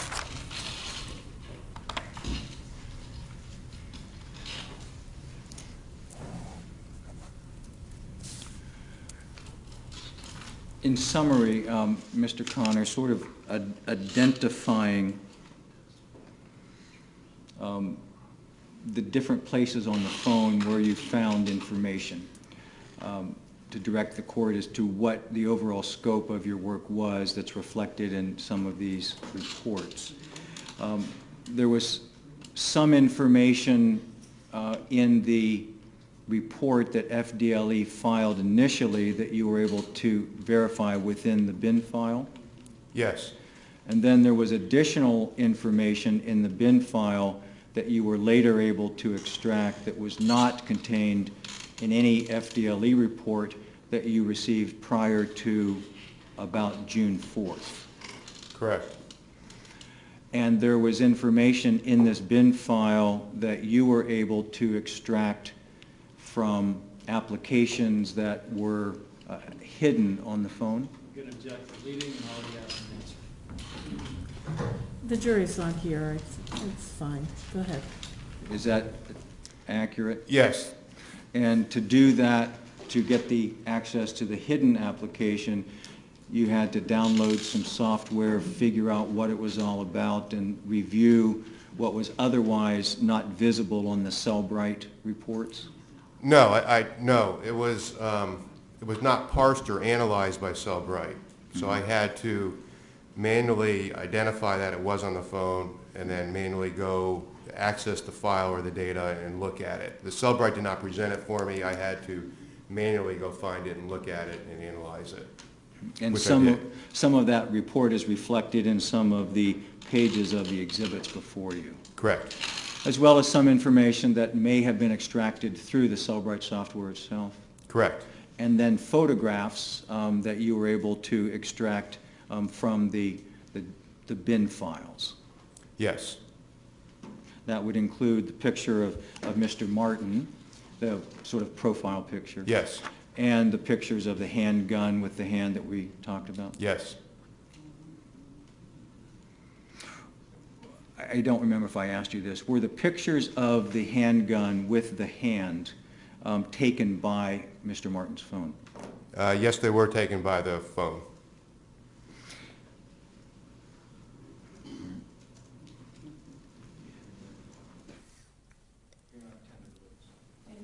Cross? Thank you. Mr. Connor, sir, when did you notify defense counsel that you had found some additional information that you didn't believe anybody else had found, or at least anybody else had reported? I'm sure it was soon after I found it. So February-ish? Late February, early March, yes. And as far as the phone itself, are you aware of whose name that phone was actually in? I believe it was, yes, I've seen the paperwork. I think it was the mother's maybe. I don't remember whose name it was in, but I have seen it. It was not Trayvon Martin's, correct? His name was not on the bill, correct, or the account. Okay. And this was actually a phone on a family account, one of several on that account. Am I right? I believe that's correct. Okay. And can you tell me, you referenced this discussion over a gun. You said it was between two people and either one or both of them was either trying to buy or sell a gun? No, there were the different conversations I identified. There were 4, 5, or 6 different ones. In each of them, well, in most of them, Mr. Martin was looking to purchase a gun. In one, there was a discussion about a gun, somebody else's gun, and in the last one, somebody was trying to buy one from Mr. Martin. Okay. And this was a .22? There were discussions about several different calibers. Okay. Obviously, none of which he had on his person the night he was shot and killed by George Zimmerman. That's what I've heard. Okay. We know what caliber that was, right? I don't. I'm sure you guys do. All right. As far as this, these discussions about fights or fighting, in any of them is, let me just ask it this way. In any of these discussions, can you tell me who was operating the keyboard at the time the message was sent, the keypad?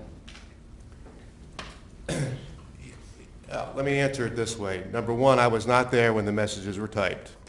However, when you view 8,000, 9,000 text messages on a phone, you get a flavor, you get the cadence of the people, and so you get I think I can get a pretty good idea of whether it's the same person or not.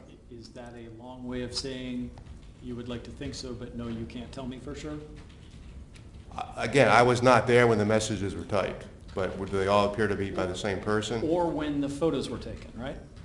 I was not there, correct. And in fact, as to the photo, what we've called the profile photo, it looks like you have that on the exhibit there as 3 separate dates, 11:15, 11:30, and 2:10? No, that's the date. That's the data from the phone. It's on there 3 times. Okay, but it's the same picture. Yes. All apparently originally created on 11/15 of 2011. Probably, yes. Okay. So we're not talking about 3 different pictures, 3 different profiles. It's the same picture, just repeated a couple times. Correct. They have the same hash values, which means it's the same picture. Okay. And that, of course, the profile picture has nothing to do with hands or guns or any of that being visible. It's simply basically just a torso and face shot of Trayvon Martin, right? Correct. Okay. And it's not posted in connection with either fights or guns, right? Posted in terms of text messages? Right. Correct. As far as this deletion, deletion can be accomplished by anybody who had access to the phone and knew the app and how it worked, right? And the codes to get to it, yes. So as we've discussed, you weren't there to tell me who, if anyone, actually did any of that as it relates to Trayvon Martin's phone. I was not there when... When were the deletions accomplished? Were they done all en masse, or were they done little by little? I cannot tell that. Can't tell that. No. So, just asking you a hypothetical as an expert, if a person, parent or sibling or whoever, had discovered stuff in a phone and deleted it, you couldn't tell me whether that was done like that time all at once, or whether, for example, if we assume that the daily user of this phone was Trayvon Martin, he deleted things as he went along. Can't tell me which one of those that might have been. I can give you my opinion. Okay, based on, I thought you just told me you couldn't tell. No, there's nothing in the data that tells me when a particular deleted text was deleted. Okay. But as you look at it, you can see that certain ones are deleted, certain ones are not deleted, and you can look for patterns. So. But as to when that got done, you can't tell me. That is correct. Certainly as to by whom, you can't exactly tell me, although Well, I understand you have a suspicion. I was not there when the texts were deleted. As far as the material in the phone, any reason to suspect that George Zimmerman knew anything about any of it on February 26, 2012? I don't know what George Zimmerman... Certainly no communications to anybody I called saw George Zimmerman. No text to Mr. Zimmerman. Thank you, Judge. Any redirect? This idea of this mass deletion of text messages, where the text messages deleted seem to relate to certain subjects. Certain subjects or certain people. It seems that text messages to and from certain people were deleted. Other ones were not. Text messages about drugs and drug use that were deleted. Yes. Some of the text messages about the guns, trying to get a gun or sell a gun, that were deleted. Yes. Is there anything that would indicate to you that someone other than Trayvon Martin got a hold of this phone and deleted a bunch of these messages all at once? No. Were there images of pornography on the phone Yes. that were not deleted? Yes. Well beyond the scope of the Proffer. Your Honor, this directly relates to Mr. Mantai's claim that someone else could have deleted these text messages. I submit that if some family member got a hold of this phone, they wouldn't have gotten rid of the talk about fighting and guns and left all the pornography on it. I think that the court needs to know what else was on the phone that rebuts what Mr. Mantai is suggesting. Again, that has nothing to do with the scope of the proffer, which was only as to these exhibits. Okay, it has nothing to do with the scope of the proffer. I understand your point. Go ahead. Could you explain that, please? Well, yes, there are the pictures of the gun were hidden also on the phone, and by a separate application that was on there. And what this application did not put them on the SIM card where pictures normally go, but it created a folder, basically in a program file, with a French language name, so it looked like it was a French language folder. And it put the pictures in that folder, and it also renamed the extension. The pictures taken with the camera are JPEG pictures, and they have a JPEG, JPG extension. What this app did was it also changed the extension of the pictures from JPEG to .bin. So in normal computer and digital data use, if, for example, you go to click on a bin file, your app's going to tell you, I don't know what this is, I can't open it. Whereas if you double click on a JPEG, it'll open up as a picture. So this app moved them and hid them, and again was password protected. And these were pictures that were not deleted off the phone. Whoever was using the phone would have to, again, have the codes to get to those items and know where they were. Are you saying it's a separate hidden application from the one for the text messages? Yes. So there were two hidden applications that required a separate access? Yes. And the text messages were in one of them, and the pictures of the gun, among others, were in another? Yes. And that, if I hear what you're saying, the casual user of that phone wouldn't see those pictures unless they knew how to access that application? Exactly. And the application assigned a different file name so it would not appear to be a picture? Correct. If you were just browsing the content of the phone, if say you had an app so you could browse the folders and files, you would see these as bin files and not as picture files. Thank you. Thank you. May Mr. Connor be excused? Can I have the exhibit? You may. Thank you. May Mr. Connor be excused? Yes, Your Honor. Thank you very Thank you. much, sir. You may be excused.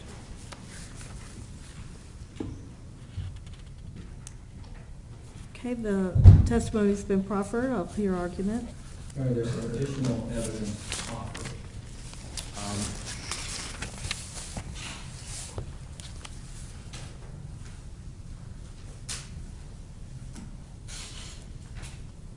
As the court is aware, Rachel Gentile has been a witness in this trial, and that she also was deposed. She was deposed over a period of 2 days, a little over a month apart, and of course the state was present. And at her deposition in April of this year, while she had denied that Mr. Martin had talked with her about fighting, that in the deposition in April, she did then acknowledge that she'd had a conversation with Trayvon Martin where he told her that he was in a fight.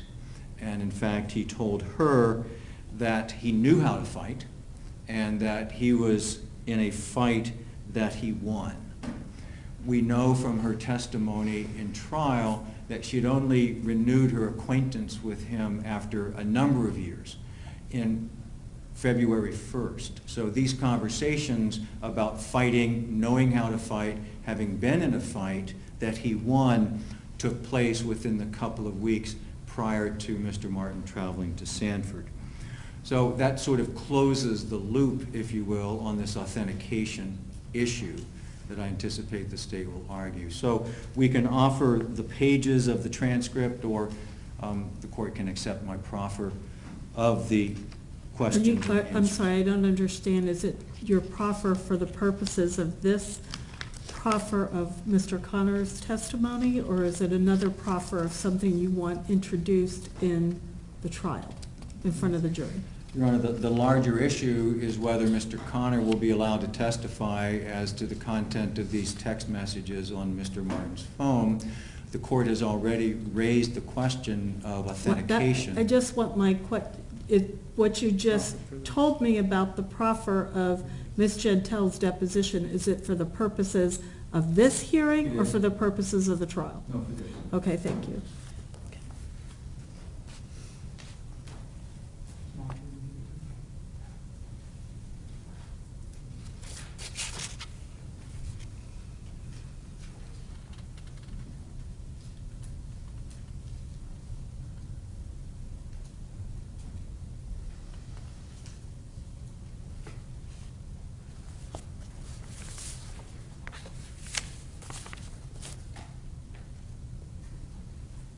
I have an excerpt of the deposition that I can just mark as an exhibit that references what I just orally proffered about that deposition.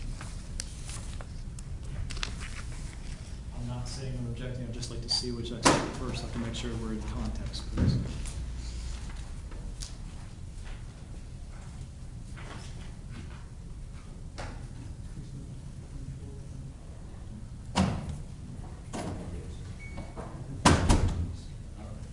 I'll substitute one that's not marked for the exhibit, but you're welcome to review that.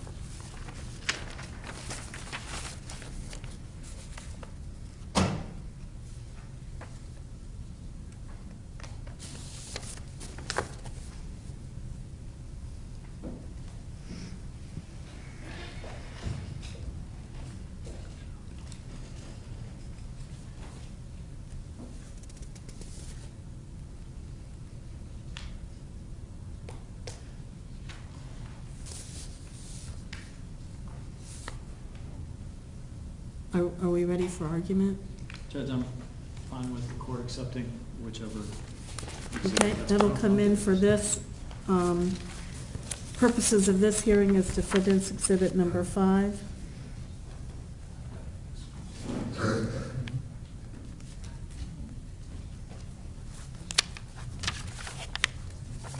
Number 5 will be the transcript. Yes. And did we? I have the other exhibits here. I have, although they haven't been remarked by Lisa, but I'll give them to her in a moment. I'm ready for argument. All right.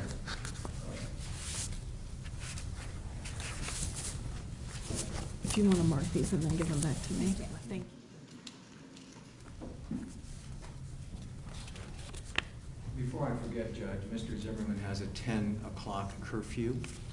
May we have it extended until a reasonable time after Yeah, court? it'll be extended for 30 minutes after court is concluded. Is that enough? Thank you, Judge. Okay. So on the argument part of this, we are asking that Mr. Connor be allowed to testify as to the substance of the text messages that he recovered from Trayvon Martin's phone, specifically as to the fighting. I think that's the core issue here. We laid the predicate for a picture, if it's otherwise relevant and we want to offer it, and for the pictures of the gun and the discussions about the gun.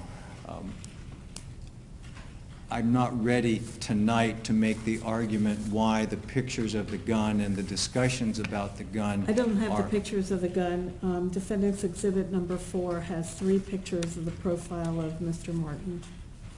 There is an exhibit that was marked that has the discussion of the gun. Right, And, I have that, but I don't have included in Defendant's Exhibit number 4, the first page is an extraction report with numbers 1, 2, and 3, and then it has 3 pictures of the same, 3 of the same picture. Those are the only parts of this exhibit. I don't have a picture of a gun.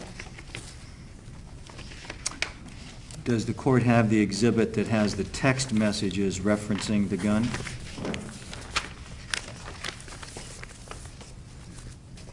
Exhibit number 3 is an extraction report.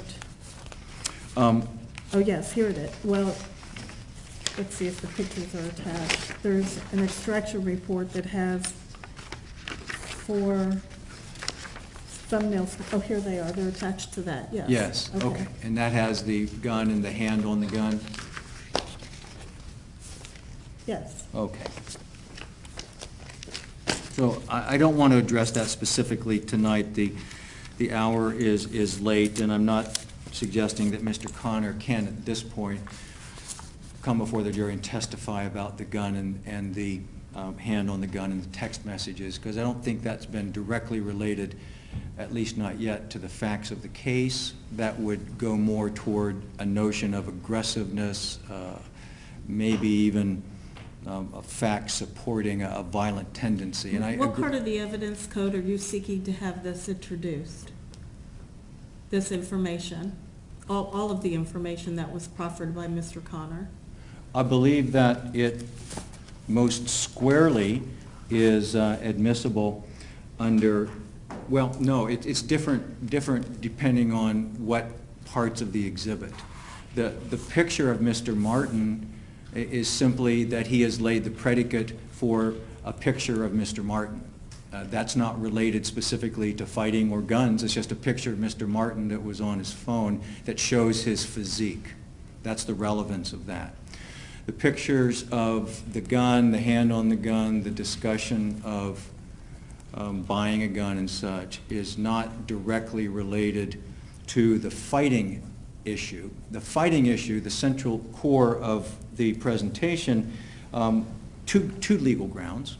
One is 90.803. That's an exception to the hearsay, prohibition against hearsay that does not require the declarant, that the availability of the declarant is immaterial, and that it relates to an then existing mental, emotional, or physical condition. And in that primary text message with Lavandria, Mr. Martin is asked how he's doing, and he says he's tired and sore. And that's because he had just been in a fight that he had won, a fight. What part of, I understand that, but I'm just trying to find out now, what part of the evidence code are you seeking to have that evidence admitted? 90.803. All of them are 9803?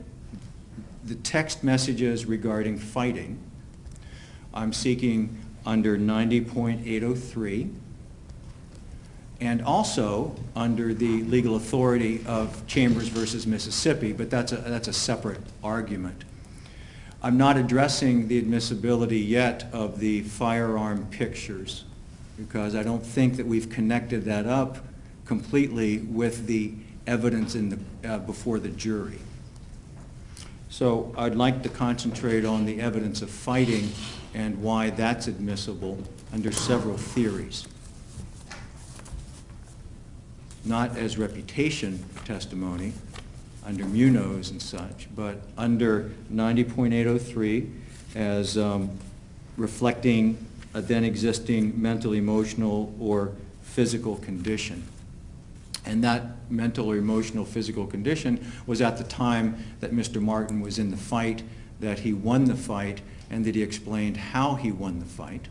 He won the fight by, while losing the first round because his opponent was on top of him and rendered him helpless, much like The testimony was that he rendered George Zimmerman helpless in this case. Okay, can I interrupt you for just a minute? So you're seeking it under 9803 sub 3? Uh-huh. Okay, go ahead. That's one of the legal grounds. That he talks about having been involved in, obviously, an orchestrated fight that was orchestrated for 3 rounds, that he lost the first round because his opponent was able essentially to take him to the ground and make him helpless by being on top. He also talks about how he won the second and third rounds and therefore actually won the fight. He also talked about how he was able to hit the person in the nose and make their nose bleed, but he wasn't satisfied that there was quite enough blood, so he talks about how he's not done yet with this guy. And of course, he's cautioned by this person that he should quit doing this stuff. That conversation about that particular orchestrated fight is corroborated by the conversation with Michael French that occurs within a few hours while he talks to Mr. French about this event having gone 3 rounds. So we know those are connected in time and in content. Certainly helping toward the authentication that those were the words of Trayvon Martin to 2 people that he communicated with regularly. Mr. Connor talked about how there were conversations with these folks on other subjects and that he extracted just that part of it that related to the fights. There's also a Facebook post by Trayvon Martin's younger half-brother, Demetrius Martin, and we can offer evidence in the record to connect up all the dots on that. Mr. Martin has several children. One of them, 2 or 3 years younger than Trayvon Martin, is Demetrius Martin. He identified all of that at his deposition. So we have more of the loop being closed that Demetrius Martin asked Trayvon Martin when he was going to teach him how to fight. Obviously, Demetrius Martin thought that Trayvon Martin knew how to fight enough that he would ask for his advice and training. We also know from the evidence, the proffer of the deposition of Rachel Gentile, that within the first couple of weeks of February that Trayvon Martin told her that he had been in a fight, that he had in fact won the fight. And we know that from Rachel Gentile, who obviously knows Trayvon Martin's voice and knows him personally, and testified that it was Trayvon Martin that told her about being in a fight that he had won. All of that is strong circumstantial evidence, if not clear direct evidence, that all of these conversations were by Trayvon Martin, his words being sent to his friends about a fight that he was proud he had won because he was able to draw blood from the man's nose and to ultimately prevail, even though he'd been in a difficult situation in the first round. So factually, we've connected the dots on authenticating this. Why is it relevant before the jury?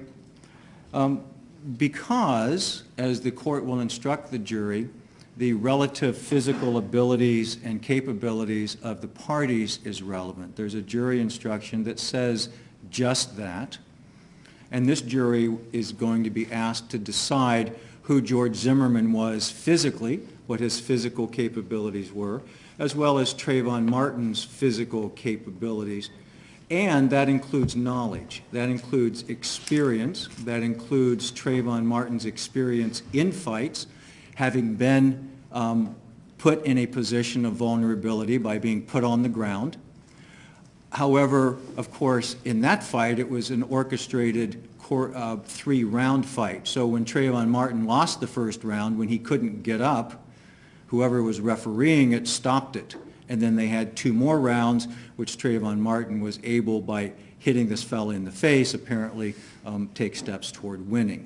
So that shows clear knowledge of Trayvon Martin prior to his contact with George Zimmerman, that he'd been in a fight, that he knew how to fight, and that he in fact knew what George Zimmerman would experience when he was on top of him, because the similar thing had happened to him in the past. We know that this is relevant because the state took great efforts to try to make that information relevant as to George Zimmerman. If the court will recall the testimony of physician's assistant Lynn Folgate, one of the things that the state took great pains to get this court to agree to, and ultimately to question Ms. Folgate on, was when Mr. Zimmerman spoke with her about his exercise regimen, that he had mentioned to her that he exercised aerobically with MMA. And the state made a big deal of that. They made a big deal about it in the case, that he had experience as MMA based upon the medical records from the Altamont family physicians, I guess it is. So we know these things are relevant because the state wants it to be relevant in their case. It's likewise relevant in our case because the jury is going to have to make that decision.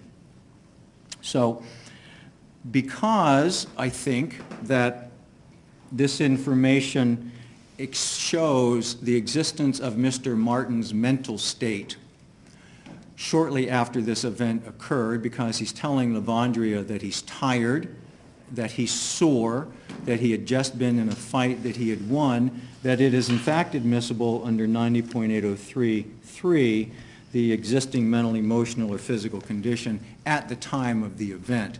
I'm not suggesting that that statement was him talking about anything in February of 2012, but it does in fact, on a relevant matter, show his thinking and his emotional and physical condition at that time.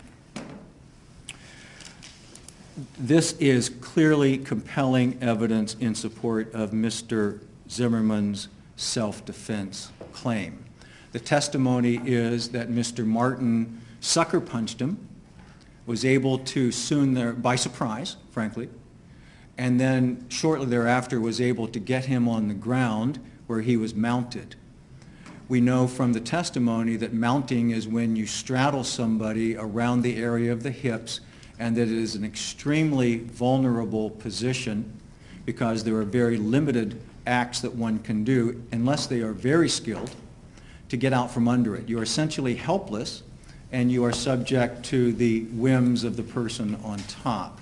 We know John Good said he saw Trayvon Martin mounted on George Zimmerman MMA style, and that we know from the physical evidence in the case, all of the physical evidence, frankly, especially the testimony related to firearms, corroborates that the shot was fired from the ground up, that the shirt was separated from the skin by somewhere between 2 and 4 inches, and that it exactly corroborates and is consistent with not just what Mr. Zimmerman said, but with what John Good observed some 10, 15, 20 seconds earlier when he went outside to investigate. So this is absolutely compelling evidence and is highly relevant and admissible under 90.803. We submit that it's also relevant because not to admit it in this case under these circumstances would violate Article 1, Sections 9 and 16 of the Florida Constitution and the 5th, 6th, and 14th Amendments of the United States Constitution that guarantees an accused to confront the witnesses and to present evidence in support of their defense, guarantees due process of law in presenting a defense. This theory, this constitutional principle of, if you will, preservation of the accused rights is discussed in the United States Supreme Court case of Chambers versus Mississippi. The court, I anticipate, is familiar with that decision, but what's to be taken from that decision is that a state's hearsay rules and such cannot be mechanistically applied to deny an accused the right to mount a defense. So I suggest that any application of a rule of exclusion because the court finds it to be hearsay or any other reason would be instead a mechanistic application of that rule that the Constitution of both the United States and Florida prohibits, especially under circumstances where it's clear that the evidence is reliable and trustworthy. We have closed the loop on all of this. It was Trayvon Martin's phone, it was Trayvon Martin's words in the context of all of the other words through the thousands and thousands of text messages that he had with others and with these individuals. He talked about a specific incident where he talked about his skill and the other person's skill in fighting, that he was able to injure the person, but he wasn't done with him yet, completely consistent with what happened on February 26th when George Zimmerman was screaming for help, but Trayvon Martin wasn't done with him yet, and kept on going and kept on going. We have indeed closed the loop the rest of the way with Rachel Gentel's deposition testimony, that within a couple of weeks of this event occurring, Trayvon Martin had been talking with Rachel Gentel about winning a fight, being in a fight, knowing how to fight. So this isn't something that the state can say isn't authenticated, isn't reliable, could have been somebody, anybody else just typing this stuff out. That's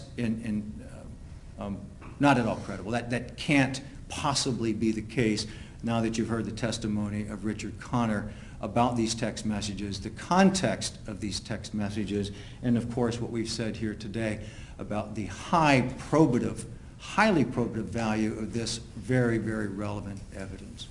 The default of this court should be to allow Mr. Zimmerman to present a defense, to guarantee his constitutional rights to present a defense, and this evidence is one step in that process. So we urge the court to allow Mr. Connor to testify about these text messages. Thank you. Response? But I think Mr. West has just made my point. He's got an orchestrated fight with a referee. He's telling us how many rounds there are. He's telling us that somebody's mounted another person and then they got off the ground. That's not in here. I mean, that's exactly why this type of evidence should not be before a jury. It is rank speculation. He's told a story that is not in these messages on Trayvon Martin's phone. We don't know, again, what type of fight he's talking about. If it's a slap fight, a play fight, a verbal fight, a wrestling fight, we don't know what it is. We don't know if the word fight is code for something else. We don't know anything about if there was a fight between Trayvon Martin and someone else. We don't know who his opponent was. Was he fighting Andre the Giant that he could lose a round to and then beat in a couple other rounds, or was he fighting a little girl? I mean, that's why this sort of thing should not be admitted. That doesn't even address the authenticity issue. I mean, he keeps saying we tied all the, connected all the dots. I submit to you he hasn't. We don't know who typed these messages. We don't know if they're connected. He said the message with Lavondra and to the other gentleman was hours apart. Actually, they were the next day. The message to, or the conversation with Rachel Gentel was weeks later, if not months later.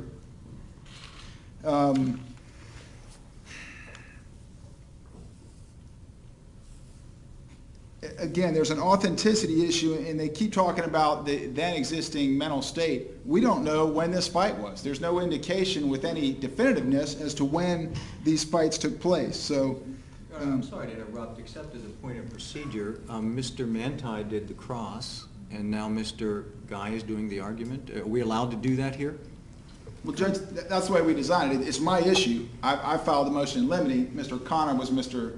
Manti's witness. So that's why we found it this way. That was his witness and my issue. Okay, go ahead. This was the issue I argued before the court. Judge, so again, we've got an authenticity issue.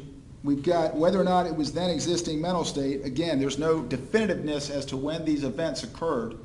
But most importantly, we don't know exactly what was meant by these words. Are they code for something else? You know, and again, the danger is exactly what Mr. West has put before the court, that there's an orchestrated fight, that there's a referee, that there's mounting going on, none of which is in here. There's talk about being on the ground. That's it. It is not competent evidence. If there's any probative value, it's outweighed by the prejudicial effect of what a jury might imagine was meant by those text messages that may have been sent by Trayvon Martin and may have been about a fight. Your Honor, I don't know if the court wants me to address the issue of the photograph. I think it's Exhibit 4 or the information purportedly about a firearm. The firearm, Mr. West said he wanted to address at a later time, so you don't have to address that. Your Honor, the photograph appears to be Trayvon Martin, but they said they offered it for,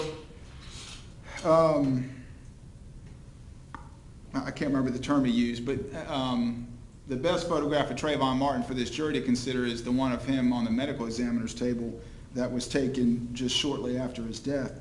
We don't know if when this photograph was taken, we don't know if it was something that he took right after he worked out and got all pumped up and maybe took a picture of himself for that reason. We just don't know. But the best photograph are the ones already in evidence that were taken at or about the time of his death.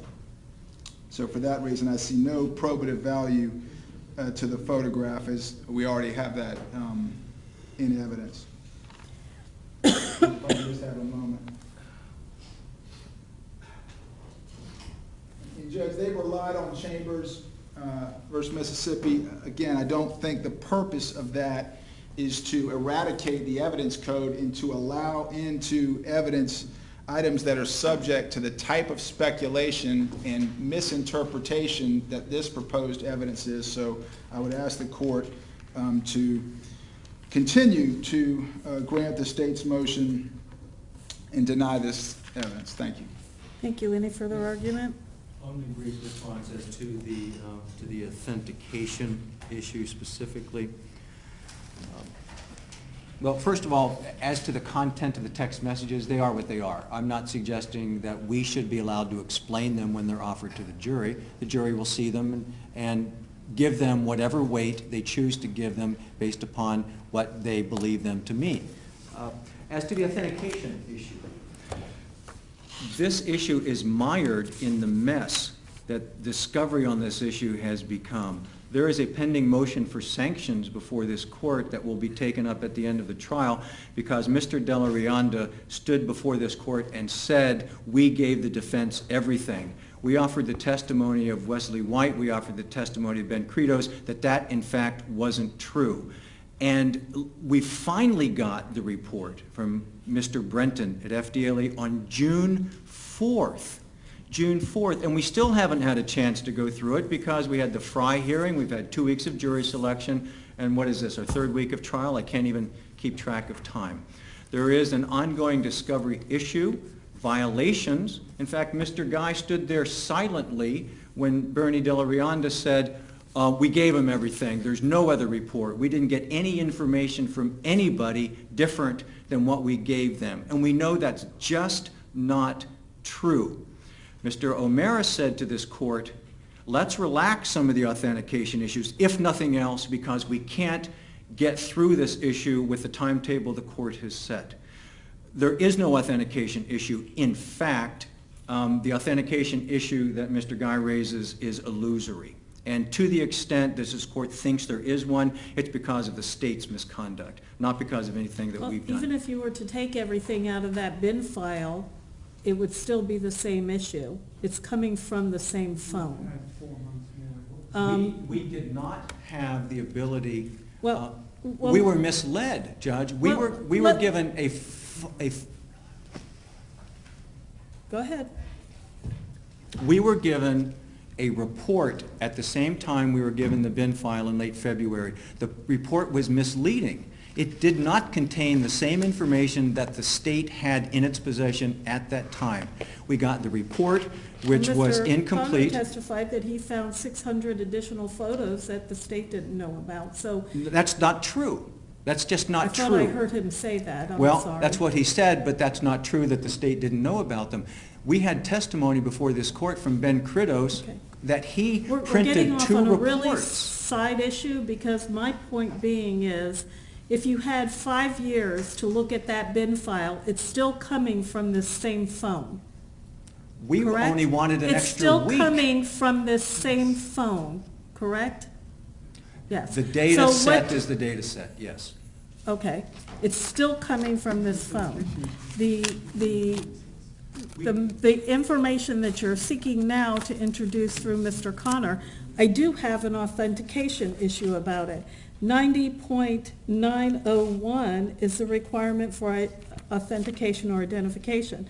90.901A, 901.1A, and I'm reading from Earhart.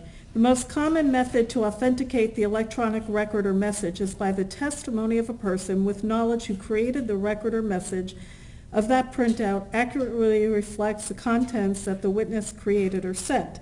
And it goes on and it brings you to footnote number 3, and it references Griffin versus State, 419 Maryland, 343, 19, A, 3rd, 415, 2011,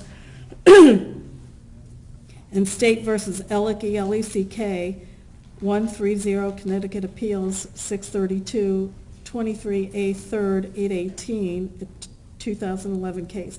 An electronic document, example, email, text messaging, and networking sites like Facebook, may continue to be authenticated by traditional means such as the direct testimony of the purported author or circumstantial evidence of distinctive characteristics in the document that identify the author. Typically, electronic messages do have self-identifying features. For example, email messages are marked with the sender's email address, text messages are marked with the sender's cell phone number, and Facebook messages are marked with a username and profile picture.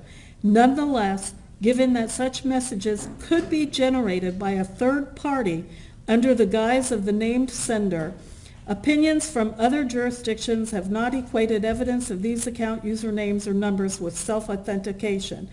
They cite another case of Commonwealth versus Purdy, 459 Massachusetts, 442, 945 Northeast 2nd at 372, 2011 case. Evidence that electronic communication originates from email or social networking website that bears purported author's name is not sufficient alone to authenticate it. Another case, they cite emails authenticated not only by defendant's email address, but also by inclusion of factual details known to the defendant that were corroborated by telephone conversations. And my point being is that what has been presented to the court, Exhibit 2, Exhibit 4 is the profile picture. Exhibit 2 and Exhibit 3 has nothing identifying Mr. Martin. He doesn't say, hey, this is Trayvon, or it has going out to Lavandria, coming back in from Lavandria. It has the phone numbers, it has the time, but anybody could have picked up that phone and sent these text messages. A third party could have access to it. People have children who pick up their phones and play with them and send text messages to their friends or other people. I don't have any identifying marks that these text messages are created by or sent by Mr. Martin. I have a concern about that. Well, we know the phone had a double level of security. We know that. And I know any 7-year-old can learn the passwords and get into that because they do it all the time. FDLE couldn't do it for a year almost. Well, they sent this phone all over the country, and they had to write code for it. but a person may know that password. Another person may know that password. FDLE didn't know the password. Right, it's evident under 90.901 that there's evidence sufficient to support a finding that it is what we claim it to be. All of this came off of Trayvon Martin's phone. There are thousands of pictures, thousands of text messages, no indication that anybody else was using his phone. Mr. Connor looked at all of those text messages. Further, under the authority of is it Manual? Yeah, it's on the same page. Manual v. State, is that the one you're talking about? 357 Southwest 3rd, that one? Yes. Cited in Earhart's book, I guess, Mr. O'Mara pointed this out to me, to suggest, I don't know what else we could do under these circumstances when the state didn't give us the information timely. But even if the state gave you that information, is my point, what on these text messages identify that they were created by Mr. Martin? We would have had the time and the opportunity to find the witnesses on the other end, first of all.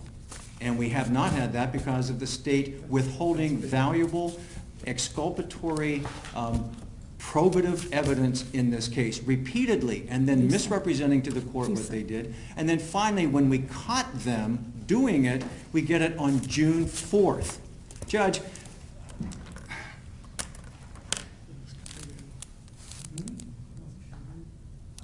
I don't know what else we could have done, frankly. We asked for time. We wanted to depose Steve Brenton. We asked the court to delay the case a few days.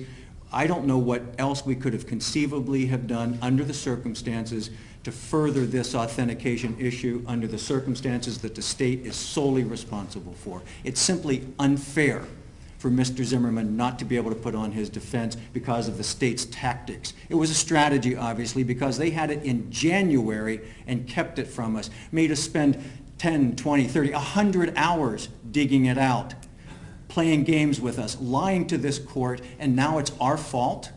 It's our fault.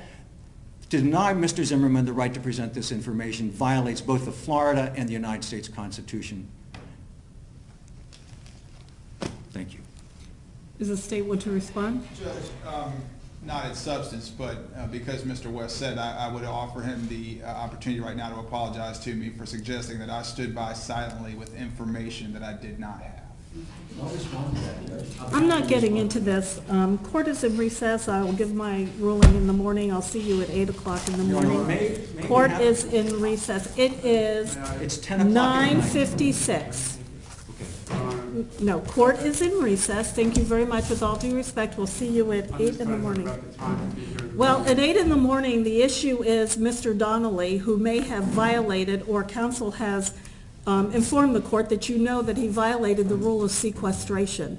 That's the second time today that I've heard that there's been a violation of the rule of sequestration by the witnesses.